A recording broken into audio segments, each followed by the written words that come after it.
Dobar dan i dobrodošli na jedinstveni online događaj Careers of the Future. Moje ime je Jelena Bašević i ja vas pozdravljam u ime celog tima Via Akademike koji stoji iz organizacije ovog sajma, koji će vam predstaviti i studije u inostranstvu i karijere budućnosti. Kao i uvek, veoma uzbudljiva agenda, odnosno mnogo toga što smo pripremili na našoj virtualnoj platformi. Ovaj događaj je u potpunosti online, ali će sigurno zadovoljiti sve potrebe kako studenata budućih u inostranstvu, tako i roditelja koji žele da se informišu o tome kako izgledaju profesije budućnosti, koje su to veštine koje su potrebne da biste bili uspešni na tržištu rada i kako da do svega toga dođete studirajući na najprestižnijim univerzitetima u Evropi i svetu. Upravo da bismo vam predstavili kako sve to izgleda, kako može izgledati vaš karijerni put, danas smo pripremili veoma bogat sadržaj. Na našoj platformi možete da posetite štandove univerziteta, možete da četate s njihovim predstavnicima, možete da zakažete razgovore sa njima jedan na jedan, možete da se konsultujete sa našim VIA mentorkama koje vas čekaju na našem štandu u velikoj sali, a takođe možete i da pratite panele gde ćemo imati za sagovornike eksperte iz različitih oblasti. Verujem da ste već videli kako izgleda raspored panela za današnji dan, ali evo ja sam tu da vas podsjetim i da vas uvedem u sve ono što smo spremili za danas. Nakon ove kratke najave, nama će se pridružiti Marina Đoković koja govori o tome kako da finansirate svoje studije u inostranstvu. Tema koja vas sigurno interesuje i koja uvek privlači veliki broj studenata i roditelja, zapravo stipendije u inostranstvu. A zatim ćemo govoriti o studijama budućnosti, ali u kontekstu computing science-a, gaming industrije i o tome govore profesori sa Univerziteta Utrecht iz Holandije. Naš treći panel posvećen je veštačkoj inteligenciji. Svesni smo koliko je ovo značajna tema i značajna oblast studija, tako da je bolje da čujete više iz prve ruke, odnosno od profesora, od predstavnika univerziteta i od studenta koji su se već oprobali u ovoj oblasti. Zatim, naša naredna tema biće studije biznisa i preduzetništvo, takođe jedna od veoma rastućih oblasti, preduzetništvo kao tema koja je sve prisutnija na univerzitetima. Onda pretposlednji panel bavimo se industrijom luksuza, odnosno luxury managementom. Naravno da roboti nemaju empatiju i da nikad ljudi neće biti u potpunosti zamenjeni i upravo je to dokaz da što ova industrija je sve popularnija i sve traženija.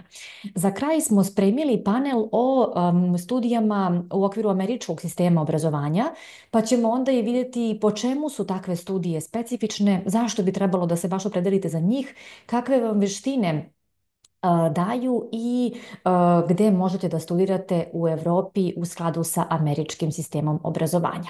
Ja sam evo sad napravila kratak pregled tema kojima se bavimo danas.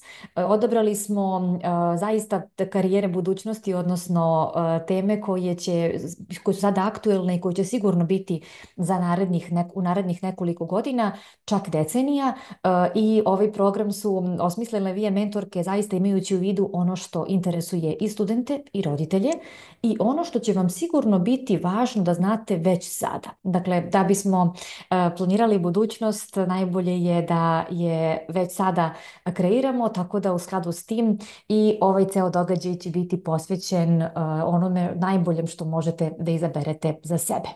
Uglavnom, jako mi je takođe važno da vas podsjetim da smo tu da vam pomognemo i oko apliciranja na studije u inostranstvu. Naš tim čine eksperti, mentorke koje će vam pomoći i da aplicirate i da dobijete stipendije na željenim univerzitetima, tako da budete slobodni da nas pitate šta god vas interesuje. Imamo i mogućnost da postavljate pitanja ovde u okviru platforme, tako da ću ja ta pitanja preneti na kraju svakog panela učesnicima kako bismo najbolje iskoristili vreme i kako biste vi dobili što kvalitetniji online događaj. Predstoji nam zaista uzbudljivo popodne i sigurna sam da će biti veoma korisno. Izaberite panel koji vas najviše interesuje, agende su dostupne i na našem sajtu i na našim društvenim mrežama. Udobno se smestite i pratite, kažem, bit će sigurno i korisno, inspirativno i zanimljivo, pa naravno tu smo i da vam pomognemo da zaista kreirate već sada karijere svoje budućnosti. Ovo je bio uvod, mada ću vas posjećati i na neke karakteristike događaja u toku dana, a ja bih sada da pozovem našu mentorku Marinu da se uključi i da polako počnemo. Zdravo Marina, Zdravo, zdravo Jelena, dobro dobar. nam došla na platformu i ovako zvanično. Bolje vas našla da nikada nisam bila sa ove strane, uvijek sam bila u pozadini, ali hvala svima, mislim što su se svakako prijavili i što će pratiti ove panele. Zaista smo se potrudili, kao i svakog puta, ali ovoga puta nekako posebno, da spojimo i studente, i univerzitete, i iskustva, i znanja i na najbolji način prosto prenesemo sve što je neophodno kako bi se odabrala karijera budućnosti.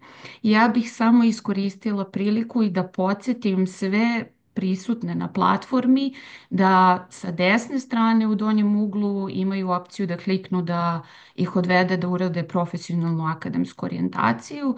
Ako nisu sigurni šta je to najbolje za njih da studiraju, iskoristite ovu priliku ili besplatno ovoga puta zbog Careers of the Future sajma da prosto saznate šta je to najbolje za vas da studirate i koja vas buduća karijera čeka. Odlično si ovo pomenula, ja ću da podsjećam više puta u toku sajma da je ta orijentacija danas besplatna i da je dostupna na par klikova, jedan ili dva klika samo, da je to sjajna prilika da se uvere i da otkriju šta je to za njih najbolje. Ti nam se danas obraćaš sa jednom temom koja uvek privlači veliki broj posetilaca na sajmu i uvek su stipendije aktuelne, tako da ti prepuštam reč, a ja ću naravno da sačekam na kraju da postavimo i neka pitanja koja će stići od studenata. Mhm. Uglavnom, tu vidimo ekran, tako da sve je spremno. Hvala. Da, kao što je Jelena rekla, ova je tema neka koja uvek najviše zanima studente i kada razmišljaju o opcijama za studiju u inostranstvo, pa dobro, kako ću ja to sve da finansiram i da li postoje neke mogućnosti za stipendiranje. Odgovor je da i zato sam ja ovde danas da vam u ovih sat vremena predstavim sve opcije za finansiranje koje su vam na raspolaganju za studije u inostranstvu. Takođe, ovo su neka pitanja koje svi vi postavljate sebi kad uopšte krenete da razmišljate o tome gde biste i da li biste išli na studiju u inostranstvu. I odakle da počnete i šta da studirate i gde da studirate. Vi akademika vam u svim ovim pitanjima može pomoći da dođete do pravih odgovora i do rešenja. Do sada, kroz evo skoro 10 godina rada, imamo 100% procenat upisa na osnovne i master studije u inostranstvu. Specijalizovani smo za veliki broj stipendija, a posebno za umanjenja koje se tiču finansijske stipendije, odnosno italijanske regionalne stipendije. Takođe, nekako mentori su tu da vam čitav proces oko apliciranja i dobijanja rezultata i kasnije odlaska i vize i sve maksimalno olakšaju i da vas oslobode stresa i vas i vašu porodicu. I na taj način, na neki način štedimo i vreme i novac jer imate vremena da se posvetite i svojim ispitima i završetku srednje škole, ne znam, ispitima iz engleskog jezika, pronalaženju idealnog smeštaja, tako da smo mi tu i da vam olakšamo što se te psihološke strane tiče, ali i sa ove materijalne strane. Kad smo već kod materijalne strane, ovo je, kao što rekao, skoro 10 godina rada i iznos od nekih preko 6 miliona evra koji smo uspeli zajedno sa našim studentima da dobijemo što kroz pune stipendije, što kroz umanjenje školarine ili oslobađanje od plaćanja školarine. To je što su naši studenti uspjeli da ostvare za ovih skoro 10 godina rada. Također, jedina smo agencija u regionu koja daje vrlo detaljne i precizne instrukcije za popularne italijanske regionalne stipendije. I također i dajemo besplatno, ne naplaćujemo i našim studentima. Također, to je jedna baš dobra prilika da dobijete stručno vođenje baš što se tiče ove teme finansiranja studija u inostranstvu. Naša prezentacija danas ima 3 dela. U prvom delu ćemo se baviti vrstama stipendija, odnosno koje su i koja je razlika između tih stipendija, na koje možete da se oslonite, da li ako imate dobar prosek ili imate finansijsku potrebu što se tiče finansijskog stanja porodice ili oba. I tako da ćemo posebnu pažnju posvetiti dvema glavnim vrstama stipendije, to su need i merit-based stipendije. I nekako je čitava prezentacija koncipirana da vi tačno napravite razliku, aha, ova stipendija je za mene, na ove 2 ili 3 mogu da apliciram, odlično pišem podatke i pripremam dalje aplikaciju vezano za to. Znači, vrste stipendija, a onda ćemo posebnu pažnju posvetiti tim need-based, šta one znače, šta se gleda tu, odnosno šta se traži i kod merit-based stipendija i koji univerziteti uopšte nude te opcije stipendiranja. Need-based stipendije su stipendije koje se dodeljuju na osnovu finansijskog stanja vaše porodice, odnosno porodice studenta.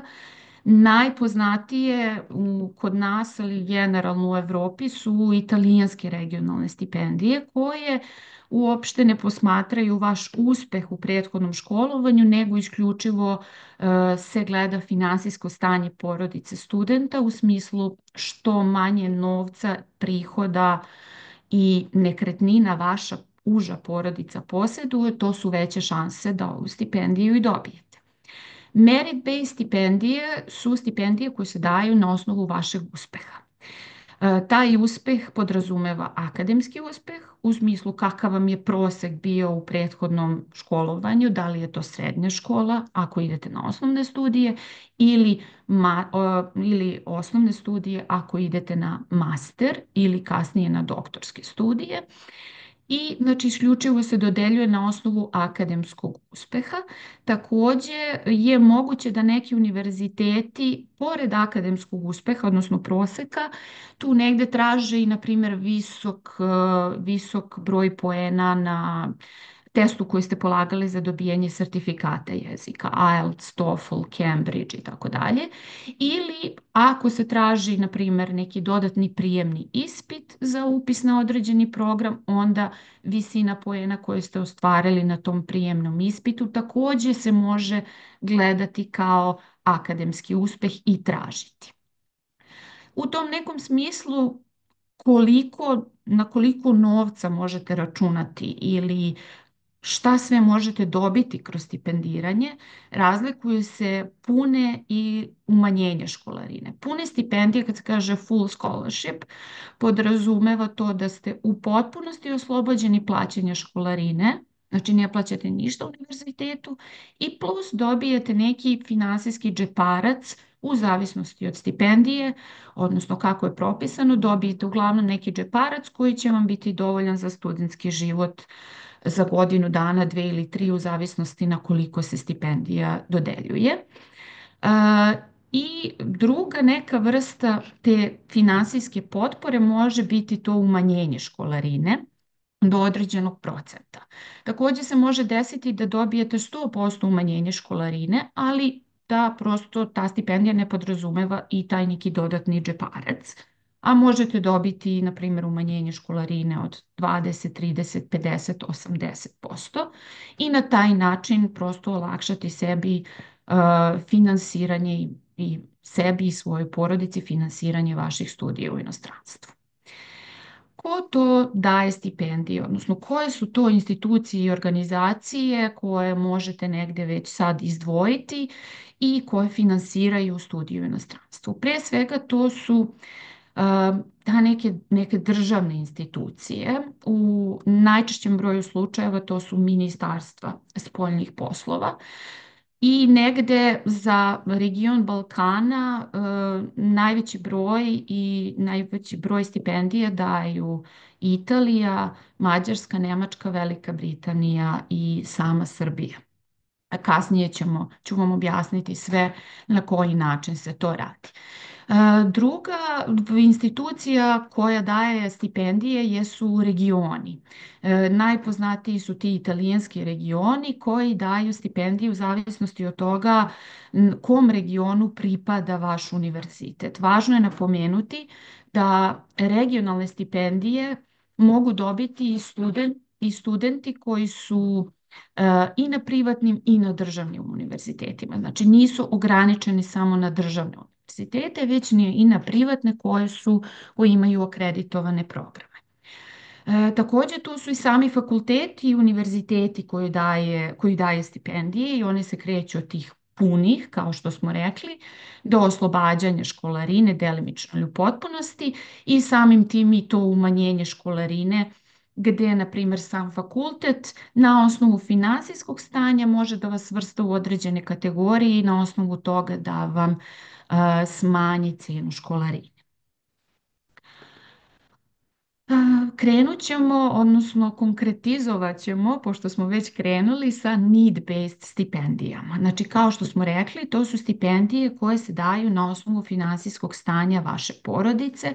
Kao što rekoh, najpoznatije su te italijanske regionalne stipendije. Nekako najviše nam i upita od studenata dolazi o baš ovim stipendijama.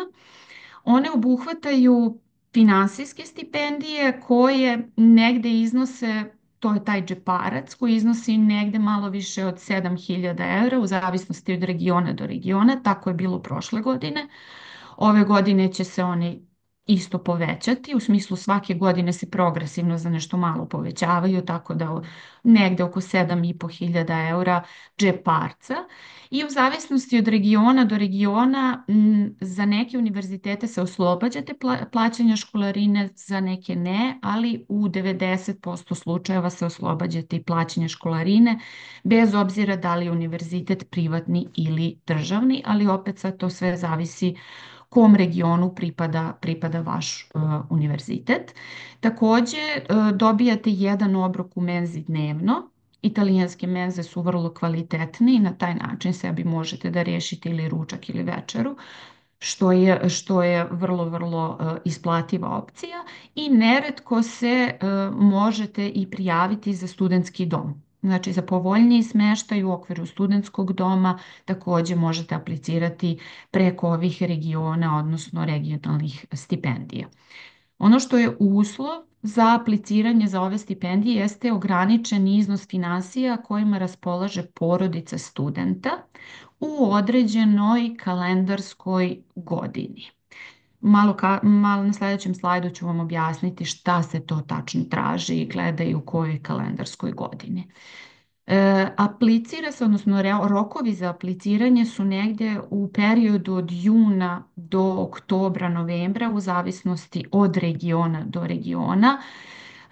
I iskustvo je pokazalo da najpre pozive i rokove objavljuje Lazio region i u regionu Lombardije posebno Politehnico di Milano. Uvijek je neki jul, avgust, početak avgusta je rok za apliciranje, a na određenim fakultetima to, kažem, može da ide i do oktobra, čak i do novembra mjeseca.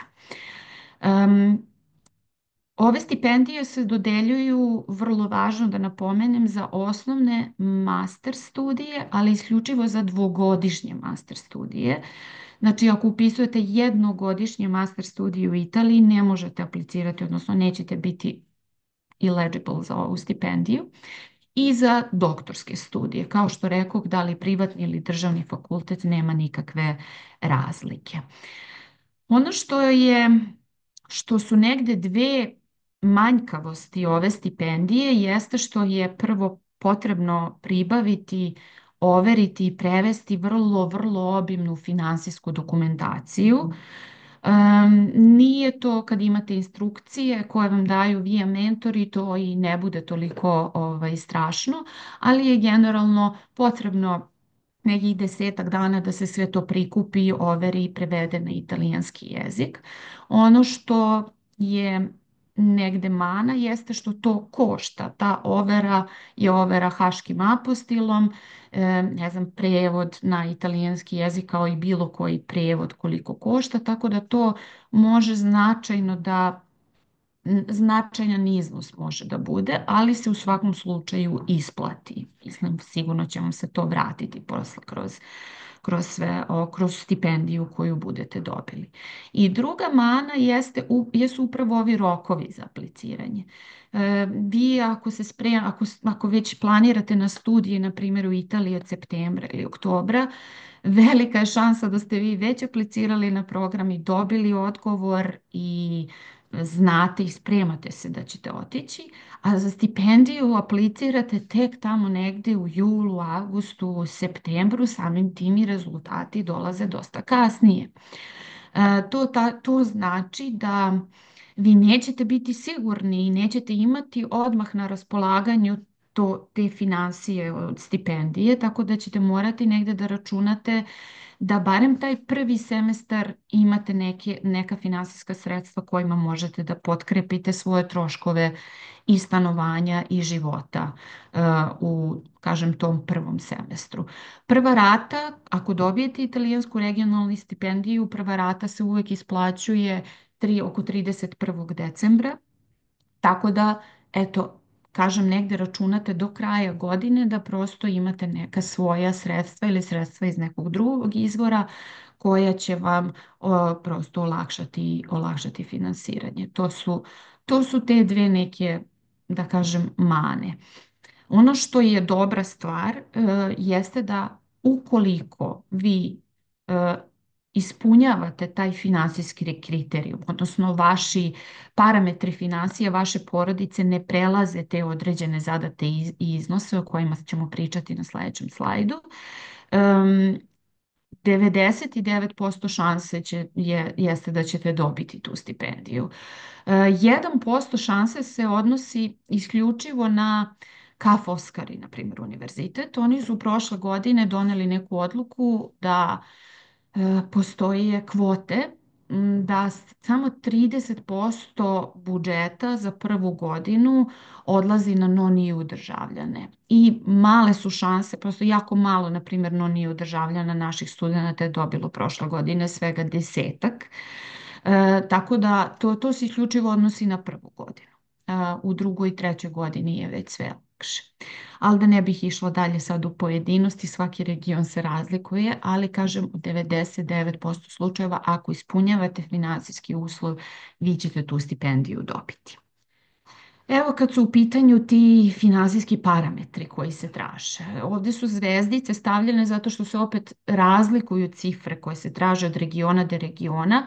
Ovdje sam vam ja izdvojila negde onako ugrubo, odnosno generalno otprilike koliko je to.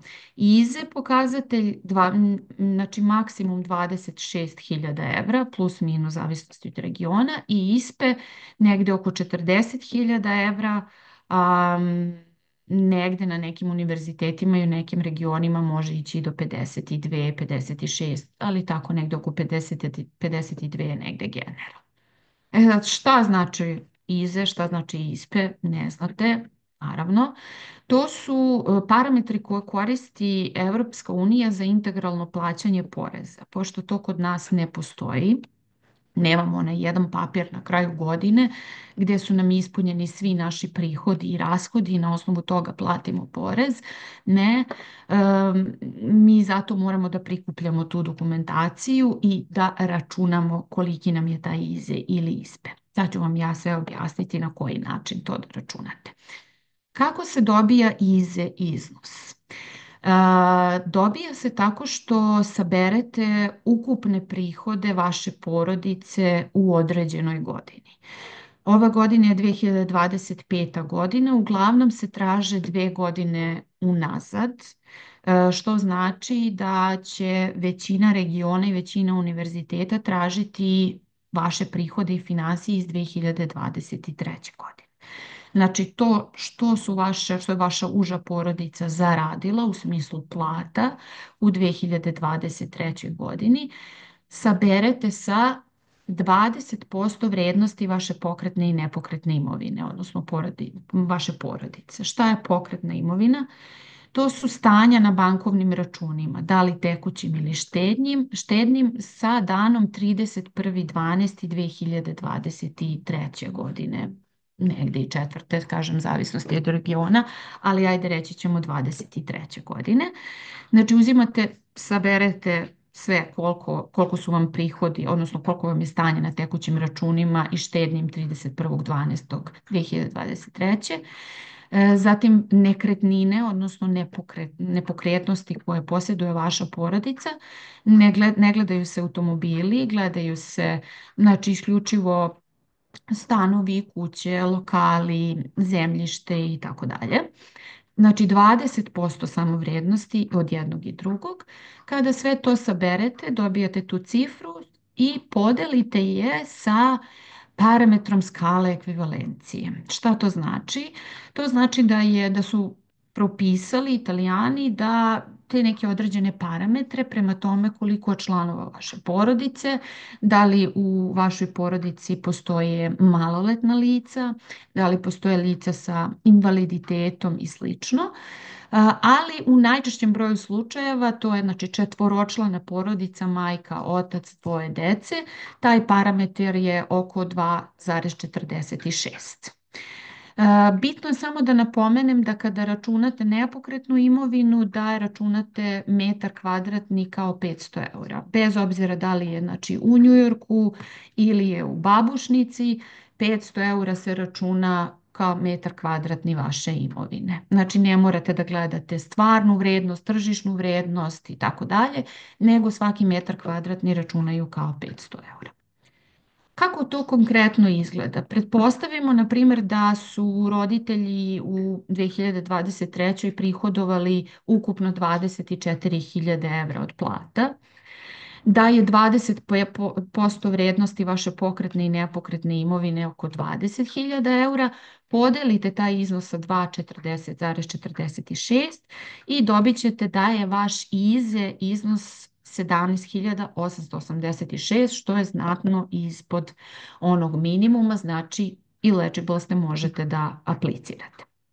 ISPE iznos se računa malo teže, malo komplikovanije, ali nije nemoguće. Potrebno je da uradimo ovako, znači kao što sam rekla, svaki metar kvadratni se računa kao 500 eura.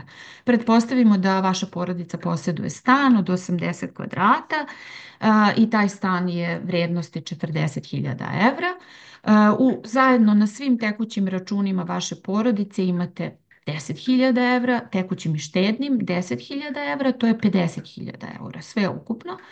I također delite sa istim parametrom ekvivalencije taj iznos od 50.000 eura, 2,46 i dobit ćete da je vaš ISPE iznos 20.325, što je opet jako nisko i mnogo ispod one granice za apliciranje. Otvorena sam posle za sva pitanja, slobodno me pitajte sve što treba.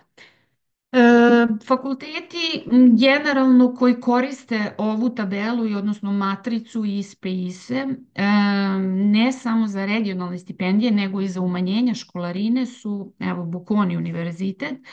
Oni imaju to umanjenje školarine na osnovu izračunavanja svih ovih prihoda vaše porodice kroz ISE i ISPE parametre. I na taj način ako dostavite finansijsku dokumentaciju na vreme u skladu sa rokovima koji su propisani na Bocconi sajtu, vi možete sebi umanjiti školarinu čak 100%, znači od 20 do 100%. Također IED, Instituto Europeo di Design, poznati univerzitet, naš partner za studije dizajna mode, također ima sličnu matricu za umanjenje školarine. Constructor University Bremen, on je jedan od učesnika našeg sajma danas, Oni također imaju opciju umanjenja školarine na osnovu vaših na stipendija, odnosno vaših finansija.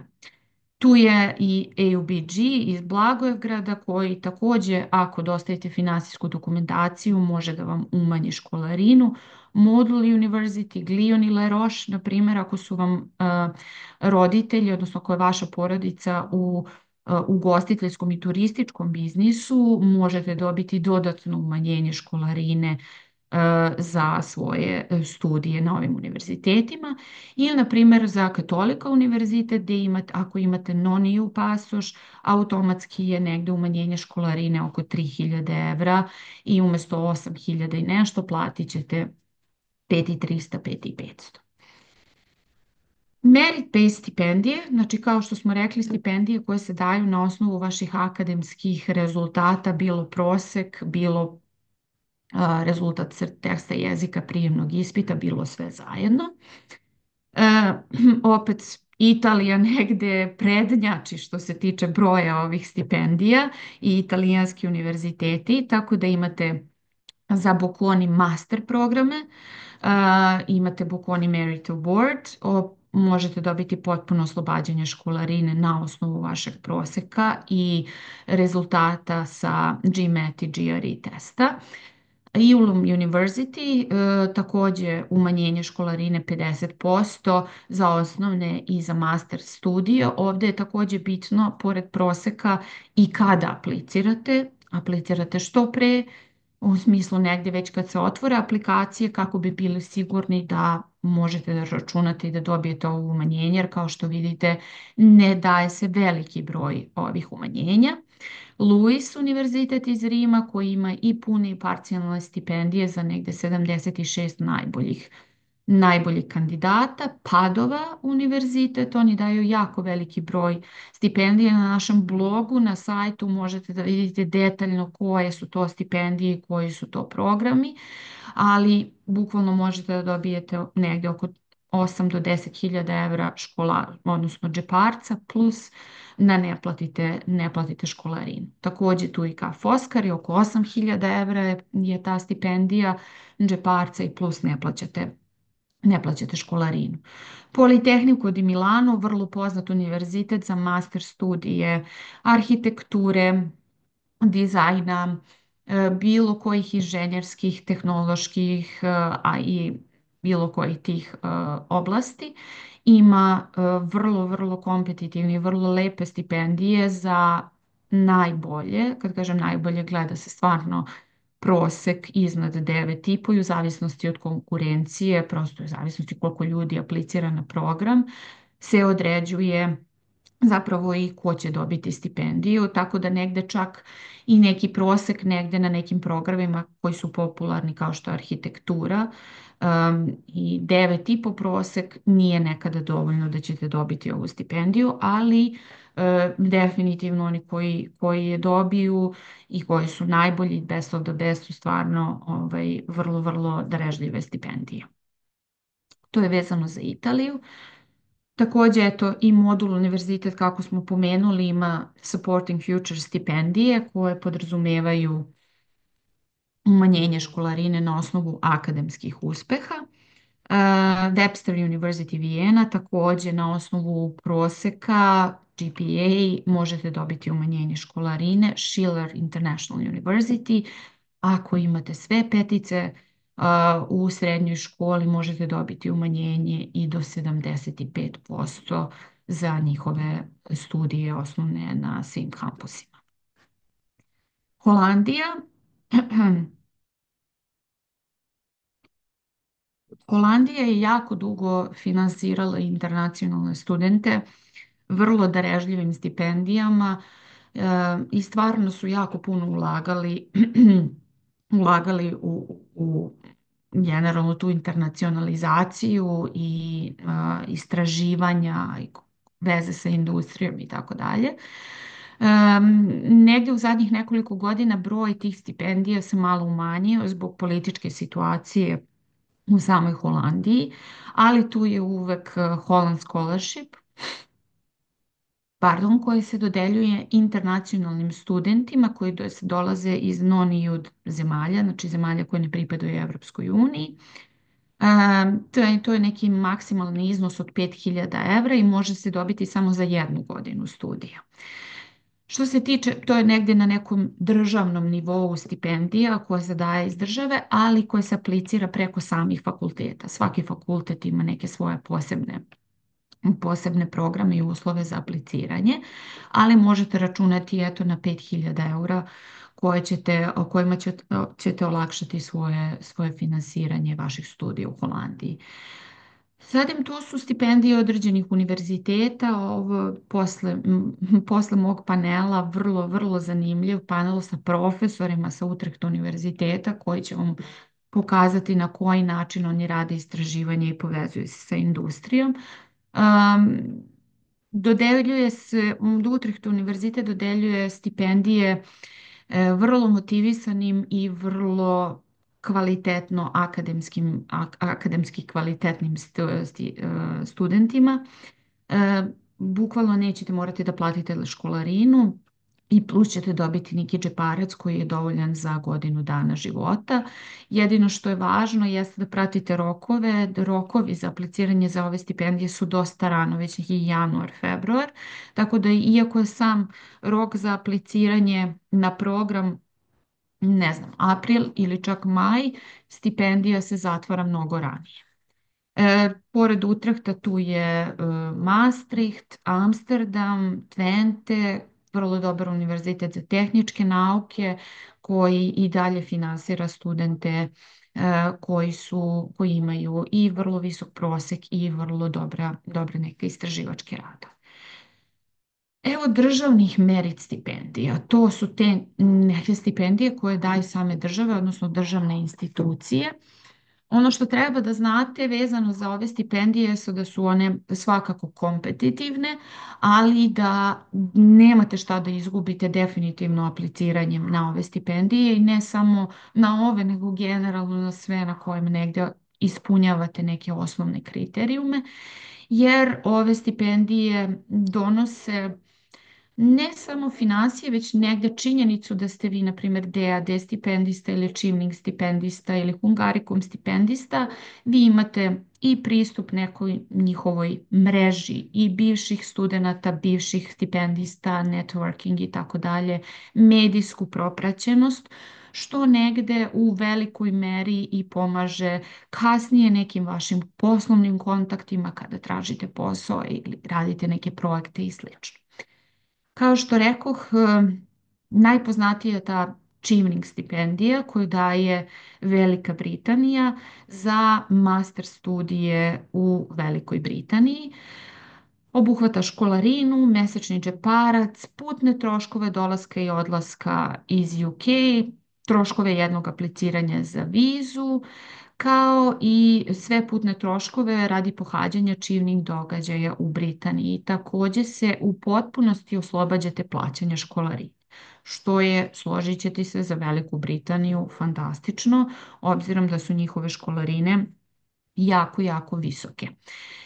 Rok za apliciranje je mnogo rano. Na primjer, za sve oni koji počinju master studije ove godine u septembru ili oktobru, rok je bio 5. novembar 2024. da se aplicira, da se dobije ova stipendija.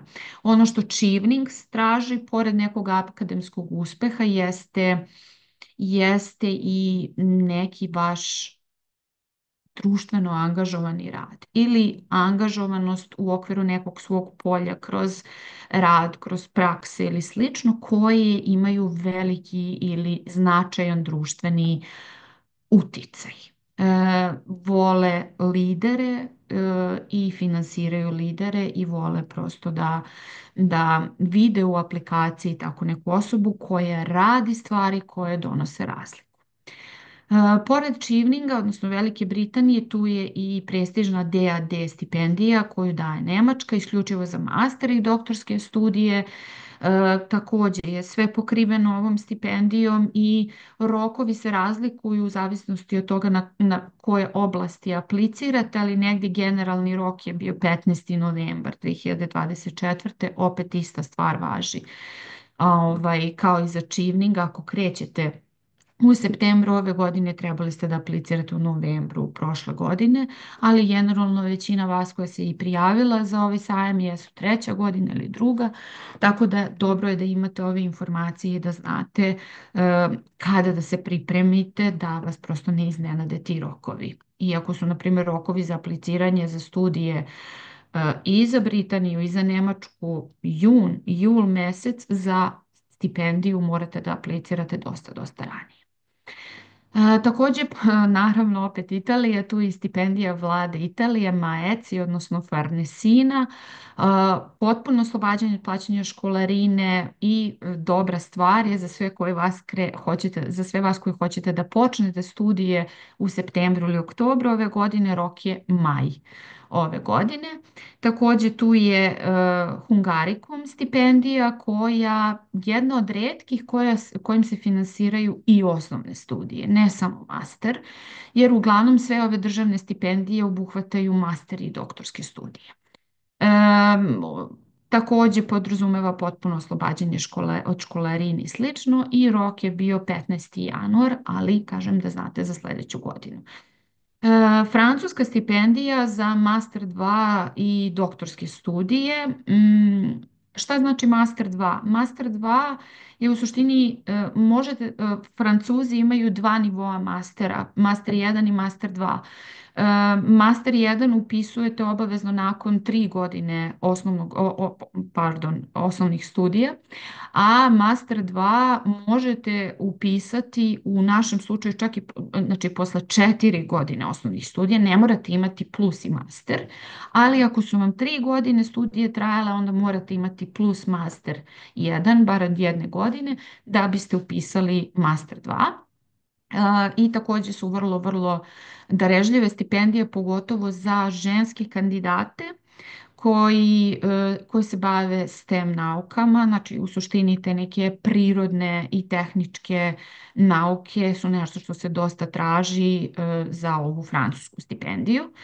I Dositeja, stipendija koju daje Republika Srbija za sve studente koji imaju prosek preko 8,5 i koji žele da studiraju na master i doktorskim studijama na svetskim univerzitetima, koji se nalaze neki 400, na poziciji do 400 na šangajskoj listi. Tako da ova stipendija je isto vrlo dobra, zato što prosto dobit ćete vrlo značajan finansijski iznos od države Srbije da odete i da završite master studij ili doktorski studij u inostranstvu, a zatim da se vratite u Srbiju i da primenite znanja koja ste tamo stekli.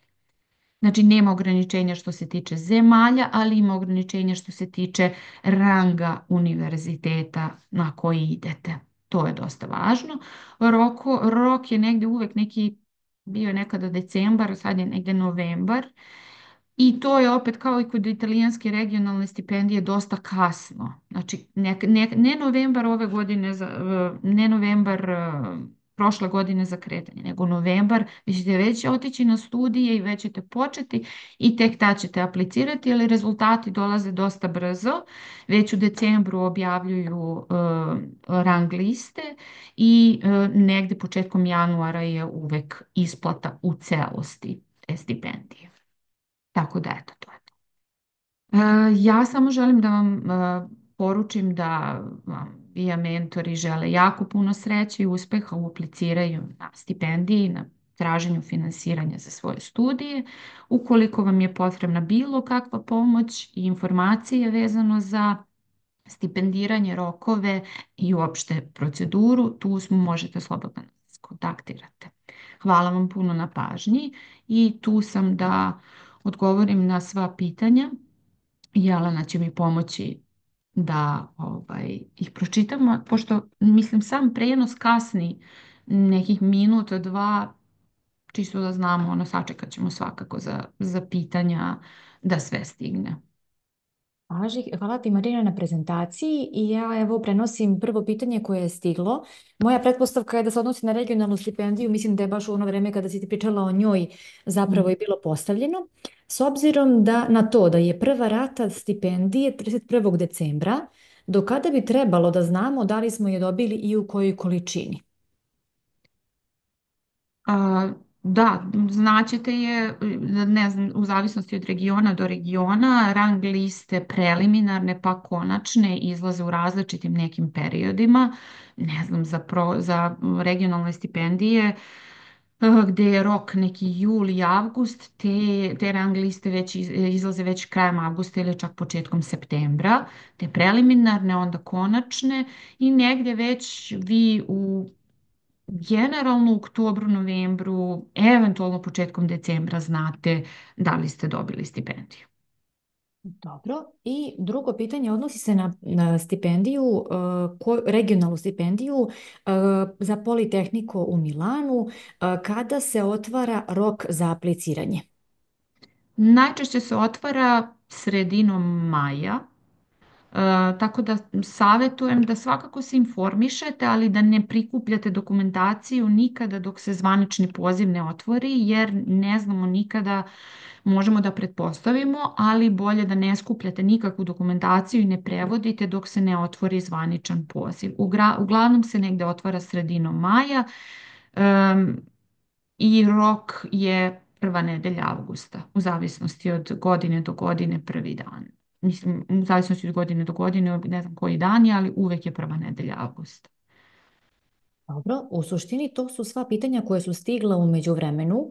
A, Ono što je uvek aktuelno da pomenemo jeste da mi dajemo pomoć za regionalne stipendije ako aplicirate na naše partnerske univerzitete, među kojima je Politehnika u Milanu, pa prosto da imate u vidu da ta podrška naša postoji i dolazi na red kada budete primljeni na program. Možda si ti tako. to već i rekla na nekom od slajdova, ali mislim da nije zgorek da se ponovi, Mm. jer ipak tu negde ćemo imati prije ili kasnije pitanja o podršci za regionalnu stipendiju. Jeste, da. Slobodno nam se javite, tu smo da vam izađemo u susret i da vam pomognemo, samim tim i što je Politehnico di Milano naš partnerski univerzitet i vi akademika je jedini partner u Srbiji Politehnico di Milano univerziteta. Za sve što vam treba tu smo. Važi, hvala ti Marina još jednom. Mi ćemo polako nastaviti sa programom. Ti si tu svakako da odgovoriš na pitanje i u okviru platforme. To Jesam, stoji, to će biti aktuelno danas u toku sajma, a nakon sajma naravno tu smo za konsultacije. Važi, naravno. vidimo se Hvala. nekom narednom prilikom. Pozdrav! Evo ja ću da vas podsjetim na benefite ovog događaja danas. Vrlo važno da istaknemo da možete uraditi besplatnu akademsku i profesionalnu orijentaciju koja je dostupna na našoj platformi. Naravno i da pitate via mentorke sve što vas interesuje. Ipak najviše smo i truda uložili u organizaciju panela i u trudu da ugostimo stručnjake iz cele Evrope da govore o studijama i karijerama budućnosti. Napravit ćemo malu pauzu pa ćemo da nastavimo program na engleskom jeziku i to prvo sa panelom na kome učestvuju profesori Univerziteta Utrecht iz Holandije. Ostanite sa nama zato što će ovo biti posebno interesantno svima vama koji želite da studirate computing science, artificial intelligence, game design, dakle neke od zaista najinovativnijih oblasti studija. Vraćamo se u live program u 13 časova.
And we are back. It's time to switch to English because we have first guests from abroad. I will welcome three professors from Utrecht University in the Netherlands, and they will talk about careers of the future from three perspectives. They are Pinar Jolung Birbil, who will talk about artificial intelligence and this kind of program at Utrecht University. Then we will have a presentation of Professor Dr. Remco Wildkamp. He will talk about leader game and media technology. And then the third part will be dedicated to computing science. And that will be the topic presented by Dr. Eric Jan van Leuven. So I believe we can start. Hello. Hello. Hello. Hello. Welcome on board. And thank you for joining our online event. As I believe you already know, the main goal of the event is to introduce careers of the future and study fields of the future to our potential students in the region, Serbia, Montenegro, Bosnia and Herzegovina. So you can start the presentation whenever you are ready. So let me go ahead and share my screen if that's Of course. fine. And then because what we are going to do, what we've decided to do is to give a general introduction of the Sure. masters at Utrecht for a few minutes first, and then we'll go ahead in sequence and then talk about each program. That sounds perfect. Okay, great. Then I am sharing my screen as we Okay. speak. Mhm. Do you see it? Now we do, just a second, because it takes a couple of seconds. Now we Sure. see the presentation. Of Okay. course, feel free to start the presentation and share all the information you prepared. I will be waiting by the end of your presentations, and I will share some questions. Okay, sounds great. Thank you very much. Well, let me say welcome to everybody who's listening in. Thanks for having us. We are going to be talking about three different master's programs here at Utrecht University. These are AI, Game and Media Technology, and Computing Science. And we thought it would be good if we give it sort of a general idea of how things work here so that you can have a good picture of that. So let me see if yes. No, yes. And that's what I'm going to do. So these are all three Master of Science degrees. They're under the Faculty of Science, and our school is Graduate School of Natural Sciences. These programs are 2-year master's programs taught in English. They're full-time programs, meaning that the curriculum is expected to take the whole duration of the time that you spend here. There are two starting points for the program. You can start in September or you can start in February. Generally how the programs are structured is that we have some mandatory courses. Of course, these differ by the program. We have some elective courses. We have many elective courses. And then at the end of each program, the students do a thesis. And this thesis could be a very theoretical thesis. It could be very applied. It again depends on the program. In all cases, it's done with a co-supervision with a faculty member from the program. It can have supervisors from the industry. It could be very industry related. Sometimes even the companies approach with certain problems, and that could sort of be the core of the thesis. But in any case, it's very much in line with being supervised by a professor here in the department. In terms of opportunities, so you could do one Master of Science program like this, but there's also for example, possibility to do a double master's. So if you apply to multiple programs in the Graduate School of Natural Sciences and you're say accepted to two of them, you can, for example, do a double master's. or the university has plenty of opportunities for exchange programs. You could be taking a course elsewhere in a different university, but you could be also going to a different country and taking courses there. It could even be that part of your thesis is done elsewhere, especially if the supervisors collaborate, for example. There are internship options. These internship options could be small and could count towards a course in your program, but they could be longer and larger, and they could also pave the way to your thesis. We at Utrecht have a very rich intellectual environment. If that means much to you, what I mean is that we have platforms where people who have academic interest in different fields come together around focus groups, for example, special interest groups or strategic themes, and then they discuss various aspects of it from different disciplinary perspectives.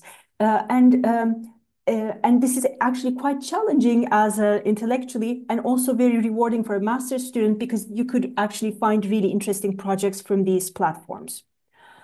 During your study, we have a tradition of strong support for students. What this means is that we have dedicated people who are study advisors or program coordinators. These people help you on study-related matters, personal matters, academic policies. If you find certain things too simple and you want a larger challenge, you can again contact these people. And the idea is that, of course, you come from a different country to maybe a different program for you. Then we want to make sure that you go through this process not on your own alone, but with a support from the department and from the programs. We also wanted to say something about Utrecht. Utrecht is a very lively city with many students and many also international students come to Utrecht University. We have a very inclusive environment, both in the programs, in the faculty in general. I think the internationality aspect helps in sort of mixing and having a diversity and inclusion. We have very good student organizations on campus. You can think some of these student organizations as more topic specific. So for example, for AI, we would have a particular student organization. But also there are a lot of clubs, social activities that people get together around, sport facilities on campus, places like cultural centers where you can both learn new things like playing an instrument, but also sort of get together with people who have been doing this so that it sort of enriches your experience as a student here. Let me finish this part by saying something about the applications. As I said, there are two starting points for the programs. One is in September and one is in February. And for each a starting point, we have the deadlines for applications as you see here. When you apply online, you can go to this address and from there you can find the program of interest and then go to the admissions and applications page to see exactly what is needed, how you apply. But this is the link to follow for that. Different programs might have different requirements and it's good to be sort of on top of that ahead of time. And also maybe one last thing is feel free to get more information about these programs. Of course, the information that we will give to you today is going to be limited because of the time. But if you worry or if you consider certain aspects of your application, feel free to contact the program coordinators. Their information is all on the web pages. And the idea is that in the Netherlands, we have a very open communication style. So feel free to sort of write and say, like, this is my situation, what do you recommend? Similarly, on the web page, which I find very useful, there's a chat with our students button. So I think students learn more from students than other people. So feel free to reach out to the students of these programs for information and casually chatting about the program. So with that, let me continue with the AI Masters program. Yeah. So why would you be interested in doing an AI master's? So some of the questions that we worry about, we do research about, we teach about are these. How can AI help us make decisions? Us could be humans, us could be companies. What is the role of AI in decision making? How does AI improve our safety? Can we build AI systems that understand certain risks, evaluates, assesses these risks, and sort of acts in relation to them? Can we design and develop AI systems that can learn from humans and from each other? What does it mean for an AI system to learn from another AI system? Would that be the same way they would learn from humans? How can we improve communication with AI systems? Is natural language the best way to communicate with AI systems, or could we have different ways of doing it? How does AI affect our intelligence? So it's not only that we use AI, but AI also has effects on us individually, on our society at a broad scale. What does these things mean? So, and then I think you get the idea of the topics. So these are the topics that sort of revolve around AI Masters program. Why here at Utrecht? We have an interdisciplinary program, and the word interdisciplinary is a bit of a buzzword these days. But I want to sort of convince you that it's otherwise here. So the program here at Utrecht is offered by 4 departments. So I'm the program leader. I'm from the Information and Computing Sciences department, but with this department, we also have philosophy, linguistics, and psychology, all 4 of them, contributing equally to the offering of this program. So you'll have courses that are taught by people from different departments. And the good thing about this in terms of interdisciplinary is that it's not only a matter of take these courses from this department, take other courses from another department, but say you're taking a course on learning, machine learning. So one aspect of it could be what are the algorithms for machine learning? Another aspect could be how do humans learn so that we can develop algorithms that mimic that.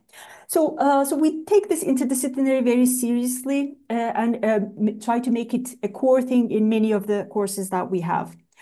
We have both theoretical and applied courses, but in general, our courses are going to be many times hands-on. Even when they're theoretical, we would expect you to program, for example, and have something to show. The third point is the flexibility of our program. We boast about this. We have a lot of electives, and you could be somebody who knows what you're looking for. So some people come to the program and they say, I want to become an expert in natural language processing. They know, and they'll take a lot of electives around natural language processing, which is perfectly fine. But there are also students who come to the program and they don't really know what they want. And many years ago, when I started my master's, I was like that.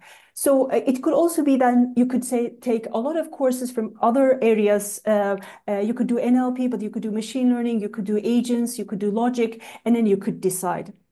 We have labs on different topics. We have AI labs, but also more topical labs through which you could do thesis work and then you could collaborate with people. So the 4 areas that I said, we have the computing science area of intelligent systems, agents. We have the psychology area of cognitive processing. We have the language area of natural language, and we have the philosophy area of reasoning.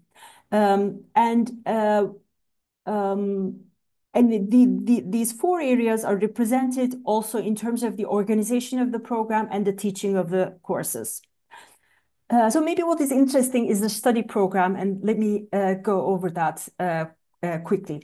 So we have two mandatory courses in this program. So overall, you need to do 10 courses, and only two of them are mandatory. One is Methods of AI Research, which gives you a broad perspective of what AI is. And the other one is Philosophy of AI, which gives you both the historical perspective and also the philosophical aspects of AI. And the remaining 8 courses that you see are elective. And in addition to this, we have a large master's thesis. So what are the elective courses? Well, the elective courses come from a really large pool of possibilities. So on the screen, you're seeing what we call our primary electives. So these are the 18 courses that we say like this is the core of the AI. And if you do, you can do 4. You need to do at least 4 of these, but you could do more. You could do 8 of them as well. And when you look at the courses, you see things from agents, multi-agent systems kind of area. You see things that pertain to logic and language, computation, logics for safe AI. There's a lot of psychology, cognitive modeling, machine learning with human vision and language. A lot on machine learning, data mining, deep learning, evolutionary computing. But also things like explainable AI, social computing that sort of cut across themes, I would say. And you need to do 4 of these courses, but there are also what we call secondary electives that support this main program of the primary electives. And this secondary electives actually come from a much larger pool. So for example, if you're interested in music, maybe you've done a course on machine learning, but you want to understand how music works, so to say. So you could do something on music and technology. That would be a second elective. And there are a lot of options like this that you can sort of tailor your program for your own needs and then come up with something that fits you. And the master thesis spans roughly 7 months, and it has to be a thesis of a research, meaning that you have to make a contribution to the field. This is done, as I said, under close supervision of a supervisor. And the topic could come from the industry, the topic could come from you as the student, but the topic could also come from the supervisor of the research. And many times such thesis projects are also embedded in the research groups so that the students are not sort of alone doing this thesis, but as part of a larger group. What are the career prospects? Well, we have a lot of students who go on to, for example, doing a PhD or becoming a researcher at different labs. We have a lot of students who become AI consultants in the Netherlands, but also in Europe in general, I would say. A lot of them become developers, software developers, AI engineers. And these are some of the places that they've gone on to. What are the admission requirements? Well, we expect every student, the applicants, to have solid knowledge of logic and programming languages. So this is sort of like our core to assess that you can carry out the courses in this program. So if you have, in addition, we say that you need to have a strong background in at least one of the fields of AI or math for AI, or maybe cognitive psychology, linguistics, fundamentals of machine learning, so that you can sort of demonstrate that you have the technical background to sort of carry out the work that will be offered in the program. So if you have, for example, a BS degree in AI or computing science, or for example, if you've done things like cognitive science with a focus of AI these would probably be sufficient. We ask students to write a motivation letter to tell us like why they see themselves fit for this program. We ask for a CV and we ask for recommendation letters. So think of this as a package to show that you have done things that would be, and you would benefit from this program. And finally, let me finish with the exact same slide that I had for the general thing. This time you see at the bottom, if you just, after the masters, if you go to AI, then you would see the webpage for this program. And the program coordinator email is also here. And thank you very much for listening. And I'll be happy to take the questions at the end.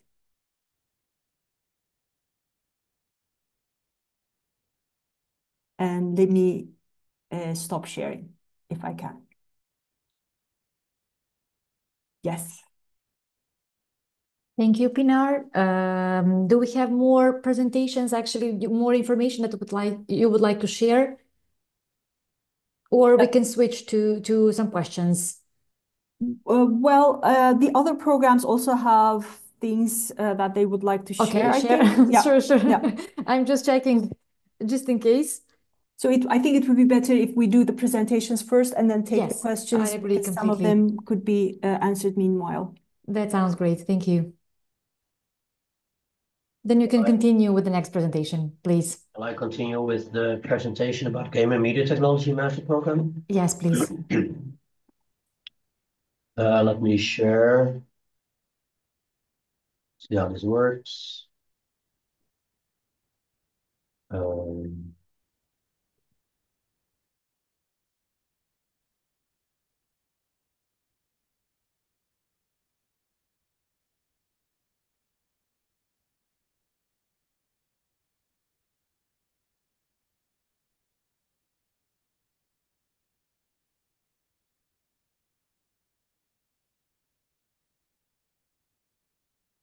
You see it already?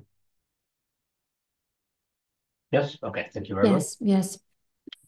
So thanks, Pinar, for the general introduction, and the presentation about the Game and Media Technology also has a similar structure to the program that Pinar was presenting specifically about AI.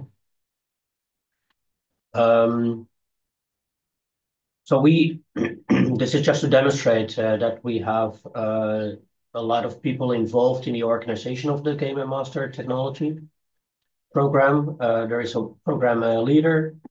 We have there are 3 people here listed as coordinator. Actually, we have 2, but one is on maternity leave. We have a study advisor. Then we also have 2 student ambassadors that you can always ask questions and ask their perspectives of their experience. So these are students in the Game and Media Technology program. What is important, I think, sorry about my voice, to realize is that the Game and Media Technology is quite a unique master program. We have chosen here at Utrecht University to have specialized master programs. So this is within within computer science, and at other universities they typically have a general computer science master program, and we have split that into more specialized ones. And the Game and Media Technology is the only master program in the Netherlands at the university level. So there are other programs about games and media technology, but not at the university, except at Utrecht University. So it's really about technological aspects of game and media. Yeah, in computer science, it is computer science. So this is not about playing games. It's not about so much about the aesthetics of game design or the cultural aspects of games, but it's really the technological aspects.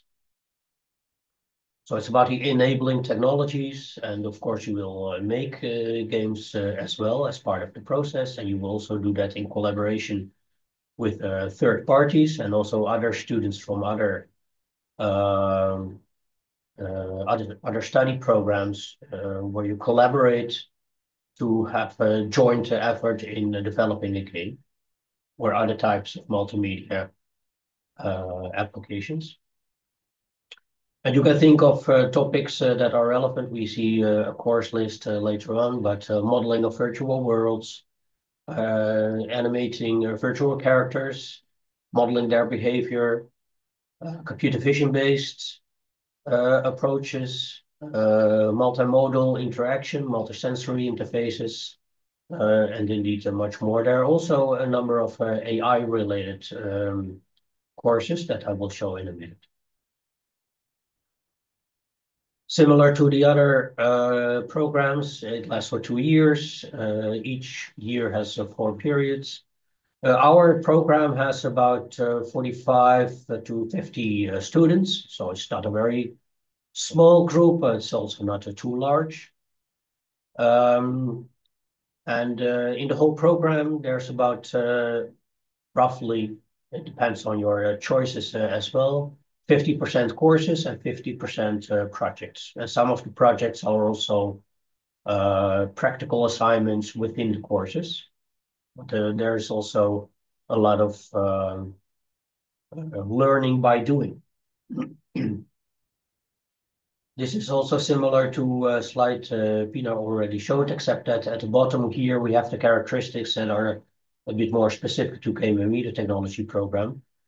This is also a research program. So there must be really, at the end, the thesis project, a real research question. It's important to realize, again, I want to stress that it's within computer science. But we also do have good connections with the gaming industry in the Netherlands. And that is both entertainment gaming industry and serious gaming industry. But here you get a flavor of the type of courses that we have. So these, the bold ones, scientific perspectives, and computer vision are mandatory courses, and all the rest are primary electives. So you can choose between them. Some are more game-related, some are more media-related. So media is are related to images, video, music and sound, audio, and also three-dimensional objects and scenes. And games are actually interactive type of media. So therefore it fits well together. But multimedia retrieval, for example, is more oriented towards media, and AI for game technology more towards games. I'm not going to mention all the courses. I just want to say that we are evaluating our course program every year, and we try to keep the whole program modern and up to date. And as of this year, we have a new course here, AI-driven content generation. And that is really about generative AI to produce images and music and game levels and videos, etc., etc. So that is really what is in the spotlight now. You see here deep learning, which is a primary elective in our program. And for example, all the courses that Pinar mentioned in the AI program are also secondary electives in our program. And same for the courses that Erik Jan will mention for the Computing Sciences Master program.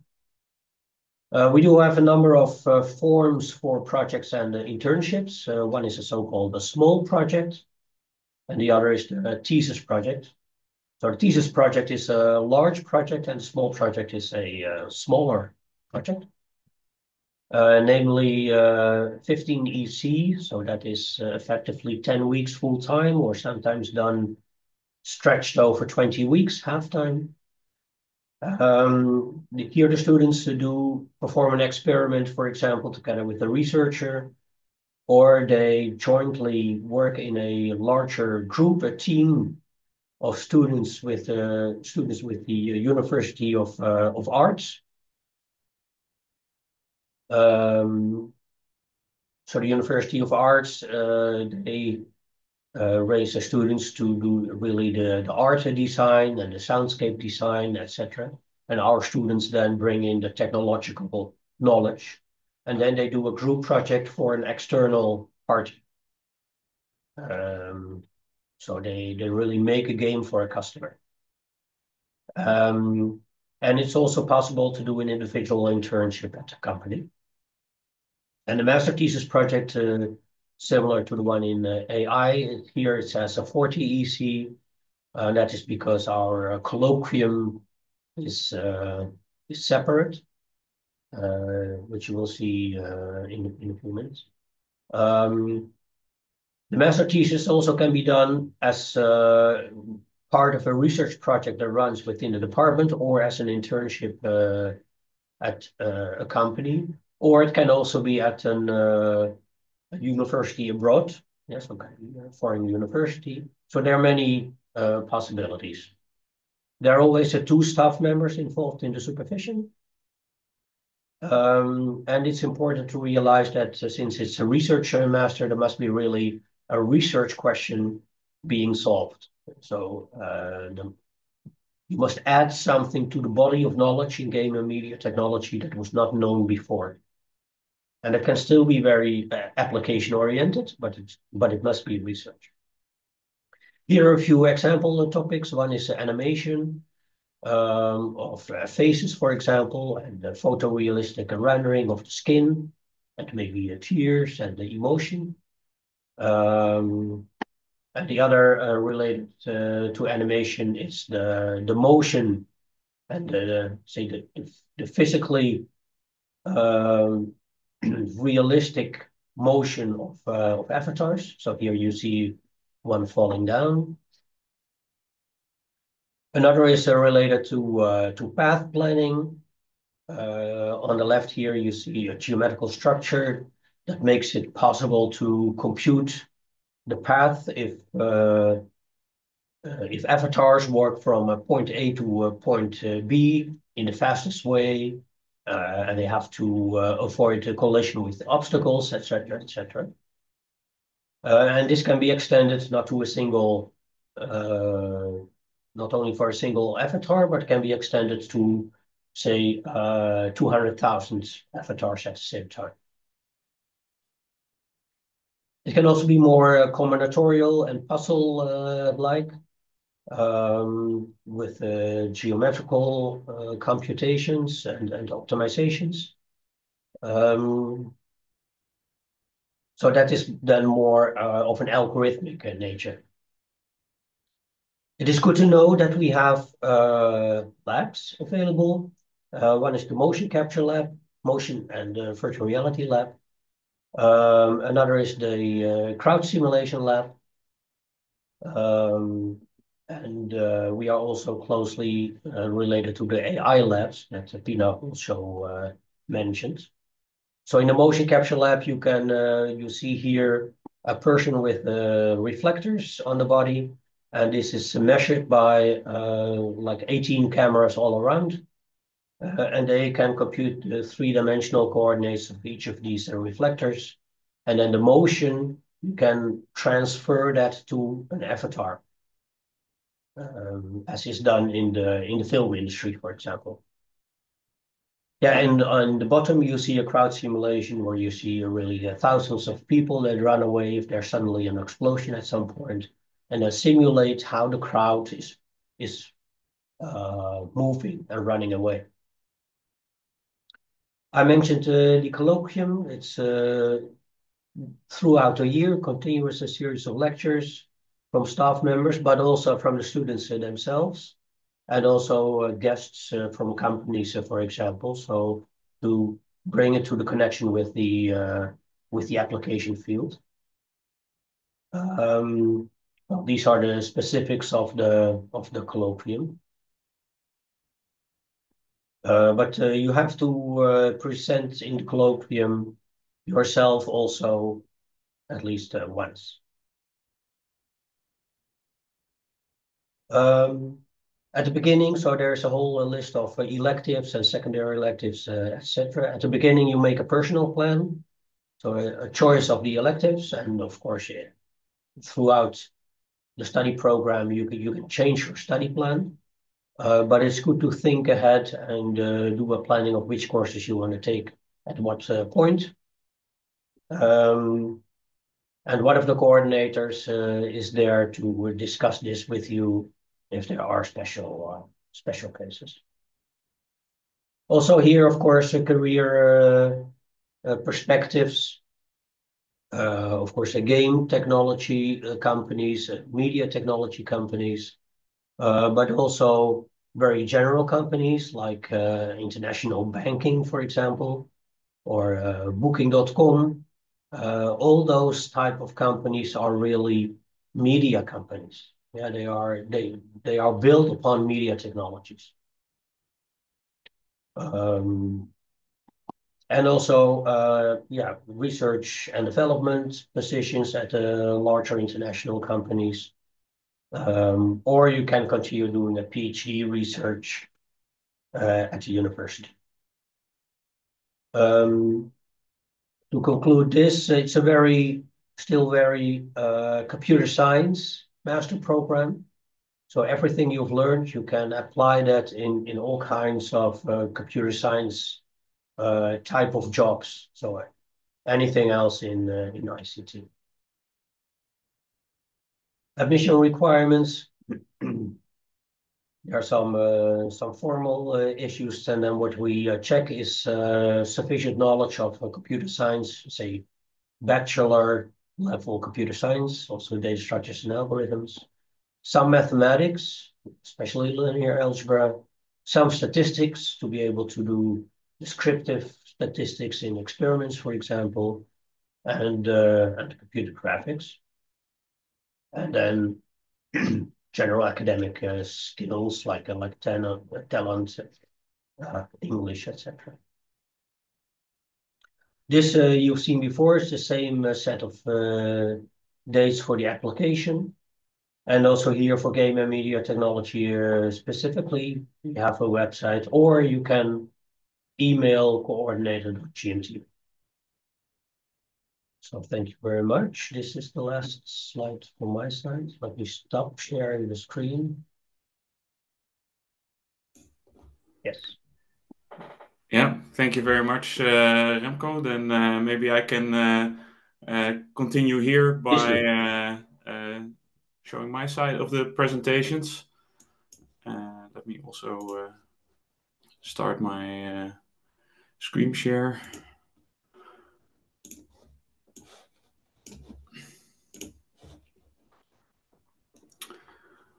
Okay.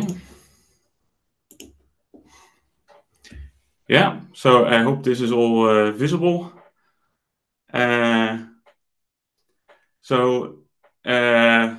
Welcome, and I'm glad to tell you today about the Master Program in Computing Science.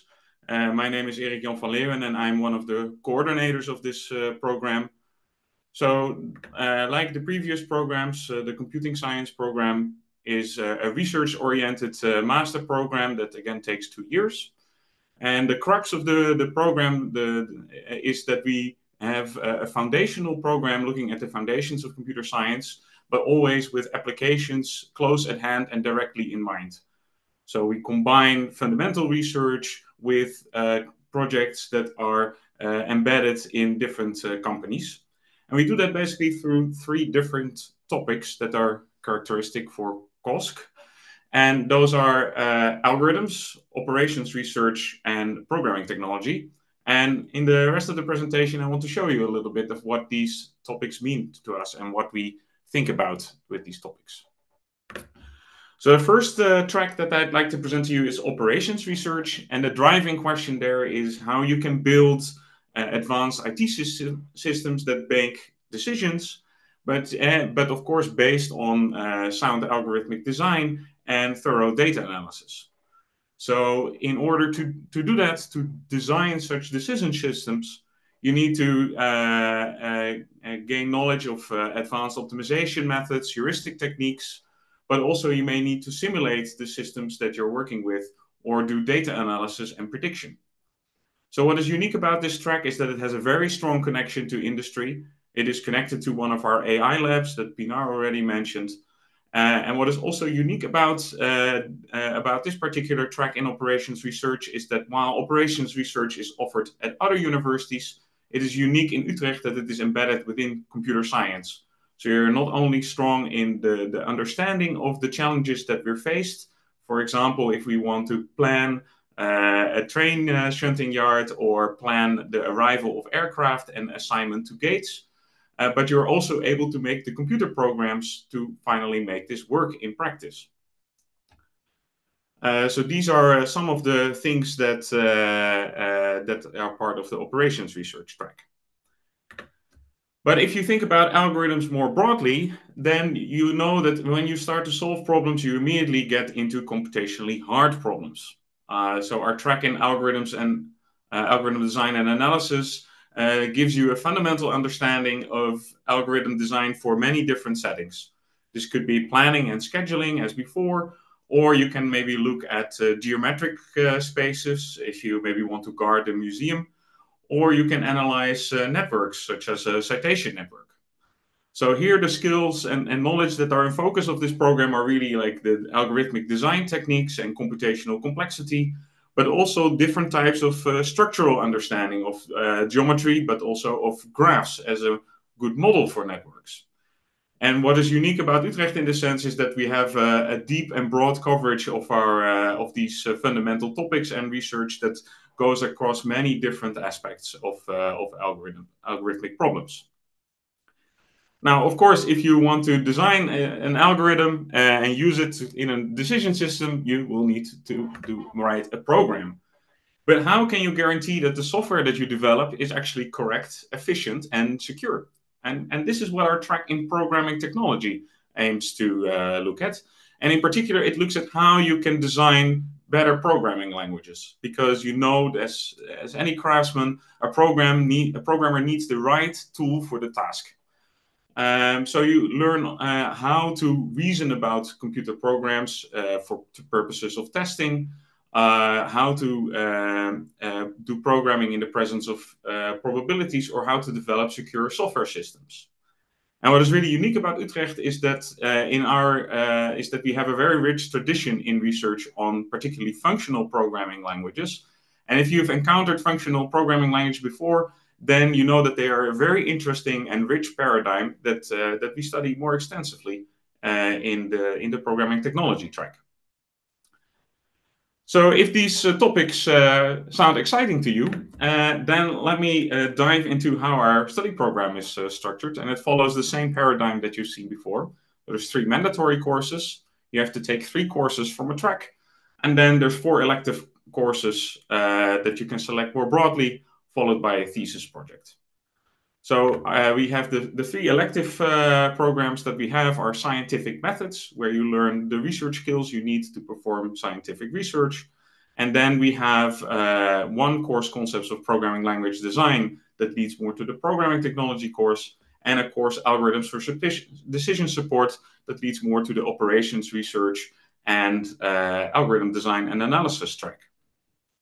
And then within each of those tracks, there's a whole range of courses that I will not go through now.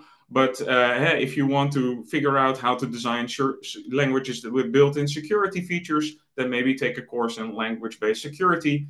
Or if you're interested in geometric aspects, take a course on geometric algorithms. Or if you're really into planning, then perhaps look at a course in scheduling and timetabling. But let me give you a flavor of how our courses is organized by giving a concrete example. So, of course, I choose the course that I teach myself together with Johanna Karnstad-Hulpus and Johan van Rooij. And in the course Network Science, you study large and complex networks, such as social networks, but also biological networks. And in the course, you really learn the mathematical models that are needed to analyze such networks, but also the algorithmic challenges that come when you try to analyze networks. And a large part of the course, indeed, is dedicated to an experimental study where you need to design and compare different community detection algorithms. So to find groups of people in a network. And I think this structure of combining fundamental knowledge with practical application-driven studies is something that you see in many of our courses. So if you want to, of course, you can tailor your program to your specific interests. You can, in your electives, you can choose further courses from our program or from other programs like the AI program and the Game and Media Technology programs. I've listed some examples on this slide. But our program also has a good connection to mathematics. So if you're interested in more mathematic-oriented courses, like in category theory or quantum computing, then you're free to choose those as well. So that's a really nice thing about our program and all programs that we discussed today. Of course, at the end, you want to do a nice thesis. And again, this is a research project of around 40 ECs. And you can do that at Utrecht University or at the company. And currently, students are doing this about 50-50. The examples, again, are close to the type of topics and close to the research that the researchers in our department are doing. For example, re-optimizing plannings for the transport of elderly and disabled citizens. Or maybe you're looking at the electric grid and you want to avoid congestion when charging electric vehicles. Or maybe you want to look at networks that have knowledge of art museums in them, and you want to analyze those from a network science perspective. Or maybe you want to generate test data for certain data type generic programming. So these are just some examples that we were recently done by our students. Now, if these things all sound exciting to you, then know that after you're done, our graduates are broadly wanted. You see a list of companies where our students are currently active, either in industry or in government. For example, as a data scientist or as a software engineer. But you can also easily pursue a research career from our program or take the journey of starting your own company. And if you want to start in our program, then the things that you will need are knowledge of modern programming languages, ideally both an object-oriented language and a functional programming language. Of course, as exposure to software development tools, and some of the mathematical techniques that are common in and ideas that are common in computer science. Also, standard data structures and algorithms, like analysis of algorithms and NP completeness. And if you're interested in the algorithm design or operations research track, then you also need more advanced skills like knowledge of dynamic programming algorithms or basic graph algorithms like shortest path and network flow. And if you're doing the programming technology track, then ideally you have some knowledge about automata and languages. And of course, the language of instruction in our program is English. And if you have a university bachelor degree in computer science, it's very likely that you'll meet those requirements. But possibly also if you have a bachelor in AI or a bachelor in mathematics with a computer science minor. But you can always check from the requirements on the left side of the screen whether this fits your profile. And that already brings me at the end. If you have any questions about our program, please don't hesitate to reach out to me via this email address. Of course, you can always chat with our students online, and more information on the program can be found through the website listed on the slide. Thank you. Thank you for your attention. Thank you very much all for the presentations. I'm sure that all the information you shared will be very useful for prospective students. We have up to 10 minutes to answer questions that came. So let's start with this one. Actually, it's the question for all of you. What is the employment rate of your students and where they usually find their first employment? Or somebody of you can of course answer, whoever wants. I mean, I can start saying things. So, I mean, all these three programs are computer science programs. So this is a very important field now. Everybody is looking for computer scientists. So our students don't have employment problems. So like they are at a luxury state where they pick what they want to do. So all three of us mentioned some positions that they start from. So again, this is very dependent on the student. If they want to be more active in the development of software, for example, there are plenty of positions like that they can go from. They can go for, but some of them, for example, prefer more consultancy type projects and companies. Some they go for that. Continuing on research is an option. So all of these are possibilities. There are plenty of positions in the Netherlands, but in Europe in general. So it's not sort of limited to the Netherlands either. So. Okay, thank I you. think this applies to all the three, Exactly. like you said, yes. Okay, speaking about employment rate, let's answer this question, but I'm sure that you already mentioned something that might be used as an answer. Do you help your students get an internship for the master thesis? So again, I can go and Sure. so we do what we call thesis fairs. So this is like an event where we invite companies, societal partners, whoever can sort of is interested in collaborating with master students. We invite them to do posters, and then the students go there, and then it's like an open discussion. It's sometimes the companies would come with certain thesis ideas themselves, but sometimes the ideas emerge with these discussions. So this is like one important thing I think that we can mention. But maybe Remco, you can also say something about the AI labs and that link. Well, for game and media technology, I am the coordinator doing the coordination of the thesis projects, and I do have a network also via the AI labs that Pinar is mentioning, so I can mediate.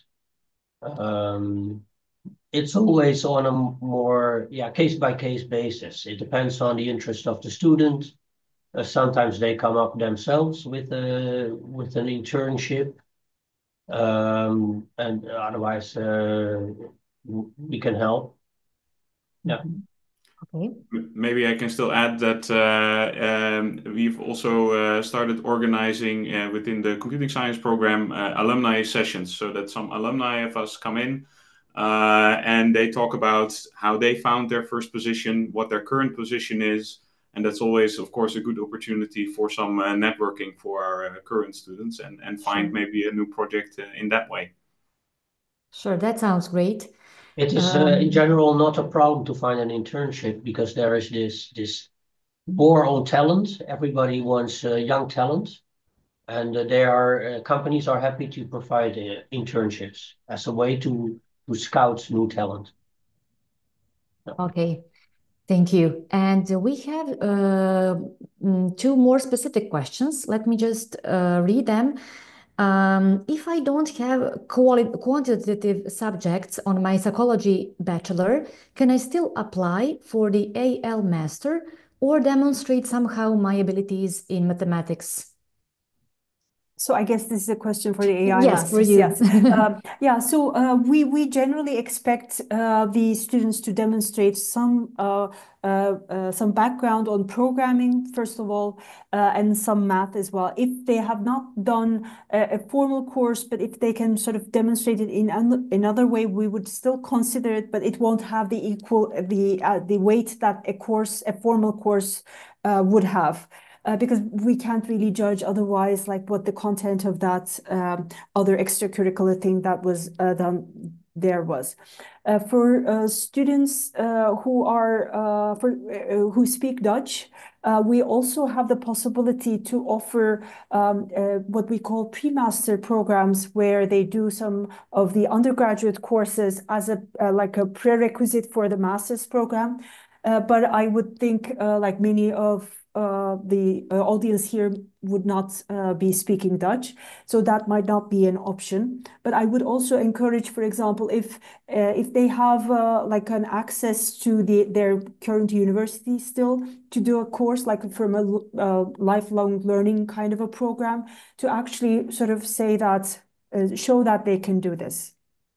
There's also the possibility, I think that also applies to all the programs, to choose two deficiency courses.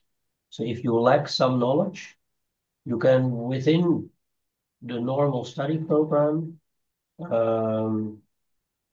repair your lack of knowledge by choosing such a repair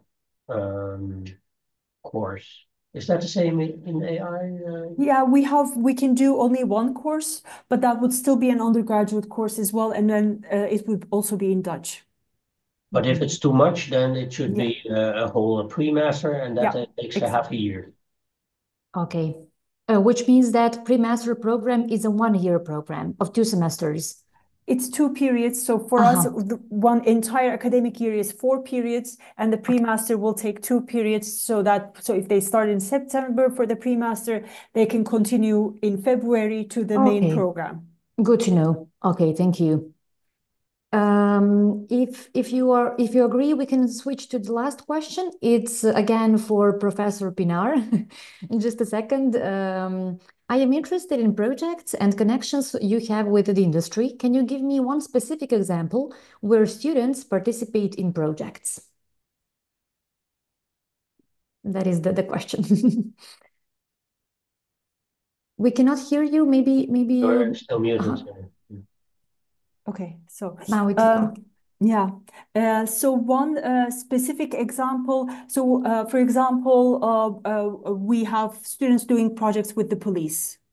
And the Dutch National Police have certain requirements or expectations about the use of AI. And then we have students who develop systems for the police. We have people who have done work with ING.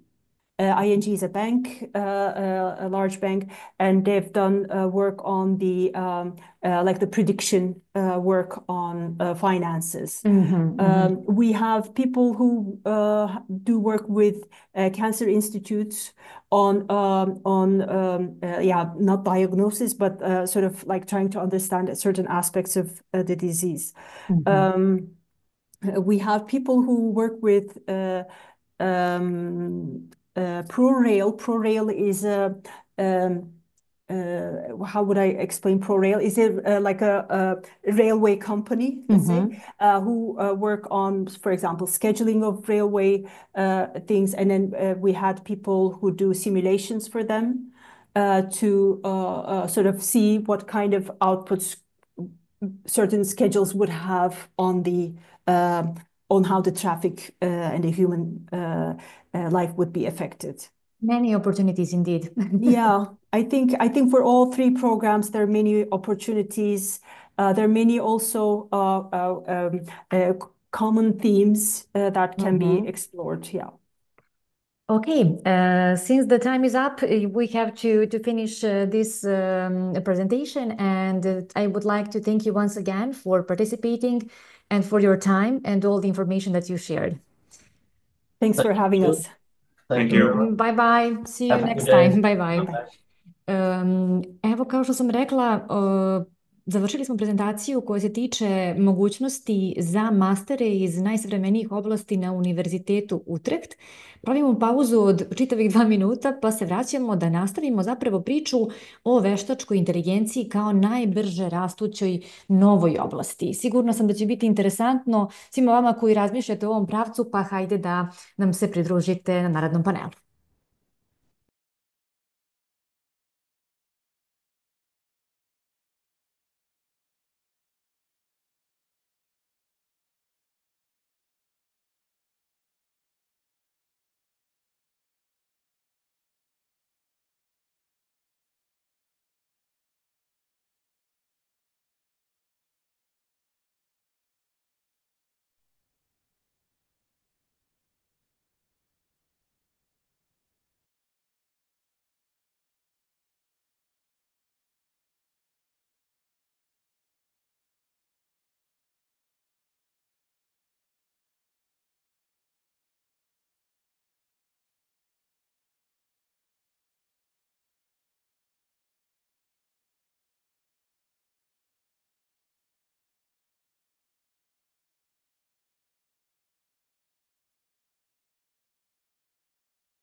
Here we are again, and as I mentioned previously, the next topic is artificial intelligence.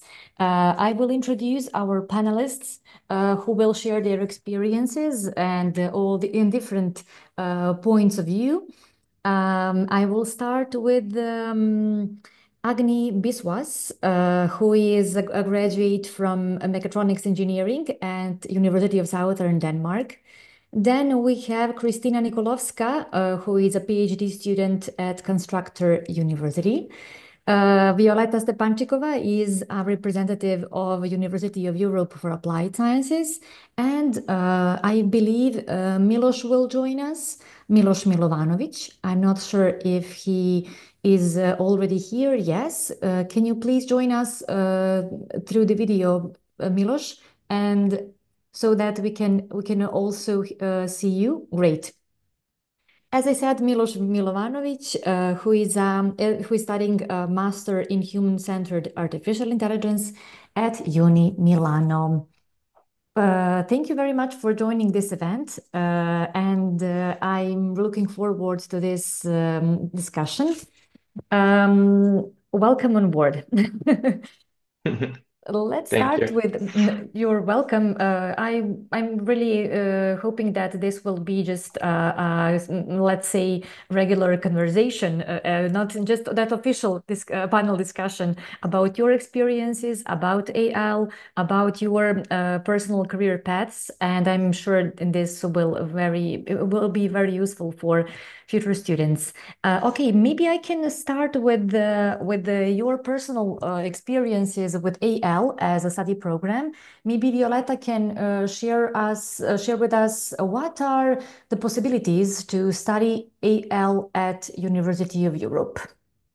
Yeah, hello, Yelena. Hello, everyone. Thank you for joining today's session.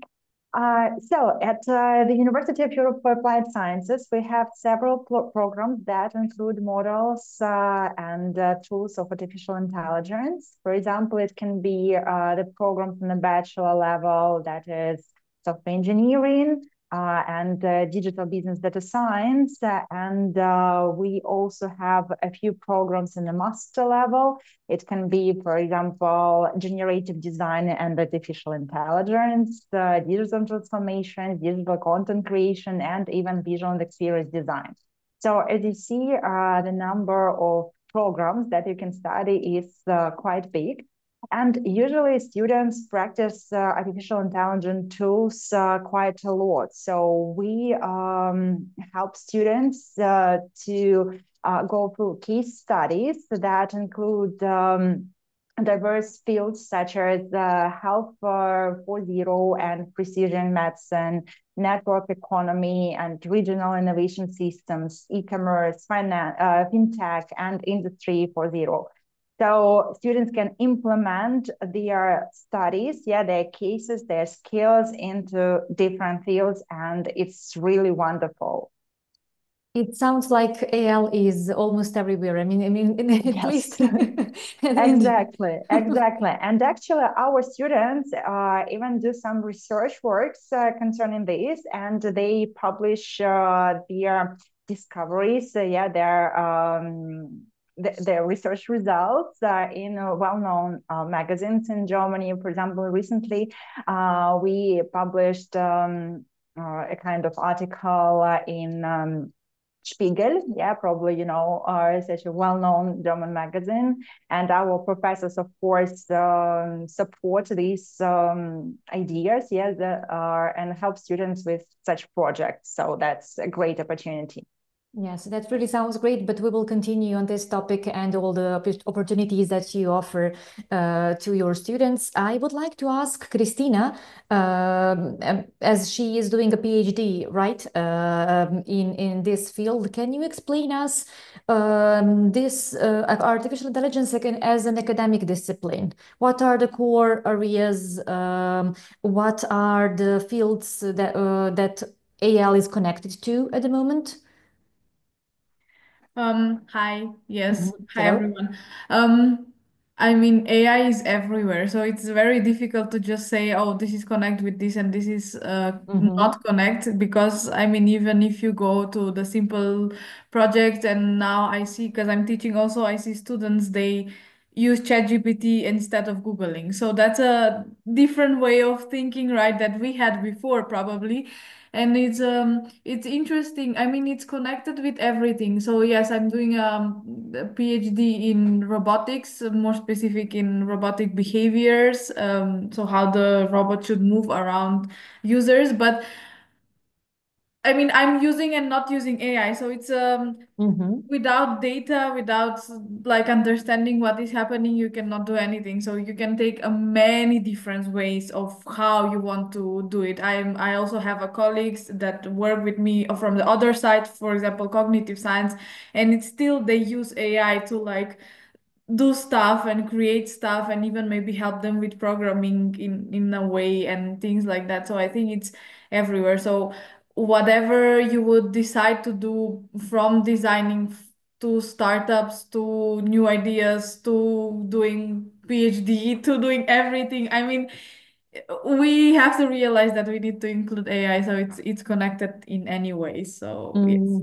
Okay, and then we will give some examples later on. I would like to continue with Agni's personal career path, or that journey that you are on, because as I know, you are at mechatronics engineering. Actually, you graduated from that program. Can you Yes. please explain us what was the importance of AL in mechatronics?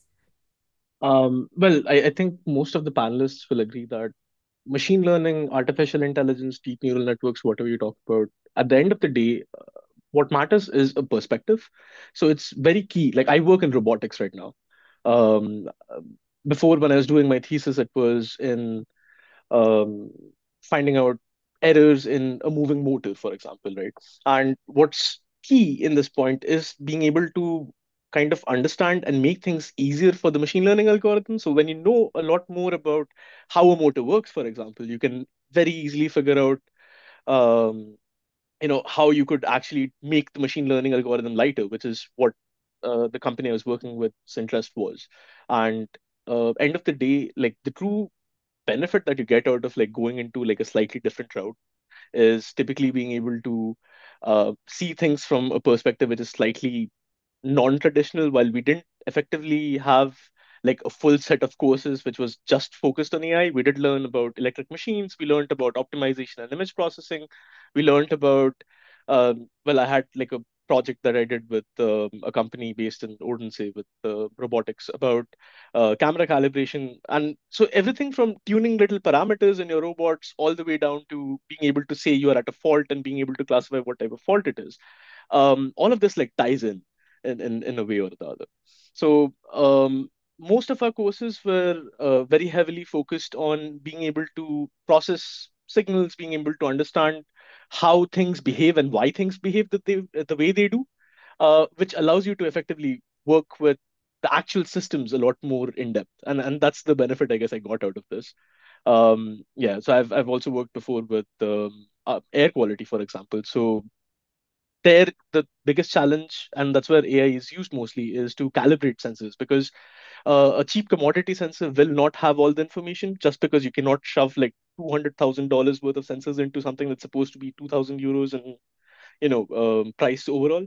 So what they do instead is they are able to provide some data from satellites, some data that the sensor itself is perceiving, and based on that they're able to kind of imitate high quality sensors, which is what my company was doing, and made it a lot easier. Here at Danfoss, which is where I'm working at right now, we work a lot with, um, for example, we have a system where we are able to place like cones, traffic cones, and it creates a virtual boundary around that using AI to detect where the cones are.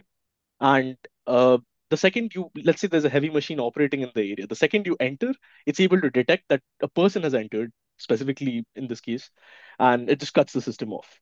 And being able to understand the hydraulics, the kinematics, the different things that go behind the robot makes it a lot simpler to like deal with these systems, because that's just a full overview of the thing. So yeah, that's I guess my answer. Okay.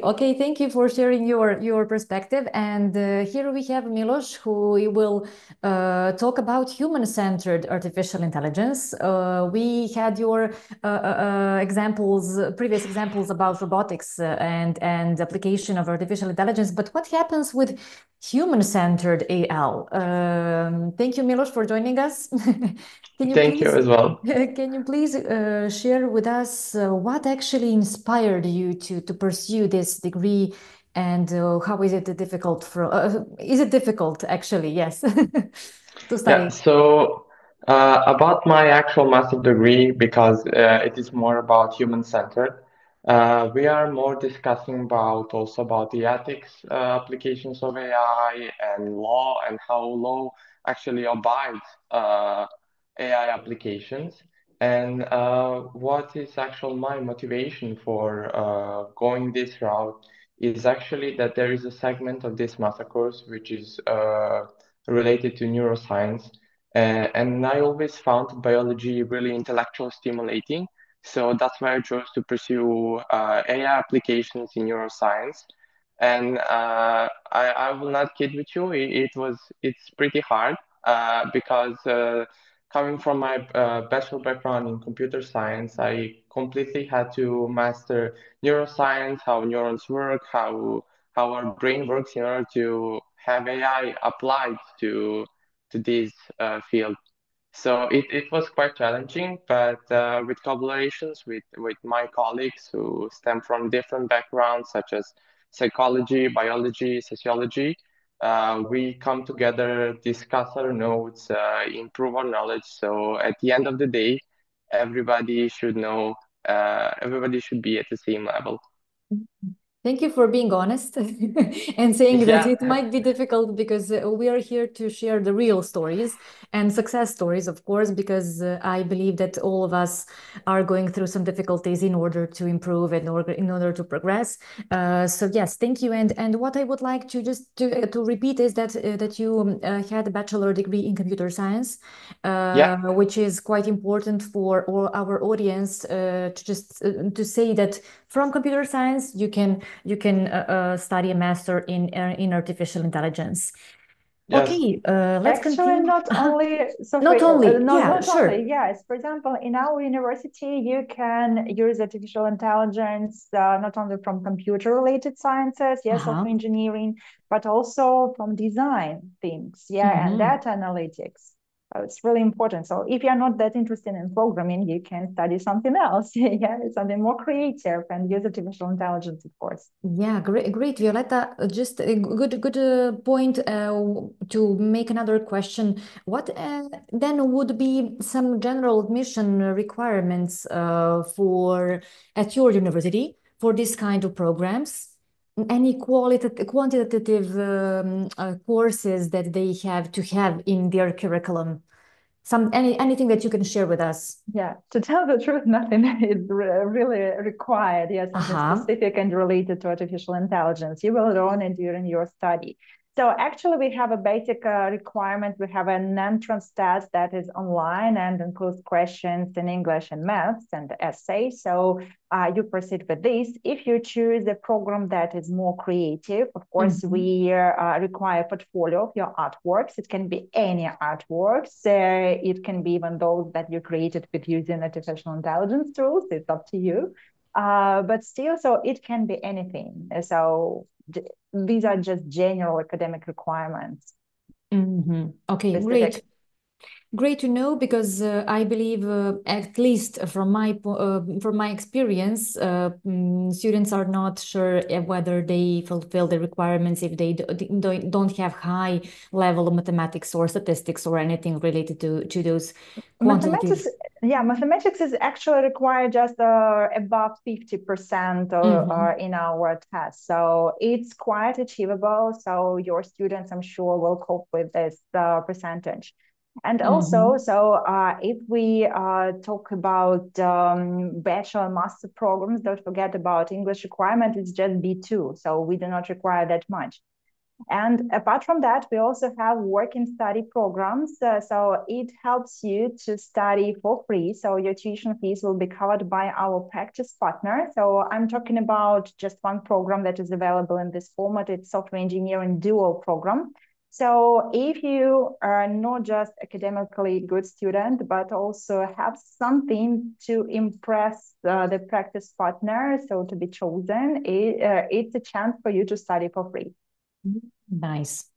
I would like to ask Christina about some advantages of studying at Constructor University, because Constructor is very famous for all the engineering programs, and of course there are lots of AL related subjects.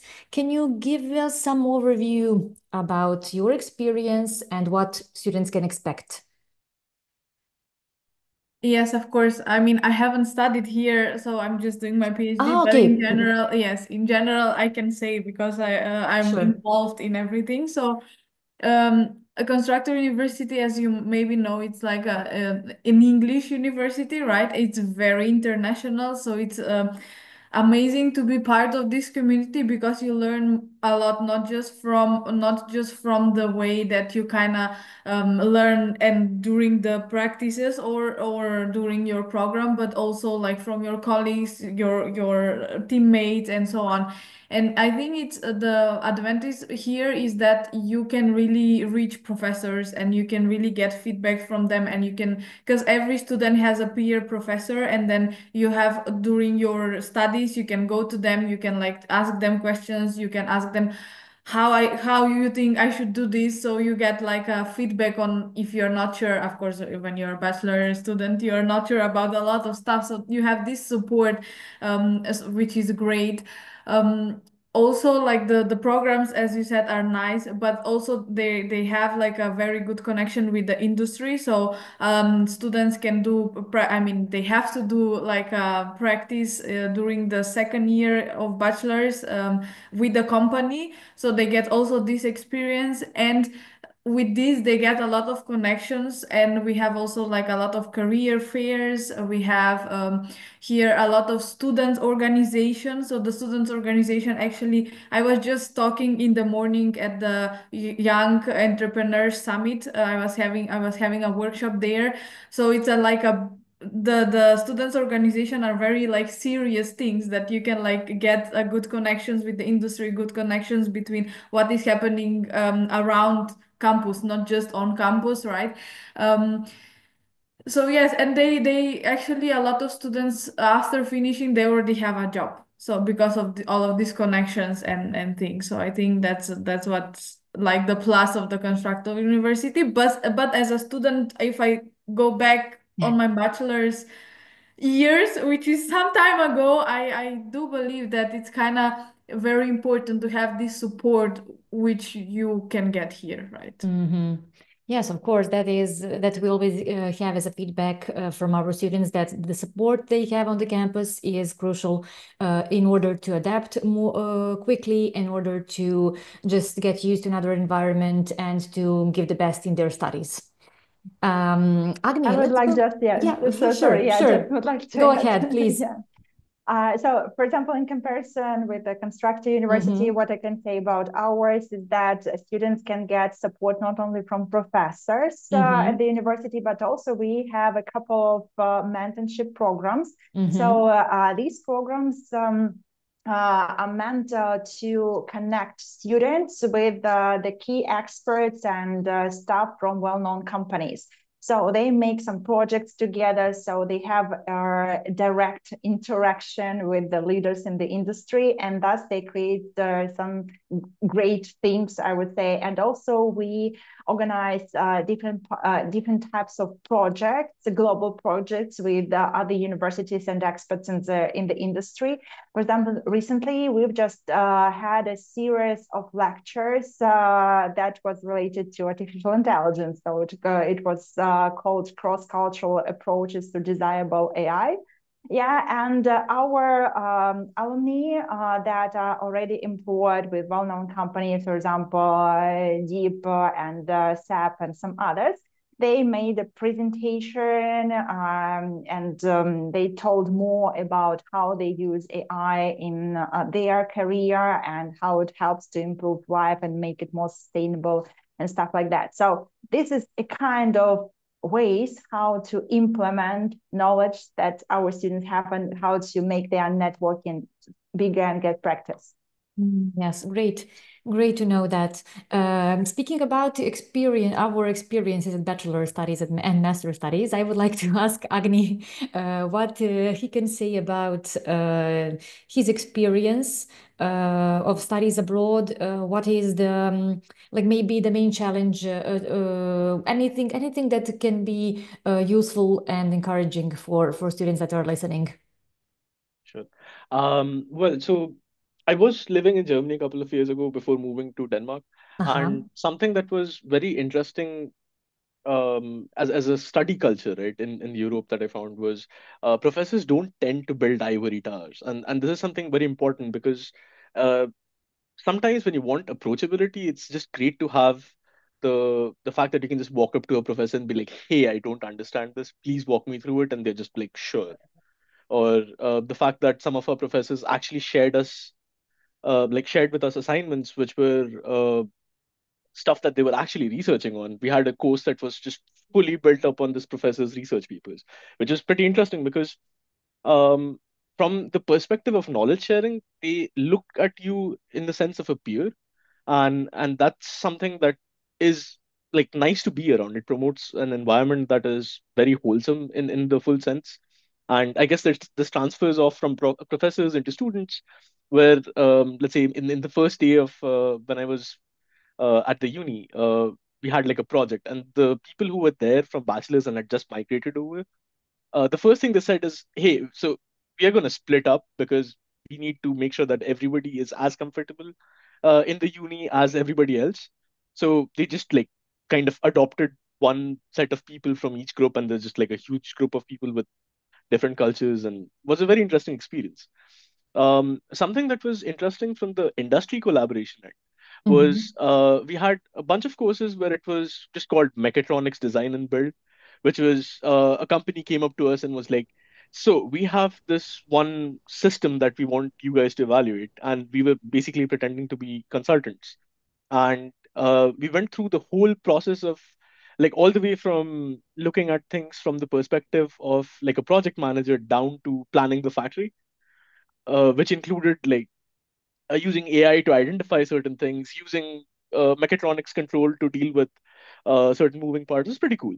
And then there was like the thesis and what we call the in-company project, where you actively have a professor who's like a PhD and a person from the university side working like from a company side working together, and they provide you with enough information to just go forward with a certain idea, but at the same time they give you um, like a focus that you have to build something that is research worthy, and that's what you're graded on.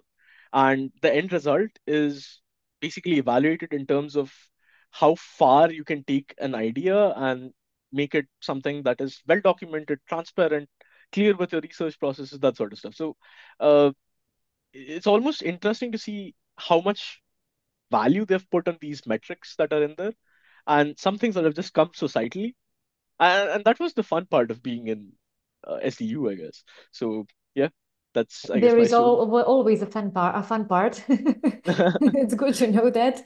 So, Milos, can you please share with us your experience and that change that you faced coming from Serbia, going to Italy to pursue a master degree? Did you face any specific challenges academically or in your social life? Let's share some real experience from the campus, from the student life. Yeah, so about the student life, I think it's really different from ours in Serbia because faculties and universities are totally different structure. For example, I'm used to just going to the lectures, having exercises, university, and then go home to learn, to study, to practice. But here, I see everybody is just like sitting in universities, having specific rooms and specific conditions, so they can also learn in faculty. And I see more and more students just staying whole day. And at the end of the day, when university actually closes, everybody has to leave, but they want to stay because it's fun, encouraging, it's really inspiring. One thing that was strange for me, because I come from computer science, is in Serbia we had a lot of practical exercises and practical knowledge, how to implement something, how to do something. Here in Italy, I think people go for more theoretical approach. So first of all, to understand all the theory behind specific subject, and then go into implementation with a professor, with another student colleague, but everything is supervised by the professor. And I think here, professors are really open to collaboration with students, and most of all with the research topics. Because every time somebody brings up a new topic that is interesting, professor would suggest, oh, we can collaborate on this, we can write a paper on this, you can do your master thesis on this. And that was really inspiring, encouraging for me, because that's not something I saw in Serbia. So that was quite refreshing. Um, yeah, also, I would have to say, because of the structure of my master, because it's collaboration between three universities, uh, it was at the beginning, it was quite strange going from one place to another, traveling to different universities, talking to different professors from different backgrounds who are at the top of that field, and having all this knowledge and trying to connect all the dots. That was really new for me. But at the same time, very encouraging, right? And Yeah, useful for yeah, your academic development. yeah, of course, of course. It seems like a big change. Everything that you shared with us sounds like a challenge.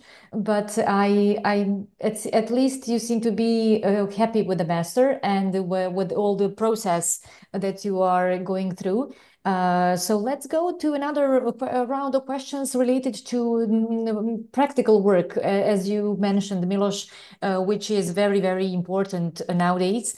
So Violetta, you already mentioned something, but can you please go deeply into this topic of internships, all the practical work that the students can do at your university? Sure. So first of all, students go through case studies. So our university is the University of Applied Sciences, and we focus a lot on practice. And our professors are from the industry, so they share real experience and real cases from the industry. They try to highlight some moments how something can be improved to make this or that thing work efficiently. And apart from that, we also have different types of company visits and guest lectures. So usually how it works. For example, recently our students have visited SAP and Google, SAP in Potsdam, yeah, Google in Hamburg, yeah, so these companies. And their experts from these companies shared some insights how to what they should know about the company. There are some specific projects that they are working on, how they can implement different tools, including artificial intelligence, of course, and also how to get employed to these companies. So it was an opportunity for students to expand their networking. Apart from that, we have several mentorship programs. For example, the most recent one is Berlin Design Events. And in cooperation with this organization, so to say, our students make mutual projects, yeah, and thus they develop their skills, and thus they can show themselves and get, for example, internship or maybe part-time or even full-time job. And apart from that, we also invite our graduates to show to share their experience of working in that sphere For example, the graduates of visual and experience design program that now work for example, Ego insurance company, yeah, or GPT. This is the company for UX UI design, yeah, and marketing tools. So they shared their experience, yeah, and gave some in-depth knowledge to our students how to get employed, yeah, what is expected from them. Apart from that, we organize different types of career events. It can be small and big career events, and we invite companies from different regions, I would say, and small and big. And for example, our graduates find employment not only with, for example, SAP and Oracle, yeah, but also with really prospective startups, for example, Tagomo or SMACC. So the first one is in location analytics. The other one is in financial management that uses neural network technologies. So actually, there are so many opportunities for students to proceed with the employment, yeah, to get some practical skills, to show their ideas, and I'm sure it's not a problem, yeah, to proceed. By the way, we have reached their employability rate of 98% within the first year after graduation. So, yeah, numbers tell the story, I would say. Especially nowadays, yes, numbers tell a story. Okay, Christina, can you please share with us what is from your experience as a PhD student, and of course from your academic path, what is the importance of practical work? Can you give us some example, as an example of a project that maybe was open-minded for you, like that helped you discover something, make some conclusions, anything that you can share with us on this topic?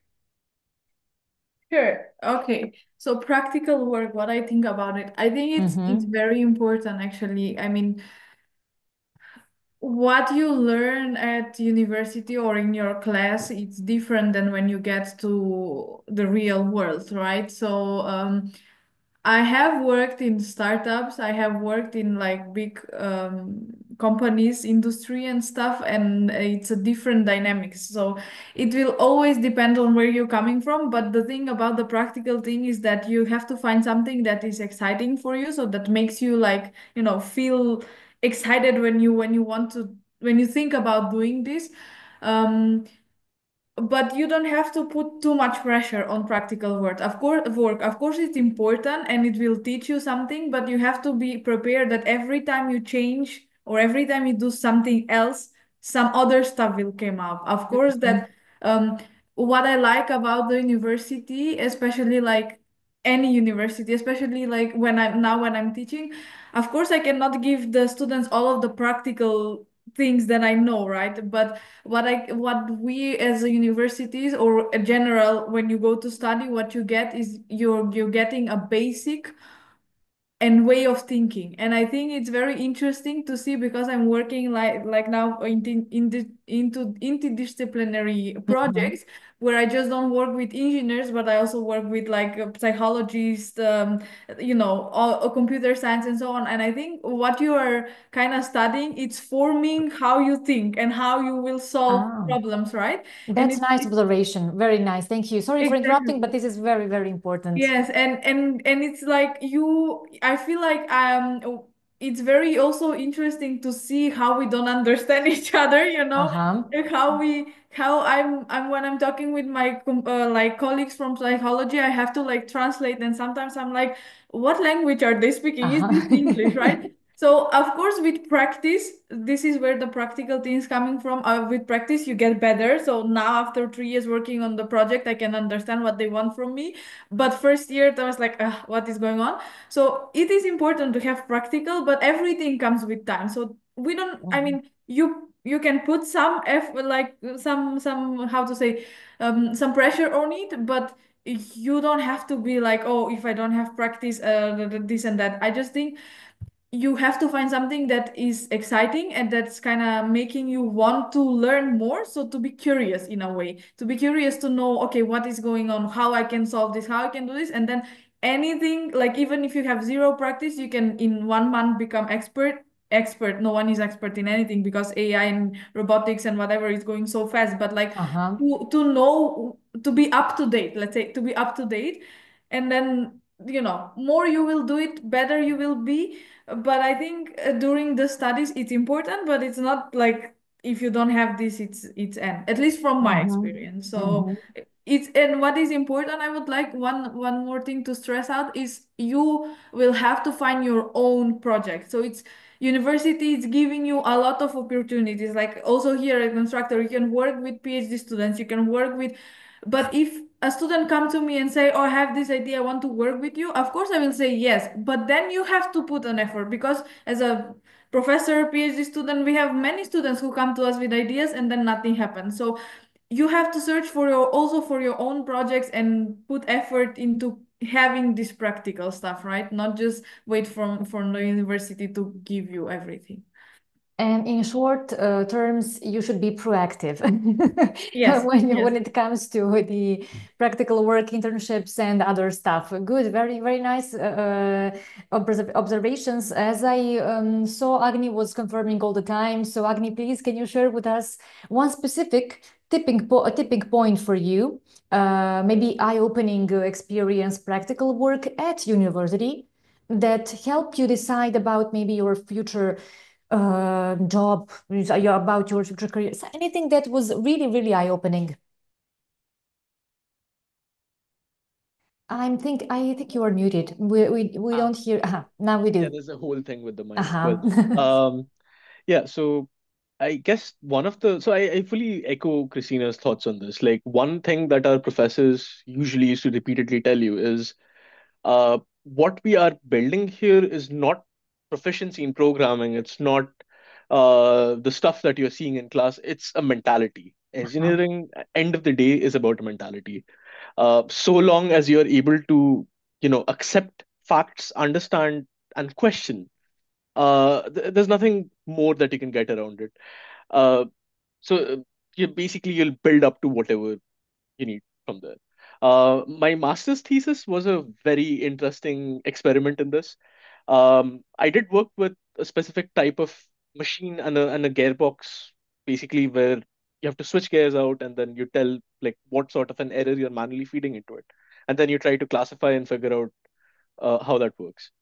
And what was interesting was the people I was working with from the company side of things were experts in drives and power electronics and all of that. And I personally do not have any experience in this, right? And so over time, since the focus was to develop something which is very research centric, uh, the question kept coming up saying, hey, so what is your contribution in this field, right?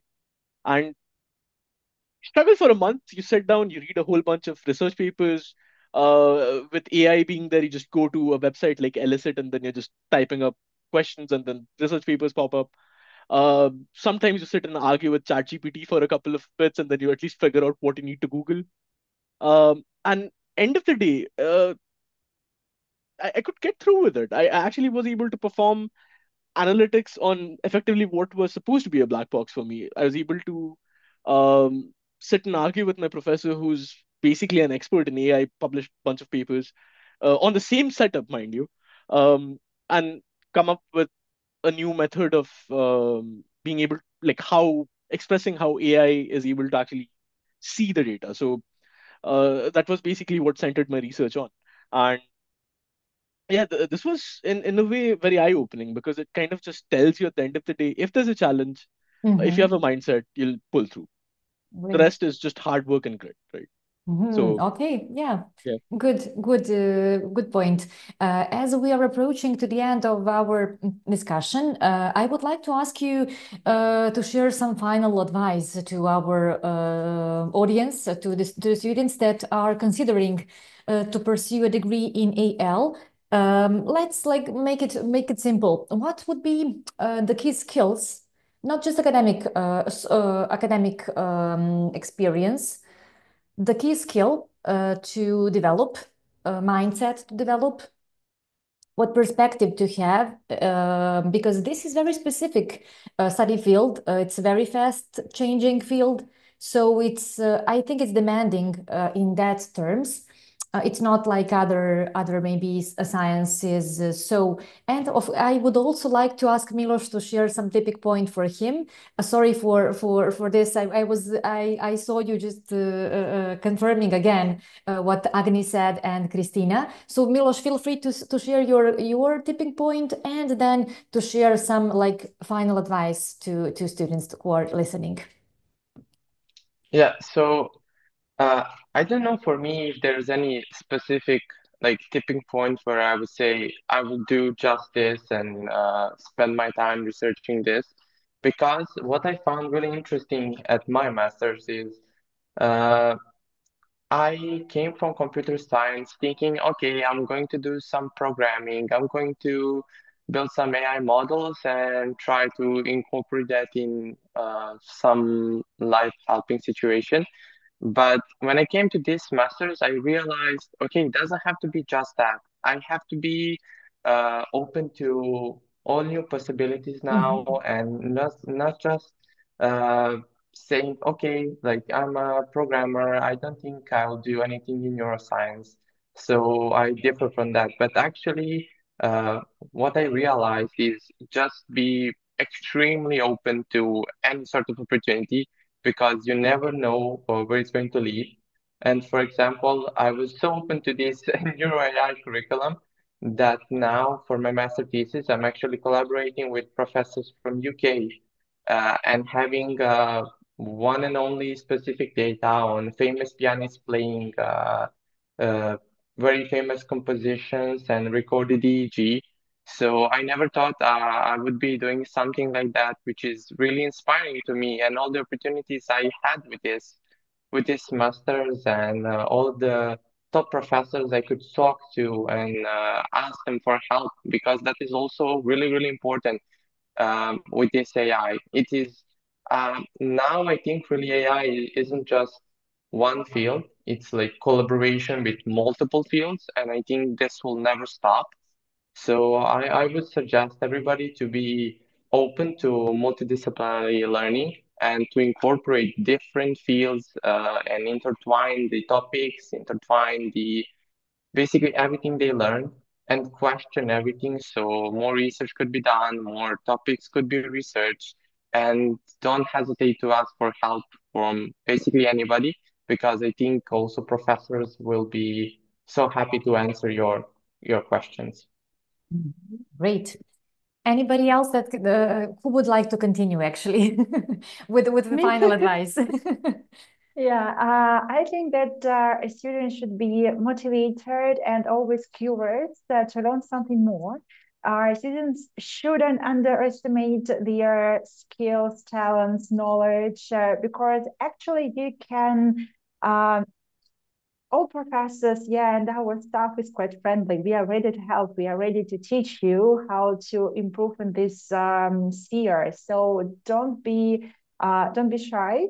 Apply. And actually, there is one more advice for girls. Yeah, for women. Yeah, we also have a special scholarship for women in tech.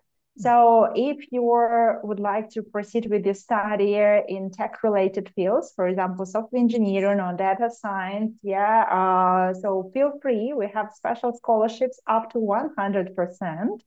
So it's a chance for you to show yourself, yeah, to present your skills about your academic skills. Yeah, maybe you have started learning some coding languages, maybe something else. I don't know, something that differs you from others. Yeah, sure, that makes you stand out. So feel free to apply, and the academic will help you with the documents to be admitted to our university. Thank you, Violetta. Christina, maybe you can be next to share the final advice.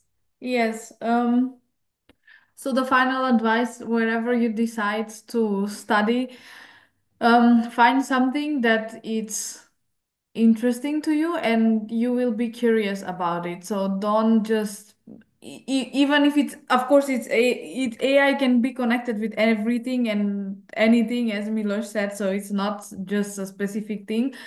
But whatever you decide, just be curious about it. And even if you don't have the skills, I will just shortly say my experience. I was in a art high school, so don't, Wow, that's a and big I'm change. doing a PhD in robotics. So don't, no one can tell you that you can do something that you don't love. So I'm doing a PhD in robotics because it really is exciting for me. I want to know what is happening. I want to know how we can improve, how we can include robots in everything, and so on. So just find something that will be um, exciting and that you will be curious about it all the time. So not just, you will never catch the end goal. You will never catch the this is the end. Even with my PhD at the beginning, when I started, I thought, okay, I will change everything with my PhD. Now I'm third year and I have to finish soon, and I'm like, okay, maybe I kind of change one simple thing, maybe. So just be curious all the time to learn, to do more stuff, and work and have ideas and come with ideas. And then,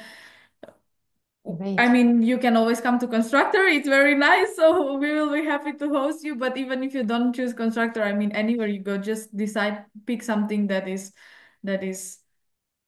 will Sure. be I interesting. have to add that Constructure also gives scholarships for Yes, excellent yes, students. So feel free to yes, reach out to yes, us to apply together for your programs and your scholarships. Of course, we will be in touch with all the students that are interested. yes, yes. Um, And Ag- we have the same. We have like a great connection with industry. So the back to practical stuff, we will always get we can give have chance to do practical stuff, career fair and everything. So it's a I like it. It's nice. okay, okay, thank you. And Agni, your final advice, your Yeah. Well, I guess my main advice to people is take risks. I ah, came to okay. STU because this was a random conversation I had in a bar in Copenhagen with a guy who was like, "So there's this college called STU. It's pretty cool. Lots of things going on in there." I was like, "Okay, look it up." A year later, I just applied out of curiosity. Ended up getting a full-blown scholarship and being paid a certain amount of money to go through with it. Was fairly easy to find student jobs. I have had the opportunity to work with companies, had some chances to get out with teaching kids. So I was able to teach like my juniors with like a subject that I was being a TA for. And uh, there is benefits to just taking risks. It's okay, just overreach. I landed this job where I'm at right now because I was at a random hackathon uh, at SDU, and then it was about robotics, and I reached out to the same people who are now my colleagues. So things work out. And the second advice is begin from a very early point to figure out what you want to project yourself professionally as. And Okay. this is important in the sense of think about a year from now, what do I want my resume to look like? 10 years from now, not 10, maybe like 3 years from now, where do I want my resume to look like? And look up people who have similar experiences, reach out to people. People are usually pretty nice, and you can just grab them out and be like, hey, so how do you do what do you do and how did you get there? Right? Mm, People are always happy to tell stories. Um, and yeah, just shamelessly reach out to people if you have to. Like, there's nothing wrong with it. okay, yeah. Nice. So if you let me, I will wrap up this conversation, this discussion with all the advice that you provided. Well, as we said, be open to opportunities, be research oriented, find your what sparks your imagination, be curious, be confident in your potential and your skills that you already have. Take risks and reach out to people. I really enjoyed our conversation, and I'm sure it was useful. It will be useful for all the potential students. If you have anything to add, we have 3 minutes. Use them wisely. Seriously, now, like if you have anything to add, feel free to do it? We're still open for applications. Yeah. So yeah, actually, we have a campus in Dubai, not only in Germany. And if you would like to start your study right away, we're still open for applications, and your study will start at the beginning of April. You have time to go through the application process and get your visa. Thank you, Violeta, very much. Okay, so we also have Yeah. no, but we Of course. also have open applications, so you can apply to Constructor University. And yes, the Constructor University is like spreading now. So we have universities at the UK and in Switzerland. So it's like a very nice. You can like go to other also Great countries, news. but yes. So check it out. Go And check. even more, yes, even more possibilities. Exactly. Great, great. Gentlemen, anything else? Well, I have advice when you go abroad for studies or masters, don't be afraid to take your time to just get to know the country, get to know the culture, go to different places, talk to people from there and see what's their experience of life because I think we could learn a lot from each other. And I think that is quite important. Great advice. Thank you, Milos. Yeah. Agni? I mean, make memories. I mean, Oh, that's what yes. end of the day, masters, bachelors is probably going to be like some of your best days of your life. And Mm. if you need a break from adulthood, probably your time to take a master's degree, I guess. Wow. Yeah, great way to wrap up this discussion. Thank you once again. I really enjoyed it. And I'm looking forward to meeting you at another occasion. Have a Thank nice day you. ahead. Thank Bye-bye. you. Bye. Bye. You too. Thank you so much. Bye. You too, bye bye. Bye-bye. Nadam se da ste uživali u ovoj panel diskusiji. Bilo je onako baš korisno, inspirativno. I hajde onda da istražite i sami na našem sajtu i da nam se javite za konsultacije za programe koji se tiču veštačke inteligencije. Kao što ste čuli, veštačka inteligencija je svugde i verujem da ste već koristili ChatGPT da vam je pomogao u nekim situacijama. Isto tako je veštačka inteligencija upletena u brojne studijske oblasti. Mi smo tu da vam pomognemo da ih istražite, da se uverite da li je to baš za vas. Naravno, tu je i besplatna akademska i profesionalna orijentacija danas od toku dana. Iskoristite i tu mogućnost. Mi se vraćamo u 15 časova sa novom temom. A vi napravite malu pauzu pa onda prelazimo na biznis i preduzetništvo.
We are back. The next panel discussion is about business and entrepreneurship.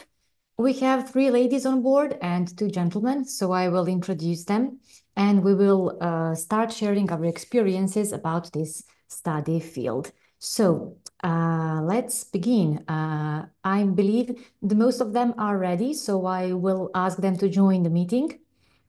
And I will start introducing them. I believe this will be very useful for all of you who are aiming to pursue a degree in business and entrepreneurship. And maybe for, of course, some of you are already thinking about your business.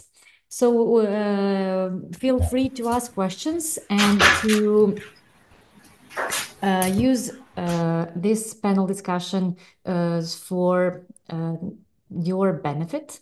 I'm not sure if we can start if our panelists are there. Yes, great. Hello, guys.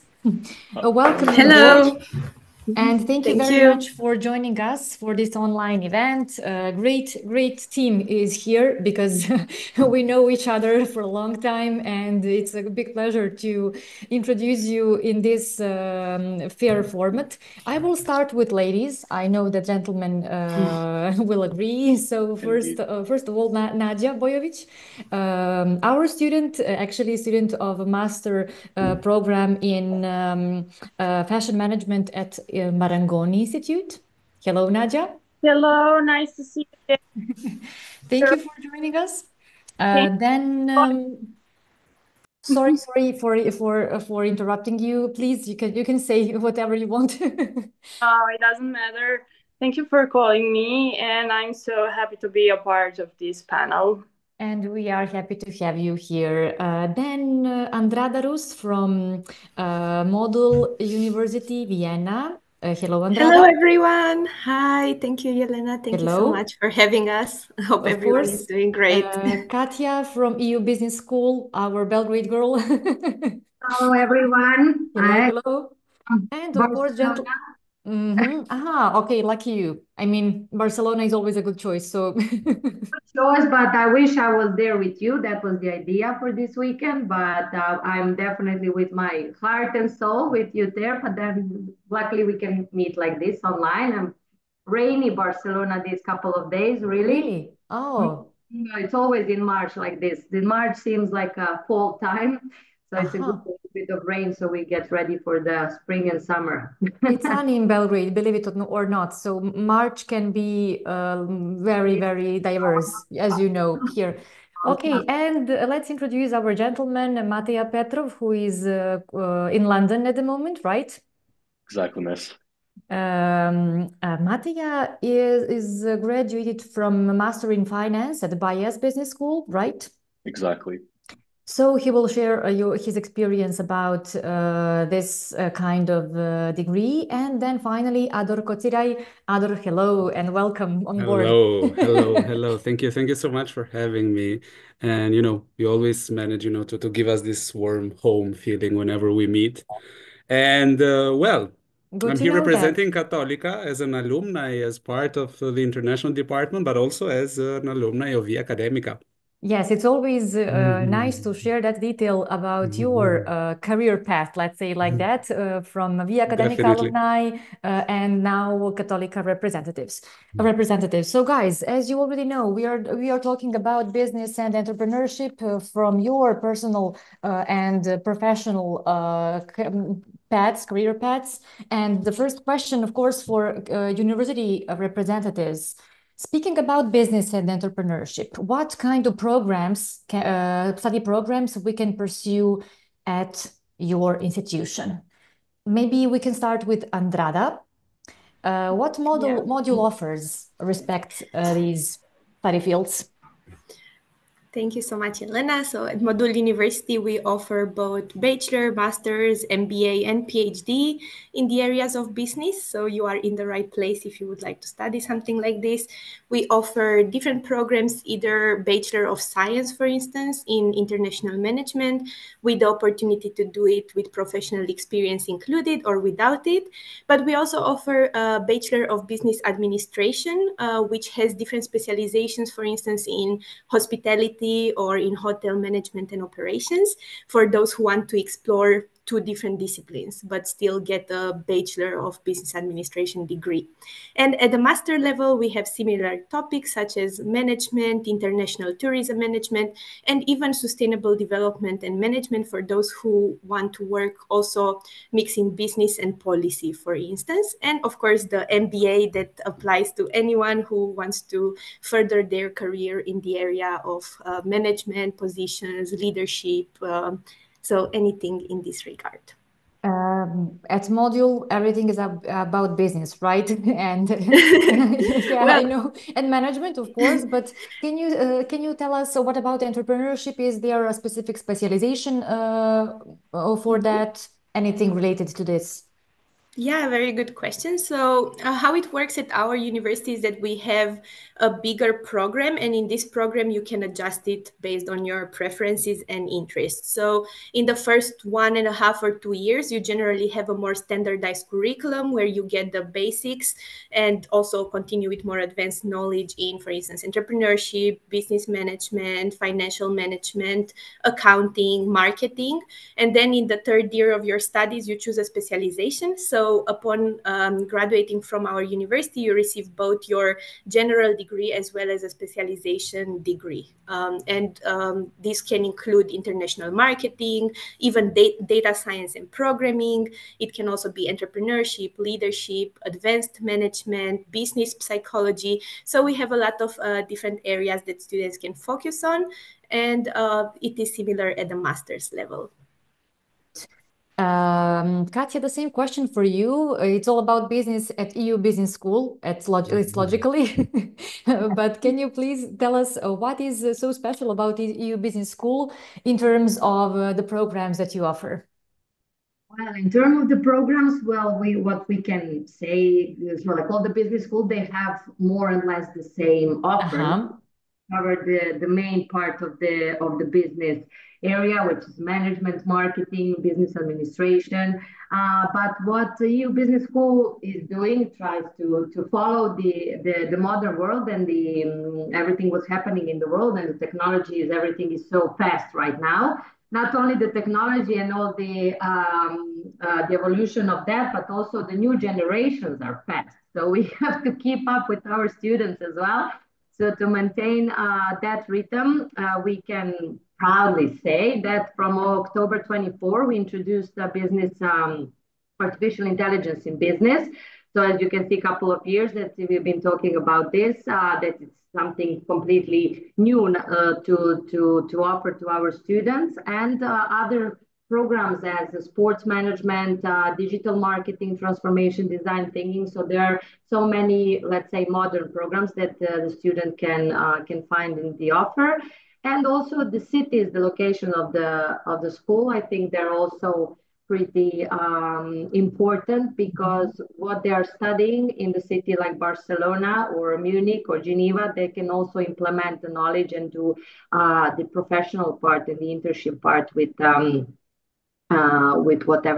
what is offered in these cities, the startups or the headquarters of the big companies. So let's say that it's important where you study as well, not only the school, but also the city. So yeah, that's right. I believe later on, Matija and Nadia will confirm what you said, that the location is very important. But can you please tell us, is there any curriculum for entrepreneurs, for future entrepreneurs? Yeah. What is happening lately that new generation, the kids, they are aware that they're working for somebody else. The best choice for life. And also a lot of our students, they're coming from families that they have family business. So they have this mindset already. So we do offer, of course, we have a master in entrepreneurship, but also a bachelor of honors therapist curriculum that is offering this major from the early age. So yeah, we have the statistic that now 25% of our students, they end up being an entrepreneur. Well, this is their idea. A lot of kids want to do that, and then, well, the ideas and possibilities later on, it's not that easy to be entrepreneur in this world. This also requires a lot of skills that they will obtain, but definitely school is trying to give them the best possible opportunities during the studies for And that. that's very high percentage, 25%. Wow. Okay, thank you for sharing this. I believe it will be encouraging for our students who are wishing to apply. And finally, Ador, can you share with us what is Católica offering in terms of business management? Every year, of course, we have applicants. Many students are already familiar, but it's good to know from you, are there maybe any news related to those programs? Sure thing. Well, basically, I would need like 2 or 3 presentations, to go through all of the business offerings at Università Católica. I mean, we're the university offering the largest number of programs when it comes to business and management as a subject area. Well, I mean, let's just start by saying that, yeah, I do fully agree that the location itself does make a lot of difference. And even if you were to go through, like, do like a super basic, research and go through Católica's website or academic offer, you'll notice that, business and management basically is in Milan. It's the financial capital, the economical hub of the country. The region itself contributes to like a quarter of the whole country's GDP. You could start by, I don't know, an economics and management bachelor degree. You could move on to a master degree. You could attend, let's say, even a generalistic. You could, pick a generalistic approach, or you could also pick some quite, specific programs like, luxury goods management could be an option. You could pick healthcare management, IT management, as a matter of fact. Maybe since we were talking about, the entrepreneurial spirit of the students, you could pick a master in strategic management for global business, with a strong focus on entrepreneurship. And, as I think the whole sector, like not necessarily only Católica, because universities do move together. I mean, obviously, it's a whole sector that it's moving forward, adapting to new trends, starting with digital transformation, focusing on AI developments without overdoing it, without necessarily overdoing it. And with the sustainability thing as well. Like if you were to consider, I don't know, let's pick a master in international business at Università Católica, you'd notice plenty of subjects related to AI-driven business models. We have a master which is entirely dedicated to AI-driven business model. We could opt for the digital transformation with a master in user experience as well. Sustainability, and we're focusing a lot of effort, when it comes to say sustainability, into developing new food science related, strategies. I mean, food scarcity is an issue, and it's going to become an even, let's say, bigger of a deal in the future. So sustainability within that very same area has been quite important, especially during these last few intakes at Católica. Right. So let's go on with the personal stories of our students, because I think it's very good to connect it with university offers. Nadia is here with her personal story, which is quite particular because she's already running a brand, fashion brand, and of course, fashion management at Maragoni was a big deal, a big tipping point for her. Nadia, can you please share something more about you from your Belgrade studies, then to going to Milan, and anything that you consider important to share for our students? Please feel free. Yeah, of course. Thank you. So I'm Nadia, and I have my own business, Nautical Couture, and I have been studying in Belgrade, University of Belgrade, Faculty of Organizational Scientists, and it's like management and marketing section. For always, I wanted to go to some master about fashion or design. And right now I had a great opportunity to move on to Italy. Every moving out is very risky and challenging, especially when you have in that time small young business. I really had a big fear to move to Italy, but I had a clear aim, a very big aim in that time. I wanted to improve my business in every section. So the international environment helped me a lot here, to get to know other cultures and to discover some new views of the world. Also, I have a great opportunity to meet new friends and to learn from real professionals.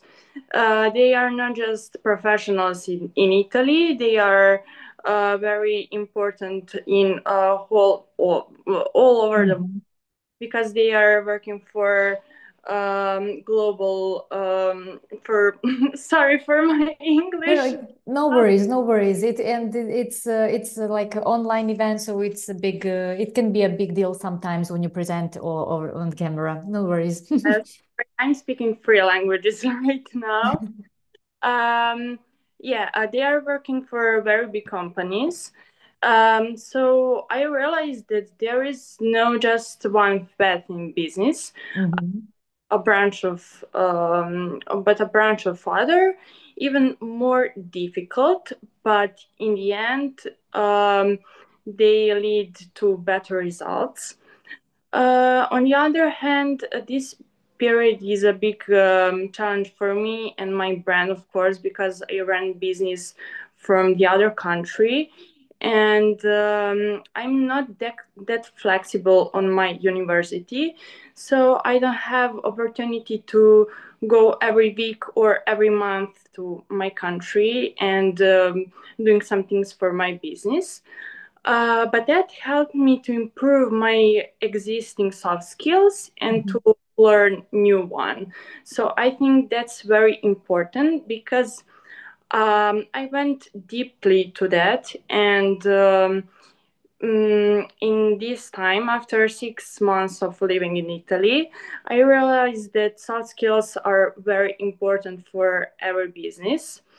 So Nadia, well, later on we will go back to this topic, because soft skills is really great topic that we can all discuss.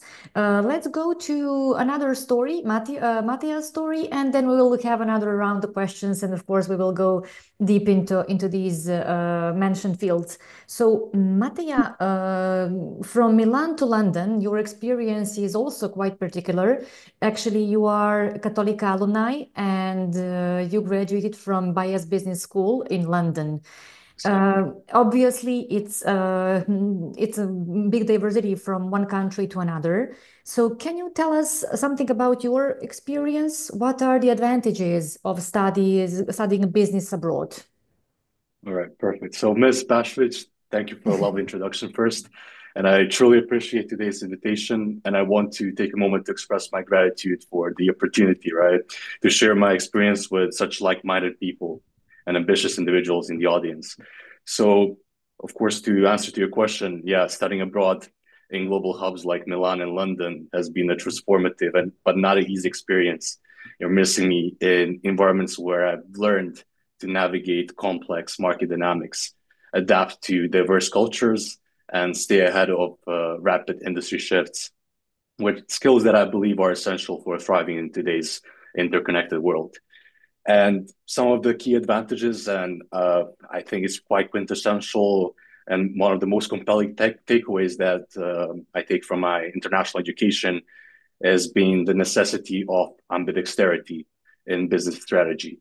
And that is ability to exploit existing capabilities while simultaneously explore new opportunities. As a person, I try to apply ambidexterity in personal and professional decision making by knowing when to rely on my core strengths. And this is when I praise myself, analytical thinking, problem solving, or financial acumen, while also staying open to new methodologies and industries and perspectives. So being exposed to both environments has refined my ability to assess when businesses should consolidate their core strengths and competencies or pivot towards new frontiers. So this aligns closely with some of the professionals in the industry who will agree with me, dynamic capabilities framework, where companies need to they have to sense opportunities in changing market conditions, but also seize and transform their strategies to maintain a competitive edge. And yes, well, I can also go further. Some of the things that we neglect as international students, and that is sometimes overlooked, the international network of peers, mentors, and industry professionals. Studying in London, a true melting pot of cultures has further amplified this experience. The city's dynamic, multicultural environment has not only broadened my global outlook, but also strengthened my ability to navigate diverse collaborative settings with ease. And yeah, to wrap it up, studying business abroad has been a game changer for me. It's not just about learning theories in the textbooks, it's about living in places, for me specifically, Milan and London, where I got to roll up my sleeves, dive into real world dynamics and figure out how to stay ahead of the curve. And as I look forward into the future, I'm excited to keep applying these lessons, to take on new challenges and work with incredible people around the world. Great. Sounds really great. And of course, you will be able to share more about your experience. What I would like to ask you all is about collaboration and actually internships that you are offering or that you had during your studies. What are their role in your professional development? We are aware that it's not about theory, it's about practical work. It's about going deeply into the real experience that will wait for us out of the classroom. So please, Ador and Katja, can you explain what do you offer in terms of internship, startups, anything that will help students actually to have the realistic image about everything that they will experience afterwards? Yeah, I'm going to leave the floor to Katja and then I'm going to go with Katalika. Okay. Well, the most important, let's say, part of studying business and students that choose to study business school, it's this professional side of the story, technical side of the story, and always the question, what about the internships? No? So I'm always quite transparent and honest about that because I've been, working at TU Business School for 7 years now. And I could see, different type of situations of student finding what they want, student being proactive, looking for internships, for options during the studies and after studies, and students could just decide to do the academic part of the story, practical part of the classes, and to enjoy the student life. No, not to search for much for the internship. So let's say that unfortunately the internships are not the part of the curriculum, so they're not mandatory. It's completely up to the students if they want to do it or not. And at the same time, they're not guaranteed. So since they are not a part of the curriculum, that means that we cannot make sure that the student will get the internship of their dreams. We will definitely do everything possible. So there's a career service. Every business school has its own career service. And this is the department that we invest the most in, because positioning our students and as an internship, as a part-time job during the studies or after a full-time job, it's how our also school gets better ranking, get better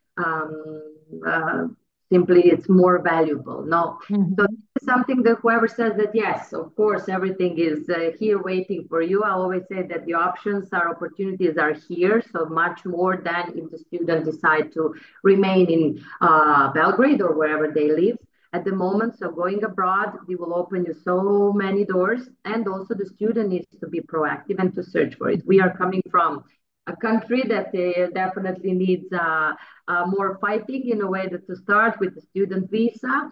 So we are kind of used to fighting for our rights and for our professional path. So this is something that the Career Service is offering. We are collaborating with different companies every year more and more. I have to mention then in bachelor program, in master program of Swiss campus in Geneva, since it's a little bit more expensive, the internship is included in curriculum. So the students will definitely have the internship. And apart from this, the salaries, well, what is paid, internship that are paid or not, it depends also on the campus, on the country, and different opportunities. Barcelona is pretty popular, so everybody wants to live and study in Barcelona. So it's a little bit, let's say, a bigger fight. But in Germany, the campus is smaller, less students, better standard. So everyone who wanted to have an internship got the internship. So that's Sounds great. Realistic situation. Okay, yeah, and thank you for that. Andrada, can you please share with us what are the ways that Module is collaborating with business companies, startups? Yeah. Can everyone hear me? Because I think I have some troubles with my camera. Yes, we do. We hear you. Okay, perfect. I see myself frozen on the screen, so happy to hear that you can all hear me. Similar to what Katya shared, for us, it depends on the program that students choose. So most of the programs for us do include an internship, aside from the big international management program that only takes 3 years. So if you want to take international management, then you will need to take it with professional experience, which will add another semester to your studies, leading to a full-time study of 3.5 years to do the internship. So students have always the option to choose if they do want to have the internship as part of the curriculum or not. For the Bachelor of Business Administration programs or the data science program, then it is included. It's either called a capstone project or an internship. So if it's a capstone project, it means it's more of an applied project that you do with the company. So when you go there, it's a bit more targeted than a general internship, and you will get to work on this kind of project, and you also need to report on it to your teachers and keep in touch. And you can also use it as part of your bachelor thesis, for instance, in the bachelor's program as a study case. Aside from this, we do not just work with companies for the internship or the capstone project. We also work with them for different seminars, startup nights, and also for different business competitions. So one new addition that we have included in the past year has been to create business competitions on our campus, but we also take part in competitions around the world. For instance, our students went on a competition a few months ago in Hungary. It's a big competition where a lot of other students come from different universities, and then you present and pitch your study case in front of different companies, which also helps you to enlarge your network and get noticed.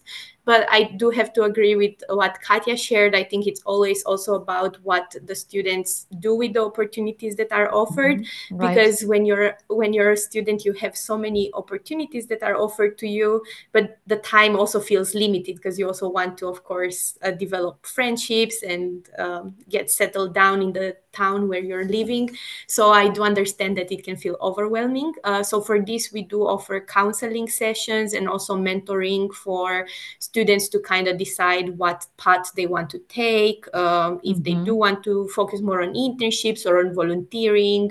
But generally, I think Vienna specifically in terms of internships can offer a lot to students who are also interested in policy, for instance, because we have the headquarters of the United Nations, we have the atomic energy, the nuclear atomic energy headquarters as well, and the Security Council. So students who are also interested in mixing the business perspective with this kind of political approach or like international relations have a very good opportunity for finding internships or also in the future full-time jobs in such places. And also this is the benefit that you can work in English as well. So again, like this is something that students should also consider when it comes to internships, that if you're going to study in Spain or in Austria or in Germany, you might be able to study in English, but certain companies will still require you to speak to some level the local language. Okay. So yeah.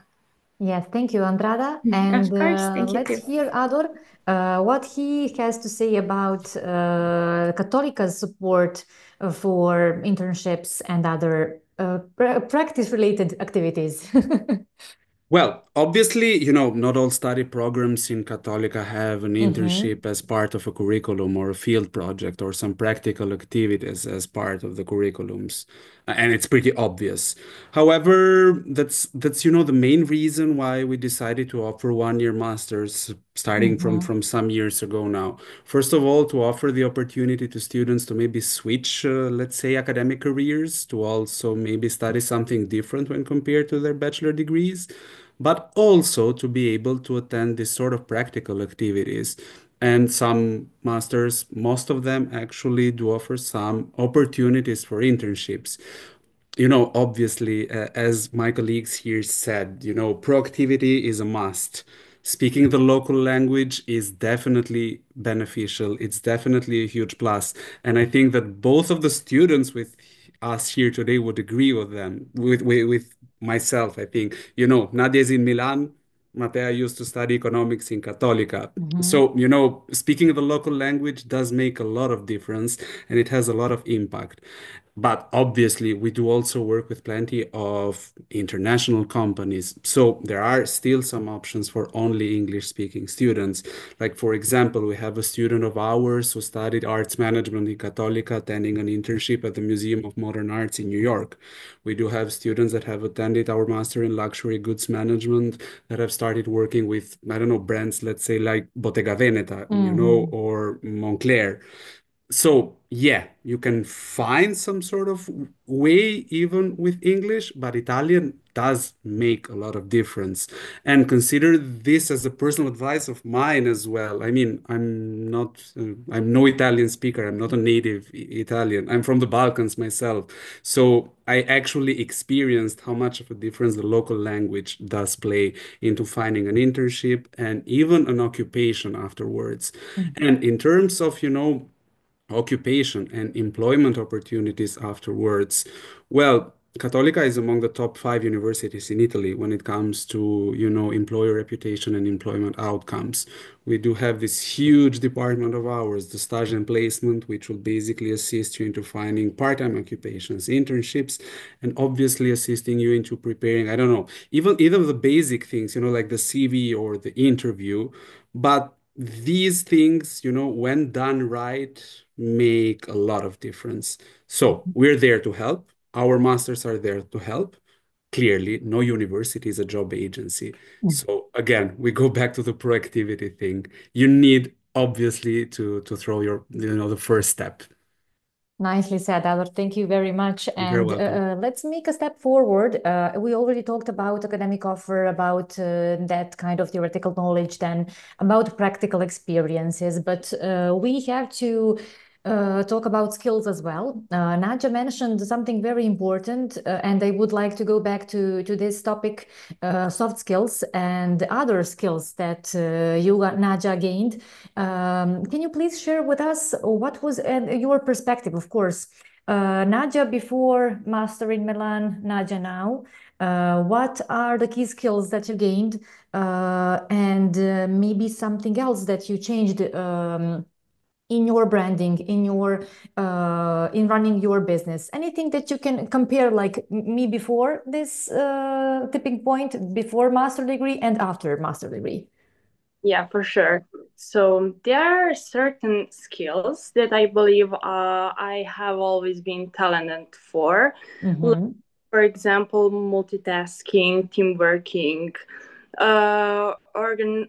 organizing time, especially some events or something like that. But of course, there are also those skills that I'm not good at. So at the university, I had in first semester very important subject for me and myself, where we have exclusivity to learn about the skills like soft skills and hard skills, but the main focus was on soft skills. We were learning by our teacher. Like we had some time for theory and other part of our lessons for real examples or for exercising. And every week we was improving our soft skills. And I realized that there are some soft skills that are so important for every job. But on the other hand, living in country that is totally different from mine, um, like from tradition and everything about everything, Italy is very different than Serbia. I learned that CIQ, like cultural intelligence, is very, very important for living abroad. So I think that having a feel for other cultures means like you can understand a person like individual one Mm-hmm. who comes from a different environment. And when you understand that person, you can work with that person in a team. You can work in every place because you have a feel for other culture. Then negotiation is very, because sometimes you need to get something that you want or that you need, and you must know how to negotiate. And leadership is the third one that I think that is very important. Nowadays, the greatest focus that I said is on soft skills, but also the hard skills are important too. And what you combine these two, I think that this is like this is the most important thing, because you can entry in every industry, and you can work in every company, and you can choose your type of job because you have hard skills and soft skills Yeah, for that. perfect combination. Yeah. Okay, thank you, Nadia. And I would like to ask the same question, Mattia, because he already mentioned some skills. Especially, I remember he mentioned also network of experts, network of people that he was building throughout his academic path and now career. What would be the crucial for you, Mattia? What do you think it's the like the most important skill or many or a couple of skills that you gained? Right. I completely agree with whatever was mentioned before, but I would like to share like a little reality check that I experienced recently, and that is, if you think that studying at a prestigious university is a golden ticket to success, I have news for you. It's just like having a gym membership, which doesn't automatically give you abs, and so enrolling into prestigious institution doesn't guarantee that you always stay ahead of the curve. Sure, it's a great start, but it's about the consistent effort, the hours you put in outside of the classroom, and the hunger for growth that really make the difference. Constantly applying yourself is a key. So merely studying at prestigious university won't cut it. The real challenge is how you take that knowledge and apply it, and how you use your time to dig deeper into what interests you and how you push yourself to gain hands-on experience.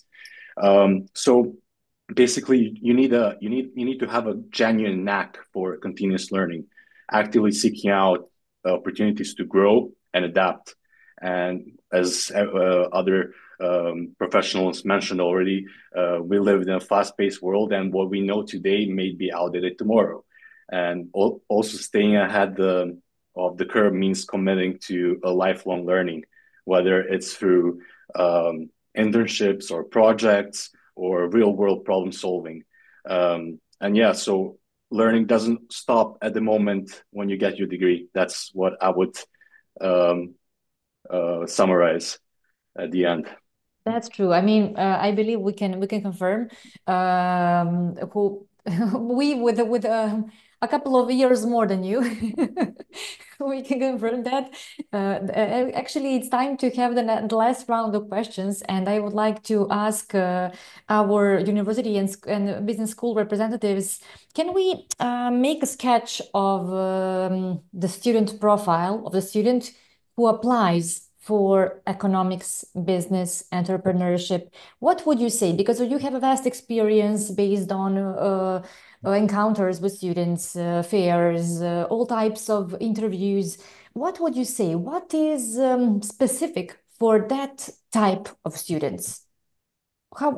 Whatever you can share. Yeah. I can go ahead if you yeah, sure. Well, yeah, I think that's an interesting question, because I think it really depends on the area that students will choose in the end. So I think a student who goes more in the entrepreneurial space or marketing can be quite different from a student that goes more into accounting and banking or That's financial true. management. So I would make this difference maybe, but definitely what I can see is that the students who perform best, I would say, in the entrepreneurial space are maybe the ones that sometimes in high school they didn't perform the best in all the subjects, or who might have been questioning things in the classroom, or like always asking why and maybe not always receiving the answer they wanted. Or maybe they also perfectly fit in high school, so it doesn't have to be a typical scenario, but I think they generally have a sort of curiosity for exploring new options, new alternatives, new solutions. So they are usually those people that question the status quo, like, why is this happening like this? Why it can't be better? So I think these kind of people then find a drive that they want to improve what there is out there. So then they feel driven enough to create something from scratch, and also not to give up when it's not going to work the first time. So I think this is also a big trait I see in our students, is that they have to have a tolerance for frustration and for failing. So kind of a love for, almost like love for failure would For be a challenges, good. maybe. Yeah. And also one more point that I think students struggle with, but also I think the ones that really manage to push through as entrepreneurs are the ones who have ideas and then they don't sit for years thinking about it and just sitting in class or at the library thinking, oh, how this could work. But it's like, okay, I have this idea, so I'm going to try to do a little event, or I'm going to try to do a first batch. I'm thinking of cookies because we recently have a student who opened a cookie business, and she was telling us she was sitting in a pandemic at home looking to bake cookies, and then she started to enjoy it so much, but she was always afraid, what will people think if she wants to sell them. And then she had an entrepreneurship class at Modul, and she was like, you know what, I'm going to start an Instagram page and try to sell it to my fellow students and see how it works. And from there it bloomed into her selling cookies to a lot of places in the city of Vienna. So sometimes you just need to take the Nice story in story. your heads and go ahead and do it. So I think this is for entrepreneurial students more. Okay, thank you. Yeah, very, very good sketch of this kind of student. Katya, what would you say? What would you say about actually students who apply for EU Business School? Are there any specific features, I don't know, mindset, habits, whatever? Exactly what it's a profile of a EU Business School student is the one who wants practical, completely practical. The most important thing is, I think, the location and although it should not be choosing the, but let's say that business is nowadays and lately, so many years, that it's a choice of a student who doesn't want to be a doctor, doesn't want to be an engineer. So it's like whoever knows that's a vocational, but who doesn't know exactly what they want to embrace all the opportunities. And studying abroad is a big opportunity with a lot of new opportunities coming every year. So networking, meeting new people, not only professors and being abroad, but also the students. Each student is a possible, of course, or personal level, it's a friend for a lifetime, but also a possible professional partner, a contact, etc. So the mindset of these students is they are innovative. So they are thinking of having their own business. They already have their startups or the idea of even in the high school. And as I mentioned before, most of them are coming from this environment, from the home, from family business. So it's also another thing, the backup of the financial backup, that they do have this mindset, but they also have a financial backup that they can think of that. So this is a big difference, and they're all pretty much similar. So this is good for the students because they can meet students from different cultures. What also student was mentioning before, Nadia, that this is something that you get to learn how to work with different nationalities, different countries, and this is really something that makes your life richer, For on a sure. professional level. Yeah. So. Yeah. Okay, thank you. And Alvar, what would you say on this topic? Well, I can perfectly agree that there's no one size fits all. Obviously, like you're gonna, expect a different kind of student for statistics when compared to students that maybe would pick sports management, perhaps, or maybe a student that would pick marketing management. But if we were to consider, so apart from the fancy content of the program and career opportunities and employment outcomes and everything, we're here to also provide a fair expectation management to the students. Obviously, like if you were to apply, let's say, for our undergraduate program in economics and management, you should be excellent in mathematics and in quantitative subjects. And Matea knows this very well. So, you could have all the entrepreneurial flair in the world, but if you're not excellent in mathematics, yeah, you're not going to be admitted. When you are a bit older then, and you might even want to consider a master, then obviously there are way more factors into it. We have the motivation, which plays a crucial role. We need for our students to have fully understood what the differences between the programs are, because the program that you would pick, then it's going to impact your future career. And then obviously, we need the extracurriculars. We need some sort of recommendations from professors or even employers of the students. So yeah, there's no perfect profile. It's a matter for the student, first of all, to find the right fit, but also for Católica and our programs to find the right student that would fit in any given program then. Yes. Speaking about, I can also confirm that not one size fits all, because we are doing academic and professional orientation, and we also know that it's not the same person who would study entrepreneurship, finance, or marketing. So although it seems to be very similar, it's different kind of mindset, different kind of personality. So yes, I can confirm from this part of the story that it depends, different skills, different mindset. And maybe it's a good moment to wrap up this conversation with some key skills. I already made some notes during our discussion, so I would ask our students, Matea and Nadia, to just confirm if we are on the right path. I will read them. Cultural intelligence, which Nadia really well explained. Negotiation skills, leadership skills, hunger for growth, being able for continuous learning, consistency, especially when it comes to entrepreneurship, and ready to fail, which Andrada mentioned. Also important for entrepreneurs, and building a network. It's not a it can be a skill. Networking is already a skill. What would you add, actually, Matija and Nadia? What would you add? Any kind of advice that you can give to the students that are listening to us? Any kind of advice, not just in academic terms, but like life advice. Right.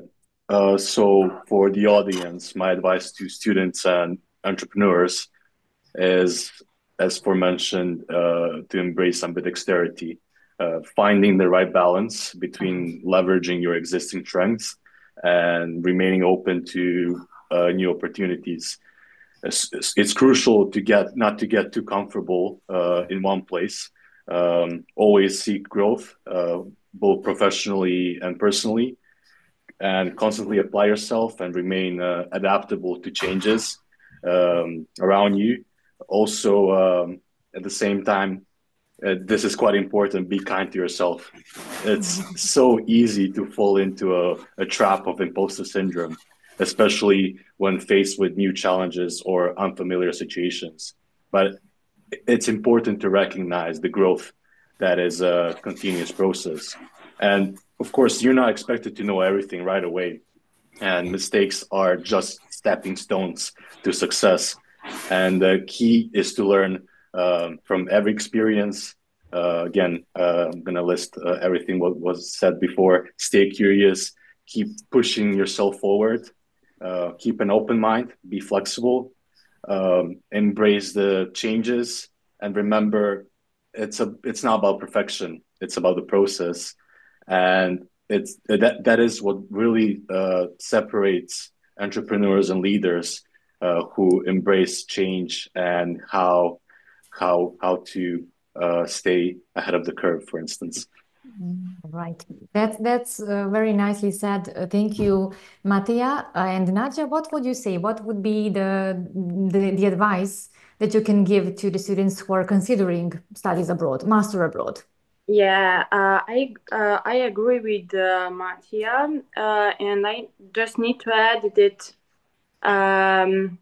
it's very important to work on yourself for every time, every day, and to know your limits. There are people, and we doesn't know anything. So if you want to go to some company, you need to learn about that company, to learn about yourself, and you are fit or not, and to just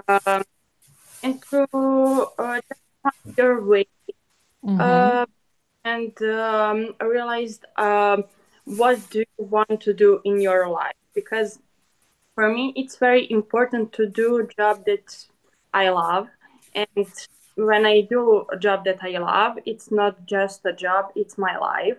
And it's important to understand that you have a job, that you have your skills, and just to combine that once and find what do you want to do in your life. Great. Well, I think it's time to finish this discussion. I would like to thank you all for your time. We do appreciate it, and I believe this conversation will be very useful for our students. Whoever wants to apply for Católica, EU Business School, Module University Vienna, of course, they will have our full support in every single step.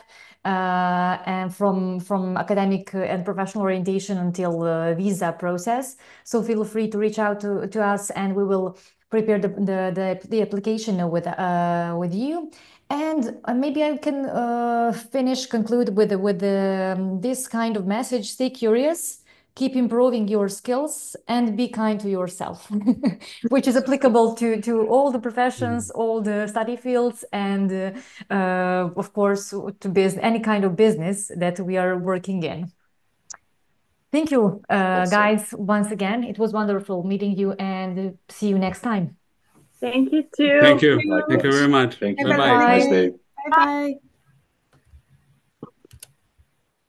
Mi nastavljamo sa narednom prezentacijom koja će se ticati luxury managementa. Donekle slična tema, ali ipak dovoljno drugačija da nam se pridružite ukoliko razmatrate i hospitality i luxury management, tako da se vraćamo za 5 minuta.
Hello again. It's time for our next panel about luxury management, as I said previously, and I'm very pleased to introduce our panelists. I will read your names, guys. Actually, we have guests from abroad, and I will start with actually our ex-student Anja Kalitanin, because we already know each other, who is pursuing a master degree in luxury management at University of Monaco. And then I am pleased to introduce our guests from abroad, as I said. Sorry if I don't pronounce your names correctly, but Andrei Jacobus. That was amazing. Okay, great. And Simone Trivelli.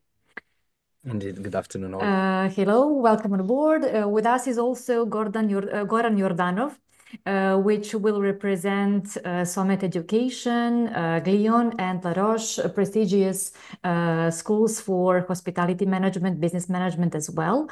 So guys, let's go step by step. As you already know, the goal of this panel is to introduce our audience to luxury management, hospitality management as well, and to encourage them to consider this kind of career. Your personal experience will be very useful for them because it's all about our personal stories, and we are usually inspired and motivated by other people. So feel free to share anything that you consider useful. Of course, I will make some questions to make this panel discussion very structured, but at the same time, I would like to ask you to just be yourself and share whatever you consider useful. Okay, let's start with some kind of useful topics and questions. Maybe we can start with Goran's experience, because I believe he's like the one who should open this panel. Goran, considering your vast experience with students from all around the world who would like to pursue a degree in hospitality management, what would you say? What is the key trends for this for hospitality industry, and the key topics to consider before pursuing this degree? Hello, everyone, and thank you, Yelena, for hosting. Thank you, Via Academica, for organizing the forum. It's my pleasure to be here today. So I'm the Regional Admissions Director for Glion and La Roche for Central Europe and the Nordics, and in my capacity, I meet a lot of young and very inspiring young people who then pursue studying with us. And I just want to put just a remark that Glion and La Roche, we are known for our hospitality degrees, but we are also very strong in the field of luxury. We have masters, executive masters in luxury management as well. We have a masters in marketing and management for luxury tourism. So it's a topic known to us. And the way this topic came to us is because employers came to us asking for our students to start working in those markets, in those fields. The way I feel the industry is going, it's going in a very good direction, in the sense that, well, the topic today is AI and robots and things like that. And I think that's going to impact the industry, of course, in the future, like anybody else. But the impact is going to be in the sense of probably business optimization, while at the same time keeping this personal approach to everything we do in luxury, making things very unique. As I recently heard from a very nice person, he said, what about robots? He said, what about robots? I mean, yes, it's important to be in touch with a person, but if I have a 6-hour flight, I'm not going to wait 20 minutes in a line at reception for somebody to ask me how was the flight. And he was very right. I don't want to, we need to define what amazing exceptional service means. And it's not about waiting 20 minutes in line to be asked how was your flight. It's way beyond that. So maybe that's a good topic to also discuss. But what I see among students is a strong desire to work with people, to work in jobs that are very global, very international, and to be capitalizing on their, what I call, curiosity for other cultures, for other businesses, and their desire to work with people. That's maybe the summary of it. Thank you for this introduction, actually, to our main topic today. I actually didn't introduce our speakers and guests completely because I wanted you to tell your story briefly. So, Anya, please, can you tell us something about you and something about the degree that you are studying at the moment? Yes, of course. So my name is Anya. Currently, I'm in Monaco at the International University of Monaco. I started my studies in Belgium, where I did business administration. And I went to a bigger university that was public, and I was looking for something smaller and something more warm, let's say it like that, which was the International University of Monaco. And I'm doing luxury management, but there are 3 specializations. There is hospitality and events management, which is what I'm doing. There is fashion and accessories and brand management. And now they're also going to have yachting from next year. So yeah, the way I chose the school was basically I realized that luxury management exists, which it takes a while, and which is why I think this panel is actually really great to find out different industries that you can work in. And I found out about the University of Monaco and then the luxury management as well. And I realized that it's the perfect fit because I've always wanted to do something with customer experience. And we can all agree that customer experience is the best in the luxury industry. So that was kind of my way of thinking. And then when I was choosing my specialization, at first I thought that I was sure that I'm going to do hospitality or more so events management. And so I chose it, but I also knew that with events and hospitality, again, the service marketing, the service management, which is more and more and more important these days, I mean, it's the most prominent in that field. So I decided that I'm not going to focus on brand management, but I'm going to focus on hospitality and events. So yeah, so now I'm here and I'm enjoying it a lot. I also learned about new industries as well, like the yachting industry, which is very prominent in Monaco. We have the yachting track, which was also very nice to learn about. So yeah. Great. Anya, it seems that you already, let's say, found your path or found your passion for something more specific. It's about hospitality, it's event management, but it's also yacht industry.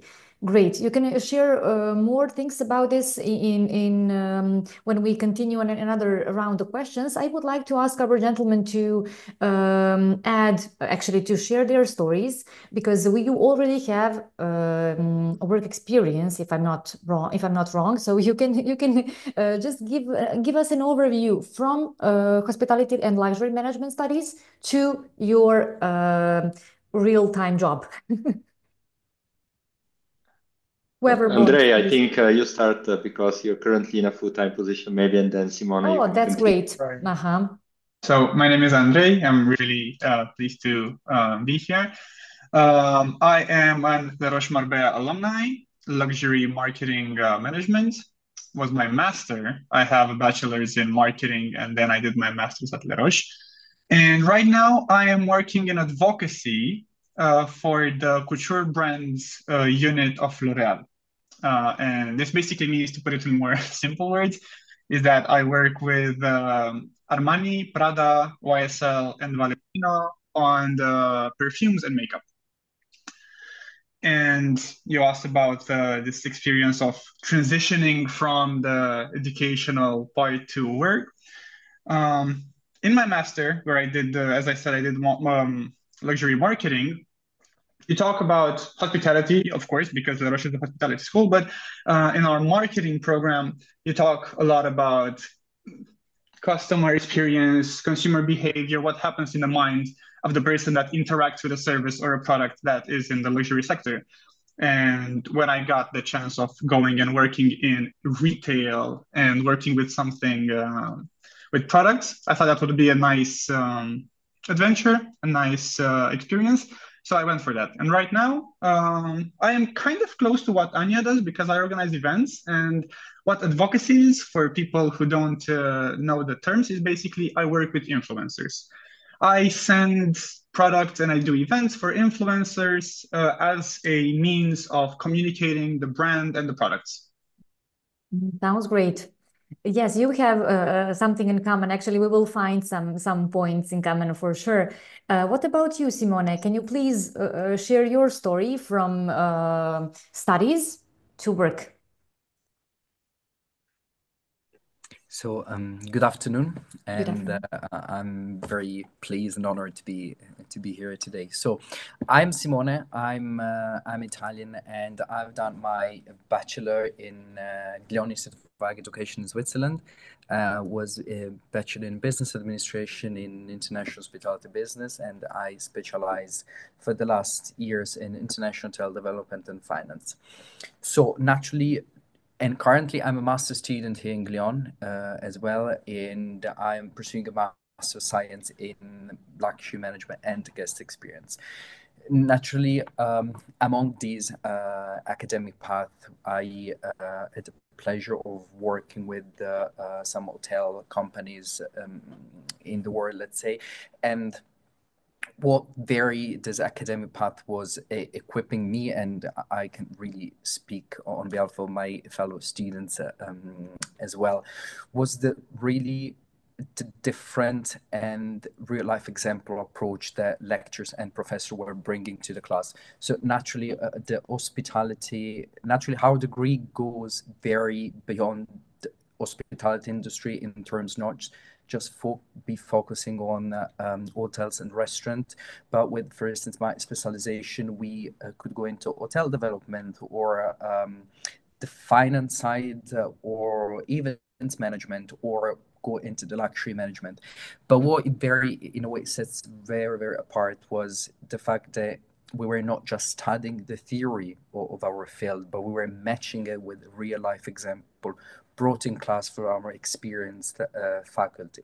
And these allowed us, when we went in the field, to apply it, to in a way be able to kind of reapply those theory and aligning with the real life examples directly in our job. Mm-hmm. Okay, speaking about your student experiences, I would like to make a stop here, let's say like that. Can you please explain us what is the learning environment in your hospitality and luxury programs? Because it's quite different from other study areas, and we should explain it and describe it with more details. What aspects of the curriculum of the campus experience was the most useful, valuable for you? We can go step by step, or actually everybody can share their point of view. Maybe Goran can start again. What he would say about that learning experience and learning environment. Okay. Thank you again, Jelena. I'll be very brief because I was a student too many years ago. Okay. So that was many moons, as we say. But I love this job because it keeps me young, because I deal with lovely people like the ones we have on the panel today. And in a way, I become a student 100 times every year per year, so that I feel in the vein of this. I'll say what's unique about Glion and La Roche in the learning environment sense is bringing faculty with experience over academics. Of course, they have strong academic backgrounds, they do research, but they also come with a lot of professional experience. And then also applying the knowledge. I mean, in both in La Roche, André can speak a little bit more about our Brands Week. Simone can say a little bit about our trips out of the campus. We go to different cities around the world, and we try to put the students in front of different brands so that they can learn from them. And it's not a trip where you just go and have fun, and just look around. It's a trip where they actually have to deliver quantifiable learning outcomes. So for us, it's very important to have that link always between what we learn in the classroom, how does it apply in real life. I mean, in Glion, I know now sometimes we even take students truffle hunting to learn about fine foods and truffles, right? So to that level, it's very important to really get your hands dirty and kind of experience things by doing them. So that's maybe my perspective. But everybody else, I'm sure the students on the Yes, they panel can will. share more. Of course. Anya, can you tell us something about your learning environment in Monaco? Yes, so Monaco, I think, is a little bit more specific. It's a little bit different considering that Monaco is our campus. It's a smaller, more intimate environment, I would say. And as for the hospitality, to be honest, for my first semester, we were more focused on luxury and by itself. And now I'm more focusing on hospitality, and I'm going to even more focus on it in a couple of weeks. But basically, I do see we have the same approach of getting your hands dirty and actually getting to know different companies and different professionals and basically people in the field. We learn a lot about the whole ecosystem of Monaco, as we call it, which has very strong hospitality, and everything is connected. And we also generally we have experiences. For example, we're going to a field trip in 2 weeks, where we're going to see different hospitality things in Milan. So yeah, basically, yeah, that's Sounds it. great. Thank you. And Andrei, when you recall your master, what would you emphasize? What was so special? Is there any tipping point for you? Any specific experience? Of course, you can describe more than that, but maybe we can also focus on one thing. Right. So I have three main things that when I look back, I Oh, can see nice. that, okay, this was valuable. First of all was the Brands Week. And at the end of your study, you have 1 week, and every day you have three, sometimes even four companies that come on campus, and they talk to you and they explain their business models. They explain everything that they're doing. And they also give you a little window that you can interact with them, and you can actually, in the end, apply to a job or internship there. And you have in this Brands Week companies we had Loewe for fashion, we had Drumelia Real Estate, which has the #1 real estate agent in Spain. We had Bentley and some other luxury car dealership companies. Also hotels. This is one thing, the Luxury Brands Week. The second thing is the whole focus that they put throughout the semester on this career fairs, because I don't know if I mentioned, I was the sub-leader of the Ambassadors Association. And basically, one of the main things we do, we organize career fairs on campus.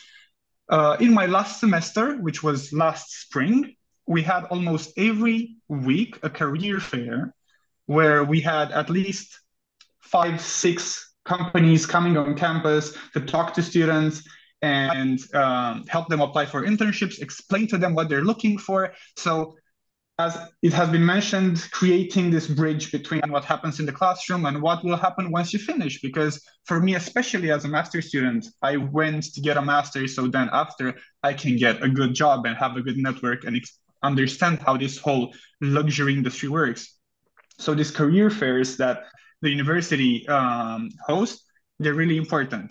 And the third, I would say, I really had one teacher that I liked a lot, and he came with study cases on all the industries, from champagne to luxury cars to watches to fashion. So in 1 week, we had this guest lecturer, and he took us through everything, which was amazing. Nice. Thank you for sharing your experience. And what about you, Simone? You are on the campus, right? And so you are like, you have fresh impressions about everything. So please share some of them with us. Indeed, very, very ongoing impressions. So definitely is the international networking that we as a student are exposed, I would say, really on a daily basis. And since our very beginning of our journey here on campus, because as Gordon was mentioning, our semester 1 for the bachelor and the master student goes into field trips. So for instance, master 1, depending on the program and on if it's international hospitality business or luxury, we'll go to a different city to get an overview and a better understanding what's hospitality and high-level restaurants and fine dining is. So for instance, the bachelor in luxury goes a week to Milan to understand the Italian gastronomy, and goes a week to Paris to understand what's the French cuisine has to offer and what's is really this luxury hospitality business. It's very to get on hands experience, because when we're there, as Gordon was mentioning, we are not there to visit the city. We're not there to enjoy our time there. It's part of our academic and learning journey over there. So it is very to already start to connecting with professionals, and because the school organizes some presentations with, for instance, in a few months, I'll be going in Milan for my field trip as a luxury management guest experience student. And we will have a private presentation with Loro Piana, with Ferrari. We'll have with the headquarters Richmond. We will talking with the general manager of Four Seasons, which is a Glion alumni. We will have the chance to go and meet the boutique director from Jewelry Brands. And in these typology of settings, those events in a way already allowed us to be exposed to professional and high top ranking individuals, which in a way we have to kind of get in contact to, because when we're going to step out of the master studies, we'll be looking for employment. And actually all this networking since the very beginning of our journey are essential for us. Additionally, I think a very strong point of our institution is our recruitment day. And naturally, as I was mentioning, the incredible networking Glion has worldwide made us to bring more than 250 recruiters each year on campus, where we have the possibility to have an exposure with them, an approach with them, and a very even interview on the same day with international professionals, general manager, HR manager, which they might be flying all over the world. We have companies from Dubai. We have got somebody coming from US, Europe, Middle East, and these we have a very private approach with those companies because they're coming on campus.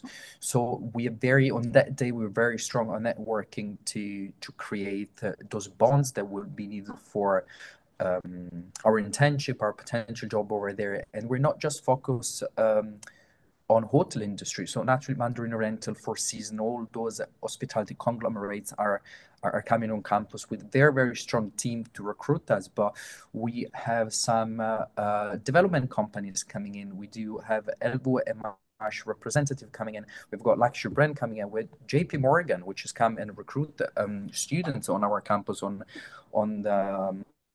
for JP Morgan in Geneva, because the vice president of wealth management is a Glion alumni as well.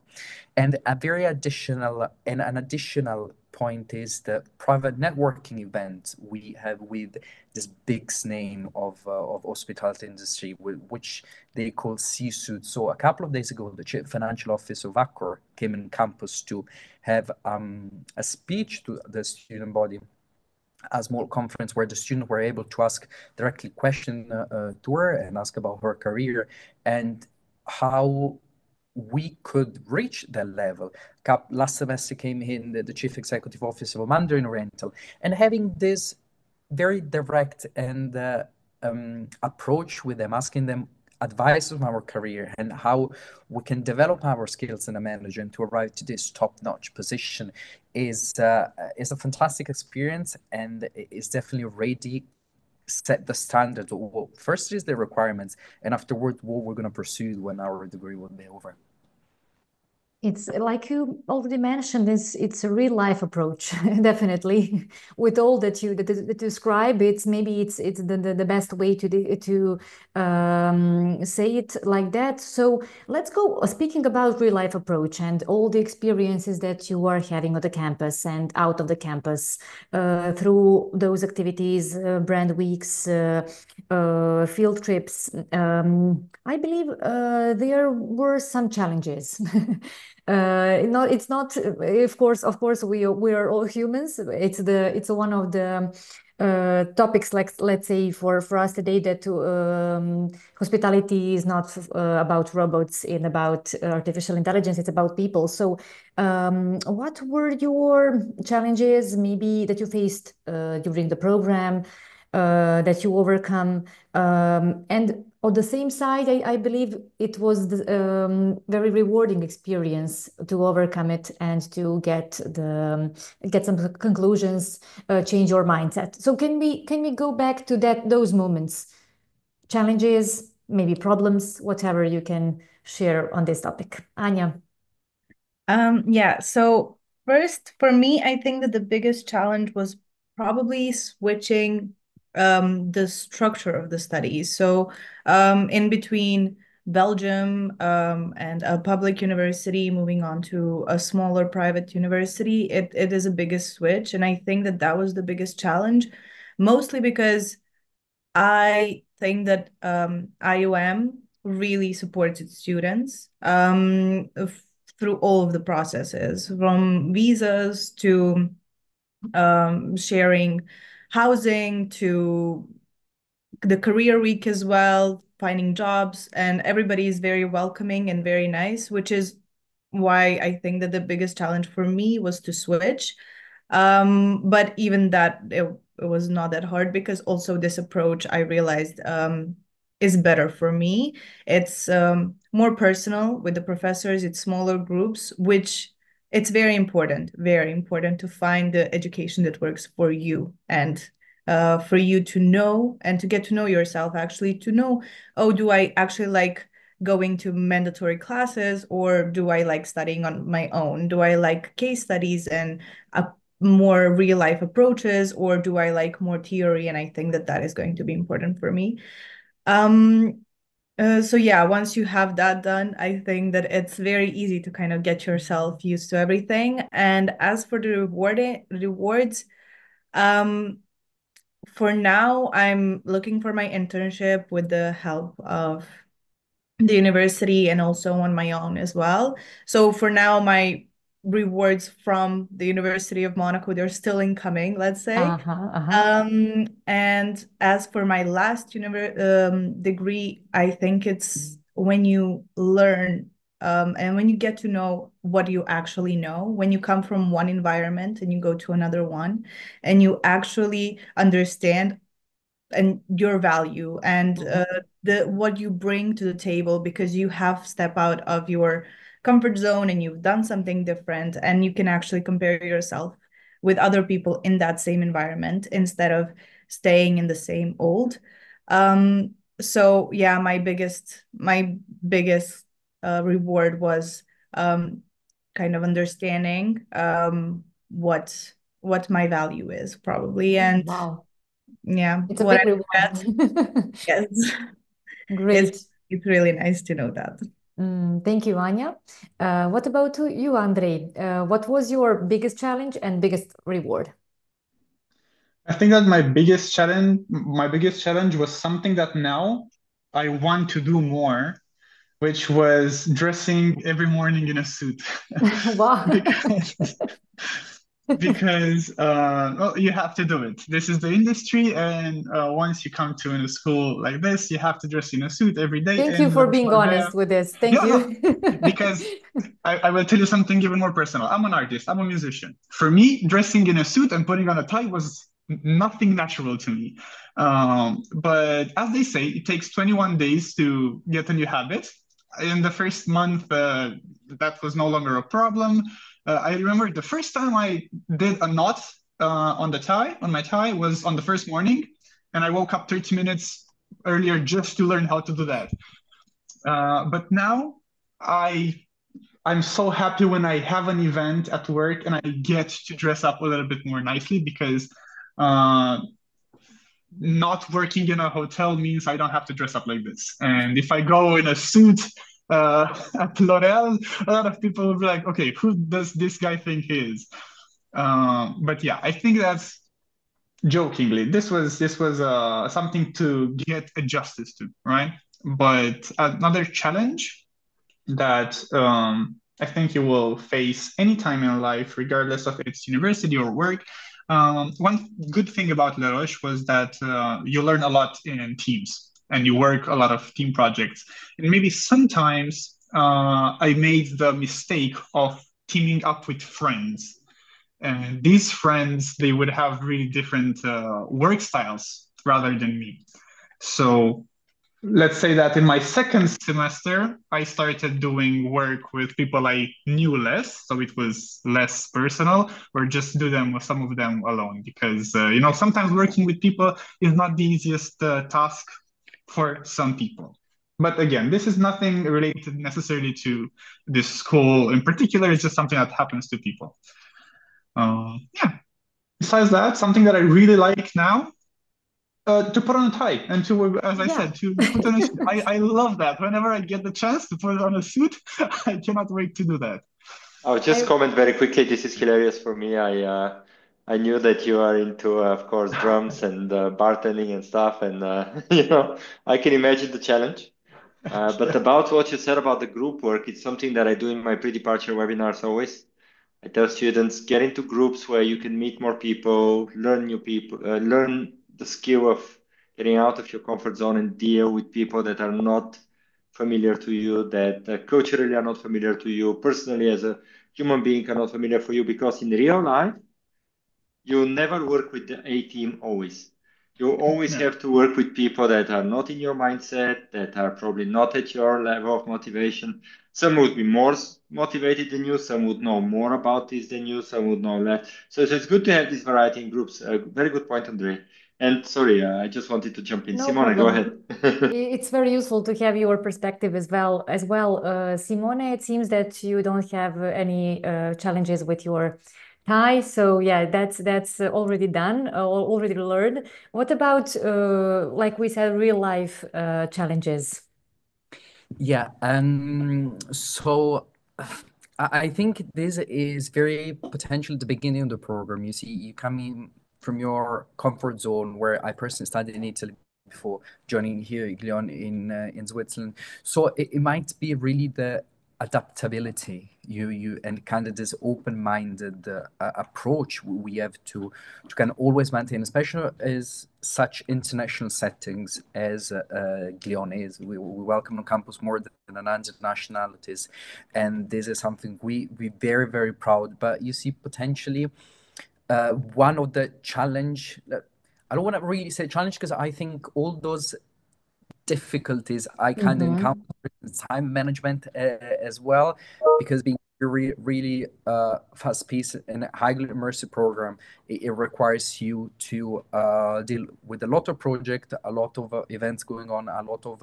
networking events, a lot of recruitment that goes on as well. So what, in a way, this is more challenging that we face, it definitely shaped myself personally and professionally. So I really see it as something that shaped and supported me and helped me in advance my capabilities and my skills. If we go into the positive part and the rewarding part, I think there's different. I'll be quite fair. I think Glion, from my perspective, gave me a lot, and that's why I decided that person to continue to pursue my master as well after 3 years and a half of my bachelor. One of them is definitely being into an ambassador program, leading a team of ambassador program after a few semesters, but is really the intangible, let's say, experience, because it's the relationship that me as a student has as development with faculty, with my classmate, with industry leaders. And I've been now an ambassador for almost 4 years, and I'm now a senior ambassador, so I'm leading a team, and we're just finishing the recruitment process for the next team for this upcoming semester.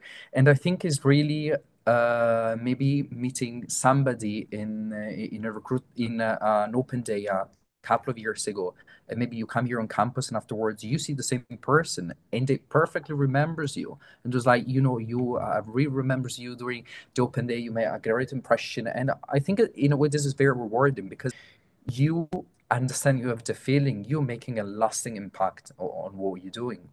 And additionally, it's very this we're really a family. I'll be quite fair, even with our faculty and with our top management. They're there to support us for whatever needs we might really need.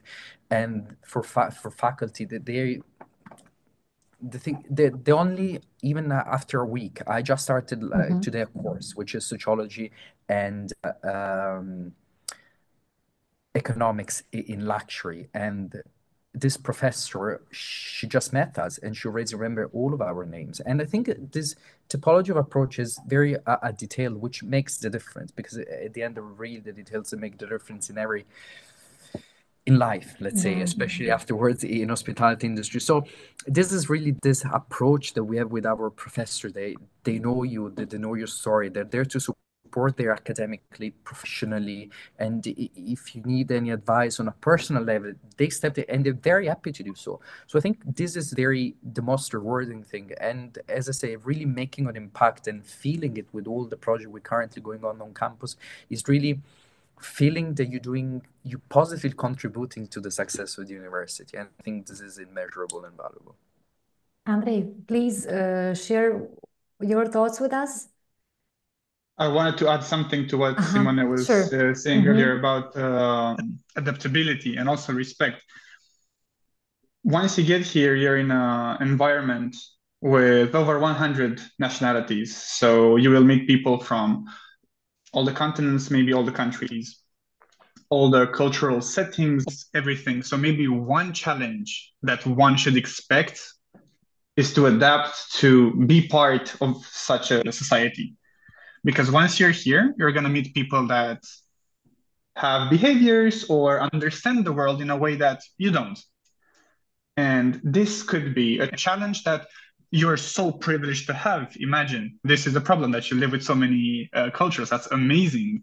But this is something that you have to adapt to in your first months once you enter an environment like this, which then, as I can say now that I'm back in Romania, I miss my friends from all over the world, from having a movie night with a Colombian, an Italian, an Armenian, and I don't know. It's a really, really beautiful thing to have, and you make some friends and you make some connections all over the world that are so beautiful. But in the end, for someone who maybe before that they have never lived abroad, that can be impactful. And I can say this as someone who has finished their studies in 4 different countries. The first one that I started, it was in the Netherlands. And that was a huge culture shock that people should expect. Not all of them. Some of them are just easier to get through, I guess, but it's something realistic to expect. Okay. I think it's the perfect moment to introduce another topic, another round of questions for you, because we should speak about skills as well. Once you go through any difficulty, you gain some skill, right? You are stronger in a way. At least it should be like that. So I would like you to share some skills that you consider important. Now, not for your degree, for your future career path, and maybe skills that you gained, that you developed at the campus, and of course out of the campus. Anya, please, you can start with your experience, and then we will make the whole round. Okay, so I think, first of all, I don't know if it's really a skill, but just being curious, it's very important. Curiosity gets you places. And to that, I think also critical thinking. That, I mean, you develop a lot, especially if you're in the right learning environment. Adaptability, as they have mentioned, with different nationalities, it's important to adapt in general, but also in hospitality and in the luxury industry, things can go wrong. People can change their minds, and you have to kind of adapt and do it like they want to most of the time. So yeah, those are some key skills that I would say, but a big exclamation point to the critical thinking and curiosity. Wow, thank you. Thank you. So guys, Andre, can you please tell us, what do you consider crucial? Crucial for hospitality? is to smile, because you're working with people and you're working towards a positive emotion. This is what separates luxury from standard service, standard retail, standard whatever, is the emotion that you inspire in other people. So especially when you work with so many people, you have to know how to smile and you have to know how to be a people person. As I said before, to some it comes naturally, to some they have to train it. It's something that you can definitely train it. But remembering names and learning how to smile and how to be of service and to actually have the service mentality, that's what I think makes or breaks a good employee in the hospitality industry. And then you go into the more hard skills of, okay, you have event, you have, which are so important, and that's what finishes the job. But the attitude you come towards an employee or an employer, that's gonna make the difference, in my opinion. Great, thank you for sharing this. Simone, what is your opinion? So from my personal perspective, is really is the different perspective that your colleagues or your teammates can really bring to the table. And I think this allows us to see things in a different way, than maybe because of cultural aspect or personal settings we haven't seen. Maybe by embracing and understanding and potentially putting ourselves in their shoes, we see something that we would have noticed before. And I think this is really something very, very important, and embrace difference and respect it. And everybody can have their idea, but I think you really win as a person as well. You respect it, you share your idea, and you kind of not debate, but you kind of talk about, okay, I've got this idea because I see this, but maybe another person saw something different that I wouldn't even imagine. And this is, I think, is very, very important, and it will really lead us to very win in whatever industry you go to, but really especially hospitality industry, because I really think that hospitality industry is different worldwide. I just see the difference between the hospitality industry I found in Italy and the hospitality industry I find here in Switzerland. Completely different hospitality industry. And it is really nice to see a different approach of it and see which one you might be aligning with more or implementing afterwards something very different. And another thing which I think is very, very critical is task prioritization, time management, which is something which is very, very developed. I've been developing this a lot throughout my journey here in Lyon. But I think understanding what needs to be delivered first is critical, is essential to accomplish what you need to do, and time management as well. And this is something I really, really, I constantly I think there's always time for improvement, especially within time management, and it's something I put always myself in discussion with. So to try always to develop this typology of skills, and naturally with a lot of events occurring on campus on a daily basis, I think this is a very good environment to well develop in this typology skills. Sounds great. Thank you, Simone. And I would also like to ask Goran to add something maybe that you can share with us from your perspective. With pleasure. I'm going to give a much broader answer because, of course, there are a lot of specifics, like you guys say, whether it's curiosity, whether it's developing yourself to deal with intercultural management, whether it's task management. But I'll quote here something that I heard from one of my students who was on the executive MBA with us, Duarte. He's the GM, was GM in the Mandarin Oriental in Prague. He moved to Portugal. And he quoted something, I think, from a book, which was called that in the future, we need to learn how to automate the boring and humanize the exceptional in hospitality. So automate the boring, humanize the exceptional. And I think this requires different skill sets. So automate the boring, I think, is the part of the skill set where you need to be a visionary. So technology is overwhelming us. We talked about that a lot, AI, all these kind of things. A lot of leaders today are afraid of this, and they try to deal with it as a way we are in a boxing match.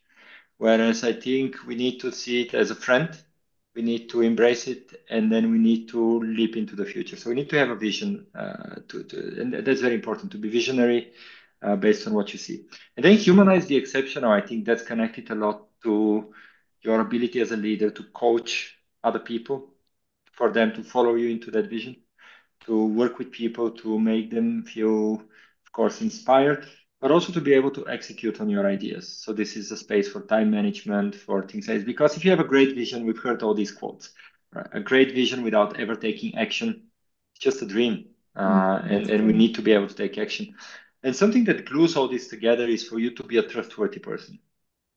So I think for you to be a trustworthy person, it comes down to your character and competence. So you need to ask yourself this question. Who am I as a person? What are my values? I always ask this as an interview question when I interview new candidates. I ask, what matters to you the most in life and why? Because I want to know what's the value system of our candidate. And this is very important. So do you have good values, good ethical system? Are you a good person in general? So that's something very important that you cannot fake. You need to have it in you, and you need to nurture it. And then competence. So you need to develop all the skill sets that you need. And then around trust, once you can prove your results, once you prove your value, once you're constantly learning, everything else comes together. You'll be able to set a good vision. You'll be able to execute it. You'll be able to get people around you to rally with you. So in summary, let's learn how to automate the boring and humanize the exceptional. And if I could just add for Sure. more of a luxury industry Sure. specific, it would be attention to detail. It's very, very important in the luxury industry, anticipating the needs as well of who you are serving and who you are with. And those things I think you can learn, but it's also something that you could be born with. And this intuition towards people and seeing and reading their face, reading their body language, and kind of knowing what they need already without them telling you specifically, it's very, very important in the luxury industry. Thank you so much, Anya, for adding this, because to be honest, I haven't heard intuition mentioned on the panels, although I believe it's also important for our success, for any work experience. So as we have to wrap up this panel discussion, I would like to thank you once again for everything that you shared, everything that you mentioned. I'm sure it will be very useful to our students who are considering luxury and hospitality management. I would like to ask you to give some final advice, maybe one sentence, for those who are thinking about this kind of study field, this kind of career. Anything that can, from your point of view, wrap up our conversation? Who wants to start? I know it's I not. see everybody's thinking, so I can just say, Sure, go ahead, please. Be brave and be humble. That's it, I think. So just, you need to be brave, you need to pursue your ideas, but be humble along the way, appreciate people, and never be too full of yourself. There is always more to learn. There are people around you who can help you and who you can help. Give back as well as time goes by. But be brave and be humble. That's from me. That's fantastic advice. Thank you, Goran, so much. Guys, it's your turn. Sorry, can I? Yeah, sure, Andrei. I would say that people will learn when they're involved, but they will remember the way you make them feel. So going back to this combination of hard skills and soft skills, competence will make people learn, and it will involve them. But the way you make them feel is how they're going to remember you after years. Great, thank you. I can confirm this from my experience. Okay, who would like to be next? I can say. Well, for me, I think that it would be talk to people, contact them, get to know yourself, and get to know your second step. Think about what you need to do. Don't be afraid to ask for advice. Ask anything, be curious, as I said. You can always, if you're thinking about luxury management, you can always contact me. Jelena, I'm sure will share my contact details. You can contact other people, get connected on LinkedIn, get to know what you're going to do next. And I think that's the most important step for the future. Thank you, Anya. Sure, I will share your details to the students who are interested in getting in touch with you. Sure. And Simone, it's your turn. I really think that I'll address this directly to the students. So guys, really be determined, set your goals, just keep it going, work hard, play hard, but enjoying the journey, because this is the side of the journey that will really shape you professionally and personally. You will meet a lot of people, you will attend a lot of events. Don't be scared, don't be afraid, just keep going. Like as I say, play hard, but it's really, really important that you enjoy the journey of it, because this is what all is about. And is the experience, which is what hospitality industry now is not just only as hospitality and luxury industries. It's not a bag, it is not an hotel, it's not a dish into restaurant. It's all about what's that restaurant, that boutique, how it made me feel. It's all about the experience. As I say, it's not just the bag. It's all about how I was feeling and why I choose that. So I'm sure you to the student who would like to keep in touch with me and asking any questions, I'll be more than welcome to direct them through the process and share any insight I might have. Sure. Thank you very much, Simone. As a senior ambassador, I'm sure that you will be the right person to make questions.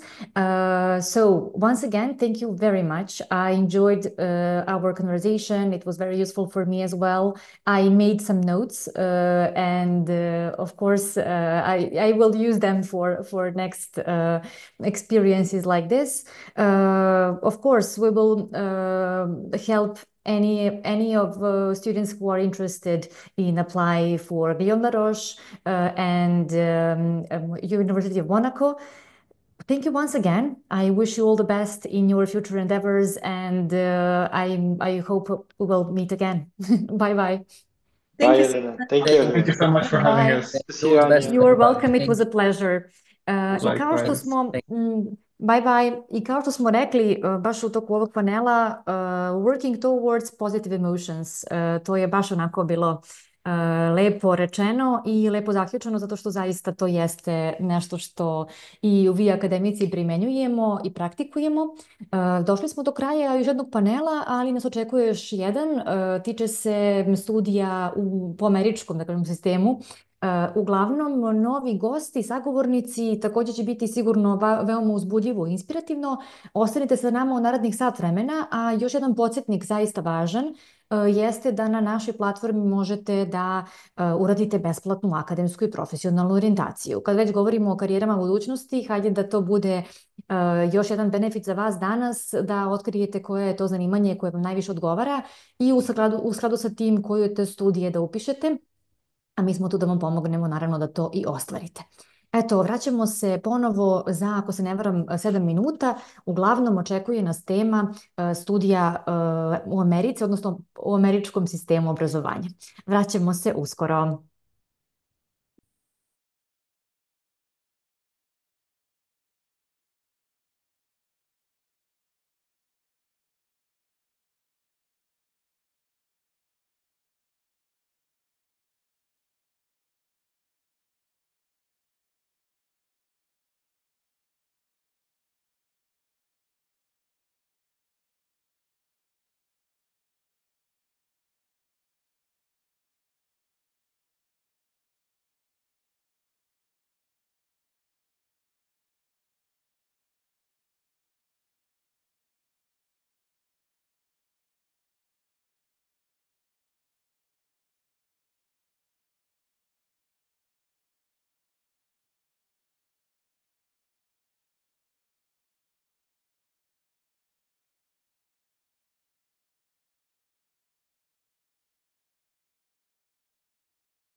Hello, everyone. We are back, and it's time for our last panel for today. We will talk about American education system, and I am very pleased to introduce our panelists. They come from different universities and different work experiences, let's say like that, and I'm sure they will help us discover more about American education system. First of all, our lady, Sofia Budeva, from American University of Bulgaria, in Bulgaria, sorry. Welcome on board, Sofia. Thank you for joining us. Thank you as well. Then Stepan Eliseev, who will represent Webster University, Vienna. Hello, Stepan. Hi. Thanks for joining us. And then Thanks for having me. Of course, you're welcome. And then Žarko Ivković, Zach Ivković, who will share with us his vast experience in the USA. I'm sure it will be very exciting for for our audience to hear what he has to share. So let's start step by step with our topics for today. I'm sure that our students will be encouraged and inspired to consider American education system after this panel. So let's start with some kind of overview. For those who are unfamiliar with the American education system, what can you say briefly? How can you briefly explain what makes it unique? Let's start with Sofia. How would you describe American university system at AUBG? Why is it so special and unique? Liberal arts education system is indeed very unique. And as a person who graduated from the American University, I can say that it's something that we need in today's complex world. The truth is that today's world offers many complex problems that unfortunately one discipline cannot cover anymore. Liberal arts prepares us for the reality of the workforce world out there. And the reality is that we change quite often our jobs and careers nowadays. According to studies, actually, that happens about 5 or 6 times now in our lifetime. And this requires us to be very adaptable, to be prepared to jump from one task force to another, different roles. Liberal arts gives us this preparation. It offers the multidisciplinary approach that equips us to step into the workforce ready to tackle a variety of roles and tasks.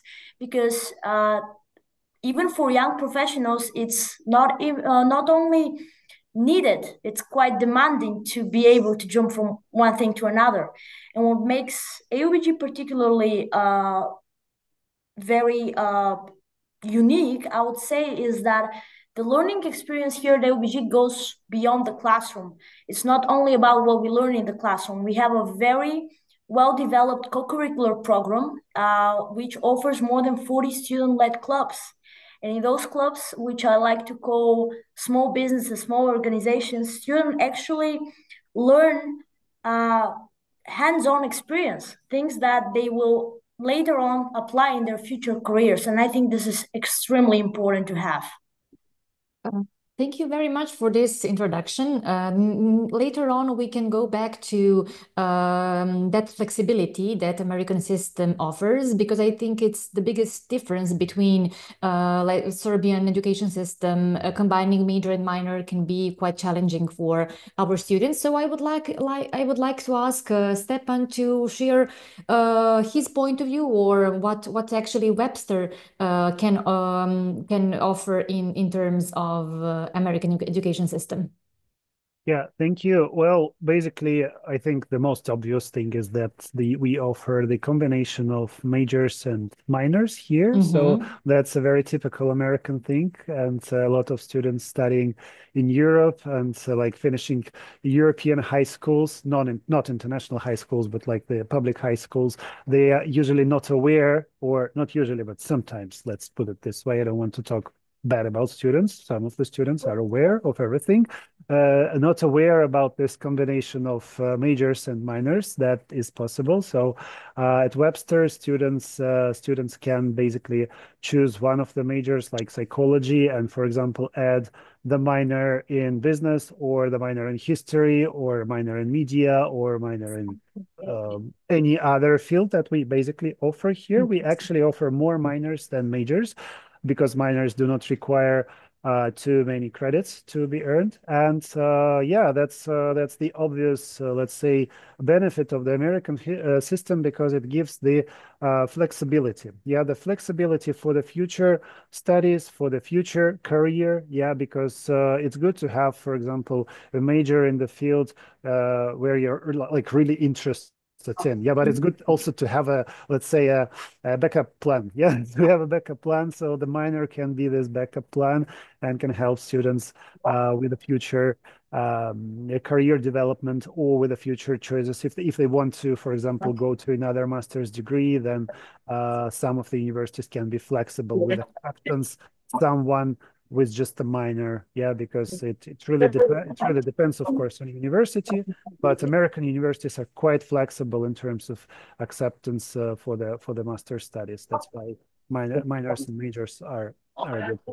Okay, thank you, Stepan. We will go back to combining majors and minors. As I said, it can be quite challenging for our students. And Žarko, I think you can share, of course, your experience because you spent 33 years working in the largest urban university system in the world, which is a big, a big recommendation for this panel and for this topic.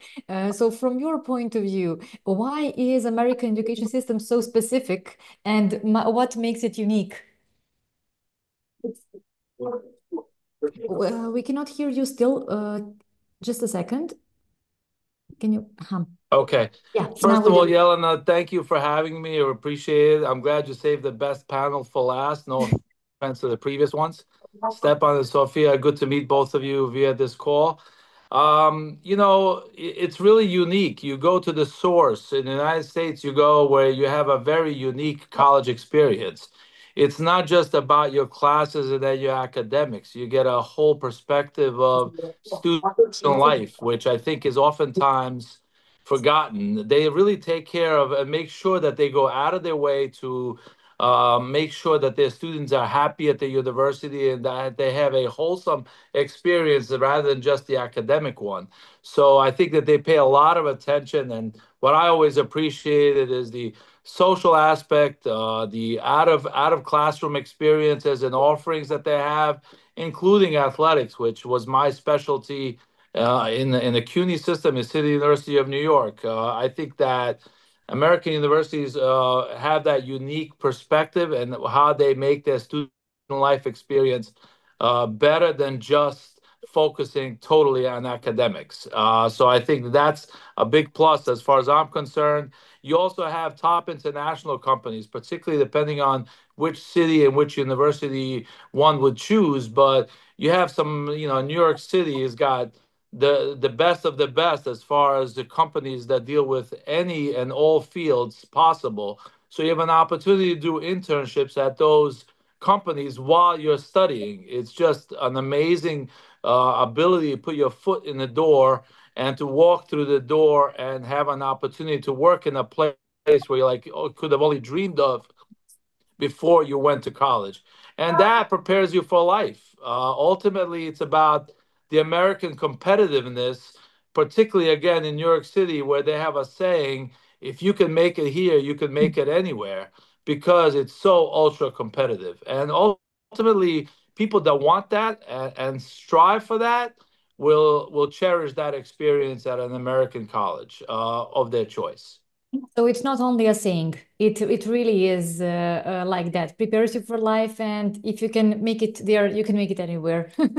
Yeah, New York City is very specific for that. It really is. I mean, it's anyone from the US goes to New York after they get their degree, no matter where they get their degree, to try to make it in New York, because they know if they can make it there, the door's wide open everywhere else.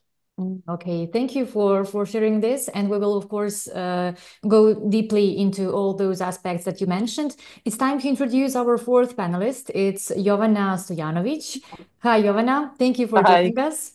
You are representing IBA Consulting because you are a high school advisor for Yes. those students that would like to go to the USA to have 1 year abroad or 2 years abroad.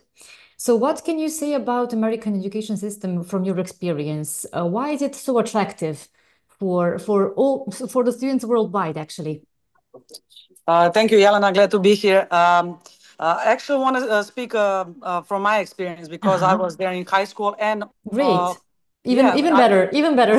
yeah, I was there actually my senior year of high school, and then after actually at university for 4 years.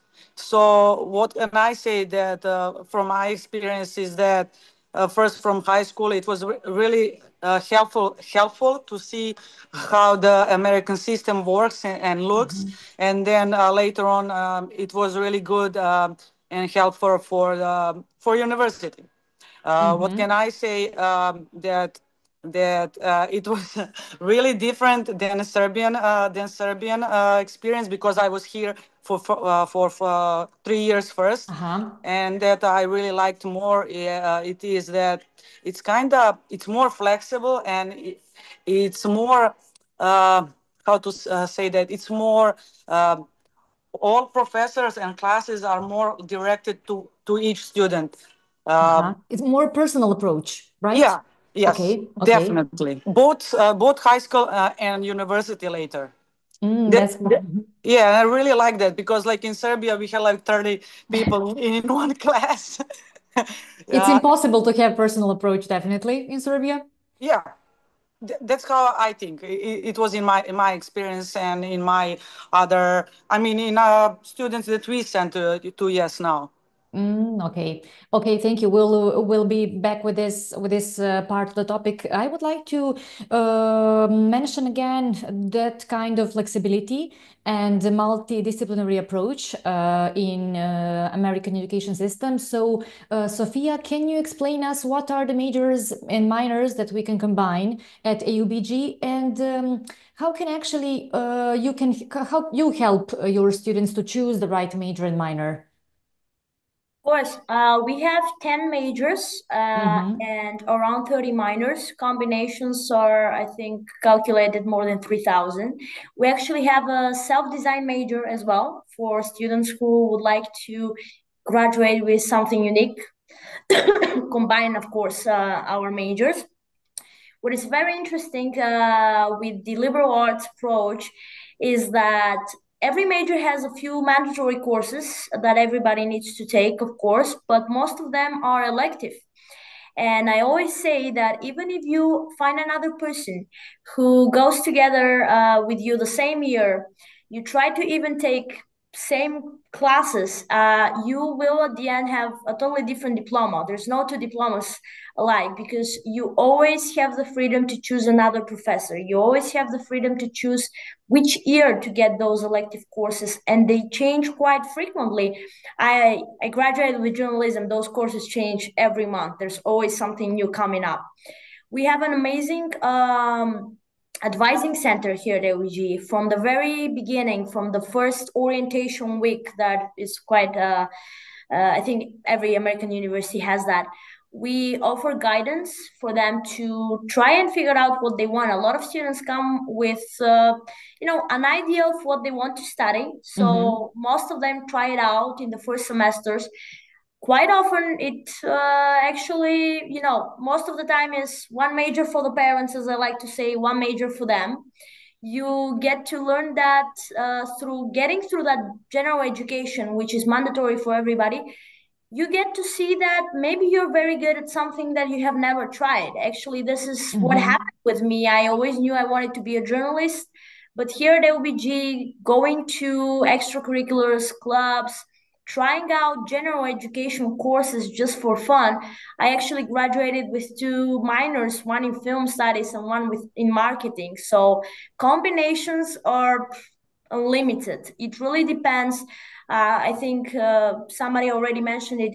There's a few ways you can go. You can combine majors and minors that you think is a good combination for the future. For example, journalism, film, and marketing sound ridiculous, but actually, if you're really into filmmaking, you need to know a little bit of journalism to have the facts, and you need to know a little Right. bit of marketing in order to sell it, right?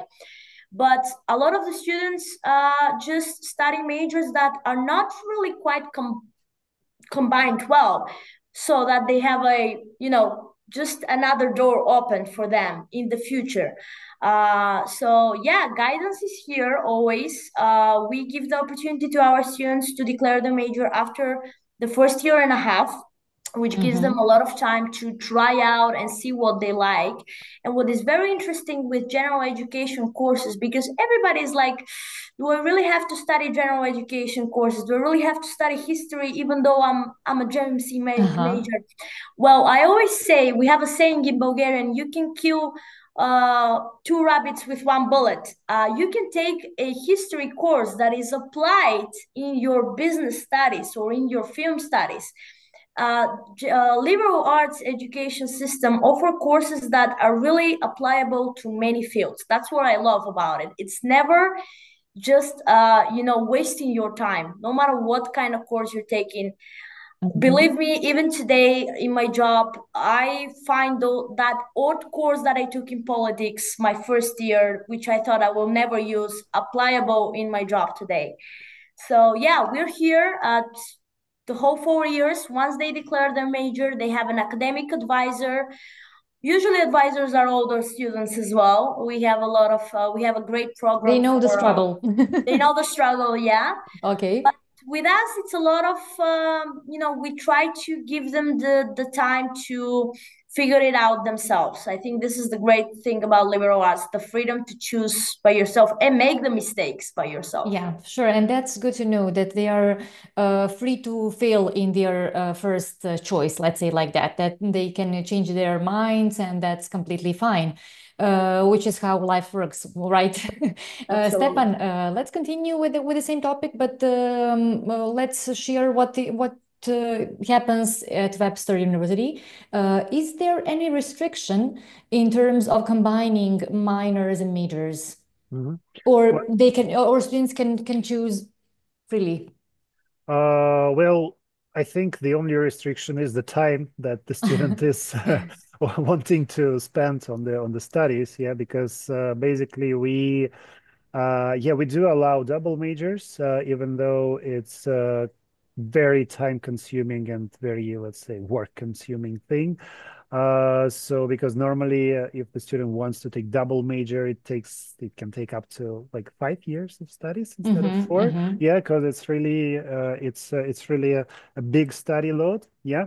But basically the normal let's say the normal selection is to pick 1 major and 1 minor. Yeah, 2 minors are of course possible, but then it will also lead to additional semester or even 2. Yeah, so it really depends, and the whole program at Webster is structured. If you imagine the pie, let's say, cut into 3 pieces in 3 pieces. Yeah, so the first piece is it's called the Common Core, or as we say it not we, but as they say it in Webster St. Louis, Global Citizenship Program. Yeah, so this is what Sophia was talking about. That's the liberal arts core, and I think Zach also mentioned the source. Yeah, going to the source. So yeah, it's about that. That's the first, let's say, part of the studies. Then the second part is, of course, the specialization, the major courses, mandatory courses. And of course, the third part gives you a lot of flexibility, because these are electives, and those electives, they can be used for claiming the minor or for claiming the second major.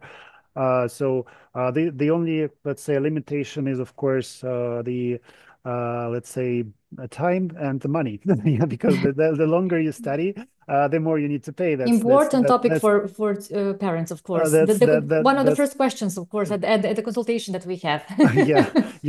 Thank you for mentioning this. Yes. Yeah. So the longer you study, the more you need to pay. That's quite obvious. And Webster is a private university, and that's obvious that we have fees here. Of course. It's good to be curious, but it also takes some money. To study a double major or double minor. Yep, exactly. Thank you, Stepan. And of course, this is like never-ending story with all the combining possibilities. Zach mentioned actually one very, very, very important thing. Those are activities on campus and out of campus, and athletics in American education system. So let's talk about that, because many students from our region, from the Balkans, don't have actually the right image about that. There are many misinformation, many things that are confusing them. So please give us the right answer, the right information about scholarships. What is good enough? What are the results that are good enough for the scholarship? Let's say like that. It's not just the Balkans that are confused about it. American high school students are just as confused. Okay. Believe me. So now I feel relieved. Yeah, we should all get in line on that one. Okay. It really, the American university system is such that your talents take you where you should go. It really depends on your talents as to how far you can go athletically and academically. Most people don't know that being a student athlete opens a lot of doors for you, even at schools that might be a reach for you academically. Because every single university in the United States has an athletic program, or 99.9% of them do. And ultimately, they have those seats to fill. So if a university is 1,800 students and they have 400 or 500 that are student athletes, they obviously have to fill those seats, and they rely on the athletic department to fill those seats and recommend quality students to fill those seats. So that door opens a lot wider if you're a student athlete. And then how good you are, whether you are Division I, Division II, Division III, or junior college, whichever route you choose to go, it's really chosen by your coach, because their job depends on the quality of students that they bring. So a lot of times, I spent 33 years in college athletics. I may know quality when I see it, but ultimately I'm going to refrain from commenting, because it's not up to me. That coach's job depends on it. And who I recommend and don't recommend, really, I shouldn't get involved in, because it's their judgment ultimately that matters. So on the scholarship front, to your question, those are athletic scholarships are in Division I and II, whether it be at the 4-year schools or the 2-year schools. Division III is all about academics. So they don't offer athletic scholarships in Division III because that's their philosophy, but they do have academic scholarships. So I think that's the important piece, that you got to differentiate between the two. The athletic scholarships, even there, Division I and II schools have a limit as to how many they give, and it's self-imposed. So the NCAA tells you the maximum you can have per sport, but ultimately schools decide how many of those max they want to fund. So if they allow 10 scholarships in soccer, in football, a school may choose to give 5 full scholarships. And then out of those 5, you get 25 on the team. That means that very rarely will somebody get a full scholarship. Is that usually the coaches are going to divide those into half, into thirds. So if a school is $60,000, you get $20,000. That's kind of where it goes. So women's sports have a lot more opportunity because of American football, because they have to equate all scholarships within the department between men and women. If you have 80 scholarships or less for American football, you have to have a similar number for women's sports. So the women's sports get a lot more scholarship opportunities. But at the end of the day, it really matters what the coach thinks. So communication with coaches is paramount for admission purposes and for scholarship purposes, because ultimately they're the drivers of the bus in that situation. So I think that's the main points of it. There's a lot more that goes into it. Timeline is really important. The students that I work with, I make sure that they know if you're a student and you want to get into a school this fall in US, chances are you could find a college or more than one to accept you and welcome you with open arms. If you're a student athlete that wants to join a team, in some situations you can, but in most, they're going to look to be at least a year to 2 years out in planning for their team, because they're building their team around, if their seniors are leaving, they want to be prepared more than a year out. So if you're a student athlete, you want to be ready to go for that opportunity after your second year of high school. Before you get into your third year of high school, you really need to kind of have a good understanding that that's what you want to do and start exploring your options before the third year of high school. Right. Thank you very much. It's it's crucial what you share with us, because usually when parents and students come to a consultation with us, they're not aware that coaches are those who will decide about their scholarship. So it's really eye-opening to have you here and to have your experience. However, does it mean that you can help some students to get them in touch actually with the universities and the coaches? Well, that's my job now. Since I Okay. moved to Europe, 7 months ago, Okay. I've been inundated with those calls, people that are clearly not understanding of how the process works. And so, to utilize my 33 years and knowledge of the colleges and the people at the colleges from all different levels, from all over the US, that's what it's about. But, it's important to know that most people don't understand the breadth of the United States, that one state of Texas out of 50 states is about half the size of Europe.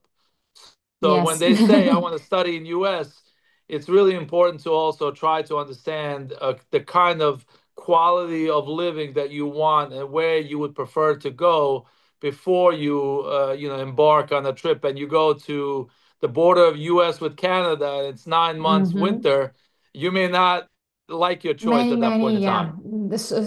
Diversity is very important when it comes to studies in the USA. Thank you so much for everything that you shared. I would like to introduce our fourth panelist, Kostadin Shopov, who is Director of Admissions at AUBG. Hello, Costa. Hi, Elena. Hi, everyone. Thank you very much for inviting me joining to us. And I'm sure that your experience at AUBG will be valuable for our students. So let's go move on and talk about skills, because skills are very, very important nowadays, not just academics and theoretical knowledge, but all the skills that students can gain during their studies. So what would you say, actually, let's start with the AUBG team. What would you say, what are the skills that your students are developing on the campus or out of the campus during their activities? Yes. Well, it's a great question, because this is what makes American education stand out from other educational systems. The liberal arts education, which is in the foundation of every American institution, no matter small or big, this is the core of the education and remains such, because you're not only trained in one major or two majors, as is the case in the liberal arts education. You can study more than one major, but we supplement that. We supplement this core education in the classroom. Students get the opportunity to learn outside of the classroom by many co-curricular activities in student clubs. So many different forms of education are embedded in the program of liberal arts education and AUBG, which follows this traditional style of education. So The focus is to develop critical thinking, to develop problem solving, adaptation, so communication, leadership, really core skills that will serve any graduate, especially in today's market, which is very dynamic, very different than 15, 20, 30, 40 years ago in the time of our parents. So students are equipped with essential skills that will help them in the market world, which is again very different because students nowadays, when they graduate, they can change jobs very quickly, not one, not three, 5, 6, 7 to 10 jobs only in a matter of a few years, which could be very stressful because you can go from one field to another field.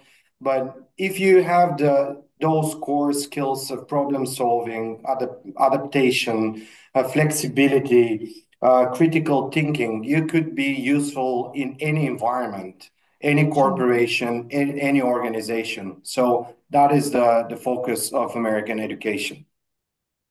Okay, great. Thank you, Costa. We will, of course, mention skills by the end of this panel discussion because it's one of the biggest topics. I would like to ask Stepan to share his experience based on this topic. What are the key skills that your students will develop during the studies at Webster?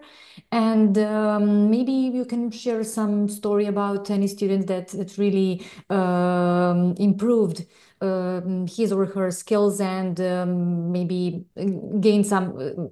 came until any kind of success. Yeah, thanks for this question. So basically, yeah, we do have all the same things that Costa just mentioned. So of course, it's about the soft skills, but I can share the stories of the couple of the students. Sure. Yeah, so but before that, I want to add that actually, in addition to soft skills, I think that the student has to elaborate the certain mindset, the certain mindset of approaching the stressful situation, of approaching the changing environment. And the earlier the student gets into the education where this mindset is produced, the better for the student. Yeah, because yeah, so the earlier the student is accepted to the high school, to the university, or to the postgraduate institution or something like that, the better for the development of this mindset where you just accept that everything is possible, that you can change yourself, that you can change the world, that you can work better just to become a better person. That's a different thing. It's not all about the education, but it's all about like the putting the student in the right environment for the growth mindset, for the mindset of the let's say leader. Yeah, that's why yeah, leadership skills are not just an empty sound. Yeah, it's something about changing the mindset, changing the attitude, the approach towards the life itself for the student. Yeah, and as for the student stories, I can basically name a couple of students. So, for example, there was an American student. Her name is Jaina Dinino, and she basically studied with us. She graduated from Webster in spring 2023, and what she decided to do, she actually came back to her hometown, which is not a hometown at all. It's New York City. It's not a town. Yeah, and there she opened the Vienna-style bakery. And basically started her own successful bakery business because she was so inspired by the techniques by the bakeries here in Vienna. So she decided, why shouldn't I try to open this kind of business in New York? And it appeared to be very successful. Yeah, because she basically took an idea and which maybe sounded a bit weird in the Awkward, beginning. yeah. Yeah, like who needs the bakery, Viennese bakery in New York City? But apparently, her business became very successful, and yeah, that's just one of the stories. And if I have time, I can share the second story. Sure, we can Yeah. save some time for more success stories. Okay. What I would like to ask Zach, because Okay. we already thank you for adding this.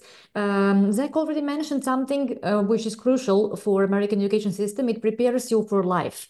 What are the skills that prepare us for life? What do you think? Of Wow. course, based on American education Sure. system. You know, I have a unique perspective of having spent my career in New York City. So I could tell you just from, you know, we talk about, you know, some success stories. You know, we could be here all day based on one particular thing that really sticks out in my mind. And success to me comes with practical real life rather than what's on paper and what's in your diploma. Um, and that's, you know, everyone has a resume when they're looking for a job, but it's words on a piece of paper. And then what does that mean? You know, I always tell students, I made sure every year that in my department, I had at least 10 to 12 interns. Why? Because I wanted to see what those words on paper really mean when it comes to proving themselves in the real world. And then out of those 10, 12, I'll always get one or two that I'll either keep in my office or I'll recommend them to someone else for jobs. And to me, that's the real life example that could be counted over thousands of students who benefit from advice of proving themselves on a regular basis over a span of 3 to 6 months, whether it's a semester or half a year, however it's judged in different countries. You have an opportunity to walk through the door, show every single day what your resume is, which is really you and your work ethic. And I always recommend that to kids in New York to make sure that they go out and prove themselves rather than think that they're I build up my resume, I build up my resume, but what does that mean? What does that resume mean? What can you really do in real life? So everyone these days gets a diploma, and that's nice. That's the starting point. That's the foundation, which we all support. But at the same time, you got to do the next step. What else can you do? It's sort of like admission to college. Your academics are nice, but what are the extracurricular activities? What are the other things that you're doing? And for hiring people and success in life, you got to prove yourself. And the sooner, and plus, it's also a great networking. Most of these kids that are really good, before they even leave that internship, before they even get their diploma, they have a job waiting for them. Why? Because they prove themselves. And speaking about skills, sorry for insisting on this. What would be top, let's say, 5 skills that you're looking for at your employee or at a student athlete? Let's give some examples. I would say, go-getter. Go-getter has many different qualities, but it's somebody that's not waiting for me to tell them what to do, somebody that sees what you're doing and tries to help and support what you do, somebody that doesn't need to be told the little things that, is picking up on their everyday realities of the office that they're in. They're not, when I say internships, I don't mean someone's around waiting to make you a cup of coffee and go to a store to buy you something. I mean somebody that says, hey, I'm going to use my knowledge in the academic world, in the real world, come up with ideas, come up with questions, think outside the box as to how that product or that office can function better, and then run that by your boss. Be inquisitive, ask questions, and try to make a difference. Even if you're there for a week or a month, try to make a difference that they'll say, wow, that kid came in here, was really gung-ho and eager both to learn, to listen, and to learn, and then at the same time offer something from their perspective. And you know what? The world is going to be given to the next generation. we're not going to be around forever. The next generation is going to take over. So you have to give them a chance to prove themselves, but they have to be willing to step up. And I think that's a quality that they need to bring to the table, be willing to step up into the vacuum and make a difference. Great. Thank you so much. And I would like to continue with looking to the future, since this event is Careers of the Future. Let's talk about all the opportunities that American university system gives to the students in terms of internships, how actually they can be prepared for any work experience, for everything that is awaiting for them outside of the classroom. Sofia and Costa, you can of course share your perspective. Well, here at UBG, we actually start out from the beginning, from the classroom. Most of our courses here are designed to actually give us hands-on real experience, whether it's a business course or even a journalistic class. We always work with actual businesses, actual companies that come on campus, and we work on the projects. So even in this fake environment inside the classroom, we actually do things from the real world. Afterwards, we have, of course, an amazing career center. All of our students get frequent emails about all the opportunities of internships offered. We have a huge career fair, more than 50 companies that come and recruit actively on campus for internships, sometimes for actual job offerings, especially for students in their third or fourth year. And what's really unique is that most of those booths at the fair are actually filled with our alumni, which brings me to the amazing community we have. We have an alumni association, we have alumni all over the world, and this is pretty much how we find jobs, because everywhere, especially in Bulgaria, Eastern Europe, there's no company nowadays without an alumni from UBG at least. So this is kind of the first hand that we get after graduation. Those people that we've had the chance to study with or just know, because all of our alumni come back to the community, bring back to the community. So this is, I think it's crucial. Apart from what you learn in the classroom, it's very important to have the right connections. And in our institution, maybe because it's a smaller institution, maybe because it's very diverse in terms of community, you have the opportunity to meet the right people in the right environment. And I think this is very important when you're starting your career. Actually, building a network of alumni is very good recommendation for potential students, because they will always feel supported, right? They will have more let's say, support from more experienced students. It's not just about people who are working at university. It's about people who who already went out there and started with their career.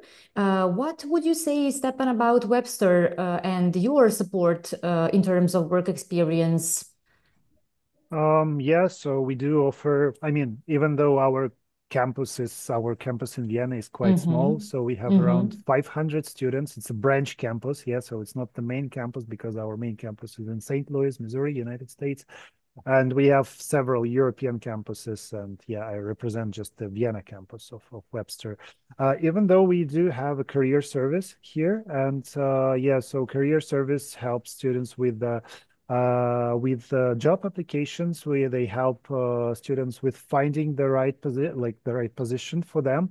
Also with internships, and of course we also organize tons of exclusive events for the students, because we do have connections with local Viennese international, I mean local and international, yeah, but with located in Vienna international organizations like the United Nations office, OSCE, one of the World Bank offices. So we do have connections there, and we often invite people, invite experts, invite specialists from HR officers as well from these companies to our campus to provide our students with the newest information about the job opportunities, about internship opportunities. So this is how our students can basically kickstart their career in Vienna, yeah, if they want to stay in Vienna. And of course, we have connections with private companies, so a lot of events are organized also by the different private companies located here in Vienna. So we are basically using not only the university resources, but the city resources as well. Yes, so for us, being located in Vienna is a huge benefit, and yeah, it's one of the European capitals for the diplomacy, and of course, one of the major economic capitals as well. So we are trying to extract, let's say, the most of it. And yeah, we also offer the alumni organization, which works in the same way as at AUBG, I think. So it's pretty much the same at most of the American universities, but in Vienna we just get a little bit more, let's say, exclusivity because of the size of the campus. Yes, so it's not so big. That's why everyone knows like each other. So that's a very close community of students, faculty, and staff, and it also helps. Yeah, it also helps because students can actually elaborate mindful, let's say, connections, and yeah, get the best experience out of this. Yeah. Great, thank you, Stepan. And as we are coming closer to the end of this panel, I would like to go back to success stories. If you have some examples of your students to share, maybe that would help our future students to have an overview about American university system. Maybe you can mention somebody from our region, students that you could follow during their career path, academic and then career path. So it would be great if you can give us an example. Who would like to start? Whoever wants, I mean. Well, I can give an example with a student from Serbia, actually, who graduated AUBG, Miloš Vukadinovic, who is actually enrolled at AUBG with the help of Via Academica. He is a great example of student success story.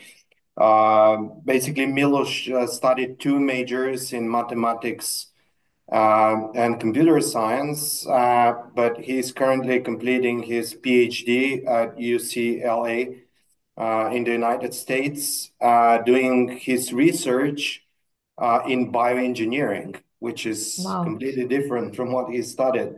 And his focus of work is AI in medicine, which is really exceptional. So, and it proves that with the right skills, with the right environment, with the help of his professors, of course, who helped him to develop this path. He's working now in a very exciting field, doing research in something very important. So I think it's a very profound example of what one could achieve in the right environment with the right connections. Great, thank you, Costa. I believe Miloš's story is very inspiring.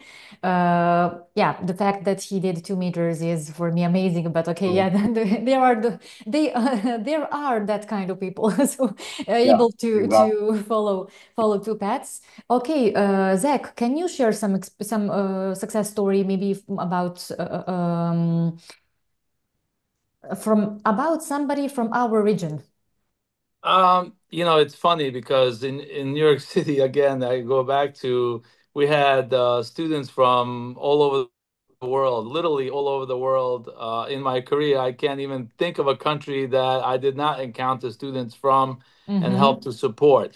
You know, since I'm one of the very, very, very few in those positions in the US, you know, there were a lot of people that would reach out just because they saw my last name, and they would seek advice, and so there's way too many. It's a funny thing is, one of the kids that reached out, he's was a soccer player, and I connected them with a friend who was a coach, and he ended up getting a scholarship, Division I scholarship, to come to US.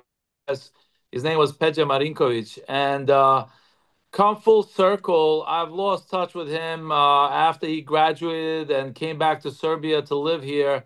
And then, lo and behold, about a year ago, after I decided to move to Serbia, I'm putting together a fundraising, humanitarian fundraising golf outing in Miami for the organization Serbs for Serbs, which helps families that need all kinds of support. And lo and behold, the person that's heading up a lot of their programming and projects is Peja Marinkovic. So I was ecstatic to connect with him again, to see somebody that I helped 30 years ago. Now he's helping me adjust to some of the humanitarian work that I'm doing. So I love that one because life is funny that way when it comes full circle. Nice.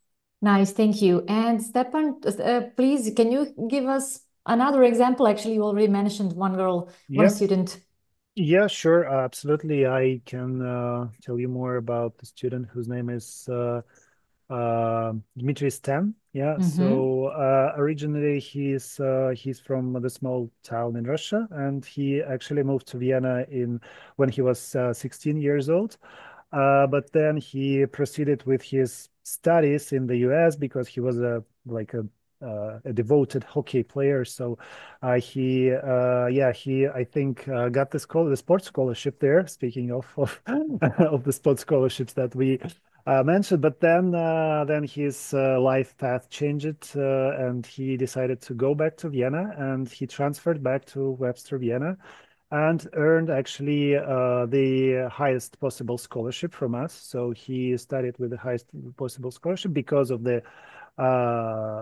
his merits, and he did the major in international business and minor in international relations. And after that, he became the talent acquisition consultant at one of the companies here in Austria. And not so long time ago, he also opened his own business. So he started parallel with his job, he started also his own business. So I think he opened a gym because he's still very into sports, and he likes it. So that's why he is combining working with the office job and doing something to promote sports among the population of the city of Vienna. So nice. And I think he's a very good experience of the flexibility, of this, growth mindset, flexible mindset for the future students. And his full story can be found on our website, webster.ac.at. So there are several stories of the success, let's say, from our students. We heard two entrepreneurial stories from you, as if I'm not wrong. Two businesses that came up after studies at Webster, right? Yeah, bakery and gym, if I understood well. Yeah. So these are two stories. Yeah. Thank you so much. And I would like to wrap up our discussion with one final advice to the students that are considering American education system at AUBG or at Webster, or if they are considering combining sports and academics. So in one sentence or in 3 sentences maximum, can you please tell us what advice that could be? Advice to prospective students that are considering US education system at your university. I would say while you're exploring the world, explore a little bit about yourself. You could learn a lot by challenging yourself to be on a different continent and to try to make it. Your parents are not close. A lot of friends and family are not close. You learn a lot about yourself when you put yourself out there and give yourself a chance. Put yourself in a position where you need to make the extra effort, go the extra mile for success. And that's what success is about. Finding out how good you can be and putting yourself in a challenging but quality environment. And I think that's what an American education offers, and an opportunity for you to learn a lot more about both yourself and America and the education system there. Great. Thank you, Zach. Who wants to be the next? Well, I think the advice can be not just to follow your dream, but to follow, let's say, to follow the new opportunities for the mindset, because I think mindset is the word of the day from me. So try to find yourself within the new educational and the new environment in general, because most of our students at Webster Vienna are international students. So actually Austrians are only like 10% of the students here at Webster Vienna, and we are super international. So yeah, just try to take everything from the university years, but not overload yourself. So you need to find the right balance, and you need to find the right, let's say, study, work, and life balance. And sometimes it's hard because you need to do everything on your own. But this is the great chance. Those initial 4 years at the university, these are the best years to develop this kind of mindset, which can prepare you for the future difficulties, for the future life, for the future ups and downs. So yeah. Nice that you mentioned the balance. Okay. Next advice, maybe Jovana or Sofia, who would like to share? We cannot Costa, hear. do you maybe have an advice for? Sorry, yes, Costa, but yeah, sorry. Costa is, I have, of course. Yeah, well, Sophia actually have a closer perspective as a recent graduate, but I think the best advice is for every student is, because those are definitely 4 unforgettable years. One should be, first of all, very ambitious, because it's still a limited time. Second of all, I would say, second, Zach, challenge yourself, because that's important for growth. And finally, build the right connections. I think those 3 are my top advices for the students. Great. And a very short add-up on my side. Get out of your comfort zone for sure. Talk to people that you think you might not click. Talk to the cool kids. Talk to the weird kids, because you're never gonna know who will be your friends at the end and the people you will work with. So go out there. Great, thank you, Sofia. And Jovana, what would be your advice? I would say not to be afraid to try new things. Either if it's 2 hours away from home, or for me it was like across the ocean. It can be definitely a changing experience, like for your whole life. So, yeah. For sure. Thank you very much. As I made some notes, if you don't mind, I would repeat some conclusions that we made throughout the panel discussion. At American University System, students will develop critical thinking, problem solving, leadership skills. They will listen and learn. They will challenge themselves. They will build the network of connections. And I think it's that they will be prepared for life. I think it's more than enough to consider AUBG, Webster, and American education system in general. Thank you so much for your time, and thank you so much for everything that you shared. I'm sure it will be useful for prospective students. Thank you very much. Thank you for having us. Bye-bye. Bye. Bye. Have a nice Bye. evening, day. Bye You bye. too. Bye-bye. Bye. Evo, dok se odjavljuju naši gosti, ja ću da se zahvalim i svima vama koji ste bili večeras, u stvari u toku dana ovde sa nama. Iza nas je 6 zaista korisnih prezentacija, zapravo i panel diskusija koje će biti dostupne i na našem YouTube kanalu. Zaista je bilo uzbudljivo, korisno, intenzivno i verujem da ste zaista izašli sa ovih panel diskusija sa lepim i korisnim zaključcima. Ne samo to, verujem da smo vas i motivisali, inspirisali da budete hrabri, da pratite svoje snove, da se razvijate, da istražujete o svetu i da istražujete o sebi. To su neki verovatno zaključci koje smo imali na svakom panelu pojedinačno, ali eto nije na odmet da ih pomenem i na ovaj način. Dakle, karijere budućnosti su već, vreme da ih već kreirate sada, dakle one su već smo tu kod njih da ih kreirate na osnovu znanja i iskustva koji su vam dostupni. Za studiju u inostranstvu, naravno tu smo da vam pomognemo da aplicirate na univerzitete, da budete primljeni, naravno i da dobijete stipendije, što je jako važno. Tu smo i ako razmišljate o tome šta zapravo da studirate, koja bi to oblast studija bila najbolja za vas, kroz akademsku i profesionalnu orijentaciju. Tako da eto, da podvučem ono najvažnije od danas, budite hrabri da istražujete, da učite da stvarate i zaista onda ne morate da brinete za svoju budućnost. Hvala vam svima još jednom u ime celog tima koji je realizovao ovaj sajam, a zapravo veliki je tim koji stoji iza organizacije i za svih onih koraka koje smo prošli da bismo se danas družili, kažem, evo čitavih 6 sati. Vidimo se nekom narednom prilikom. Biće mi drago da to bude na konsultacijama, na nekom našem narednom događaju, a ako je vreme već da aplicirate, što brže nam se javite da bismo aplikaciju spremili. Pozdravljam vas i želim naravno sve najlepše. Vidimo se. Doviđenja.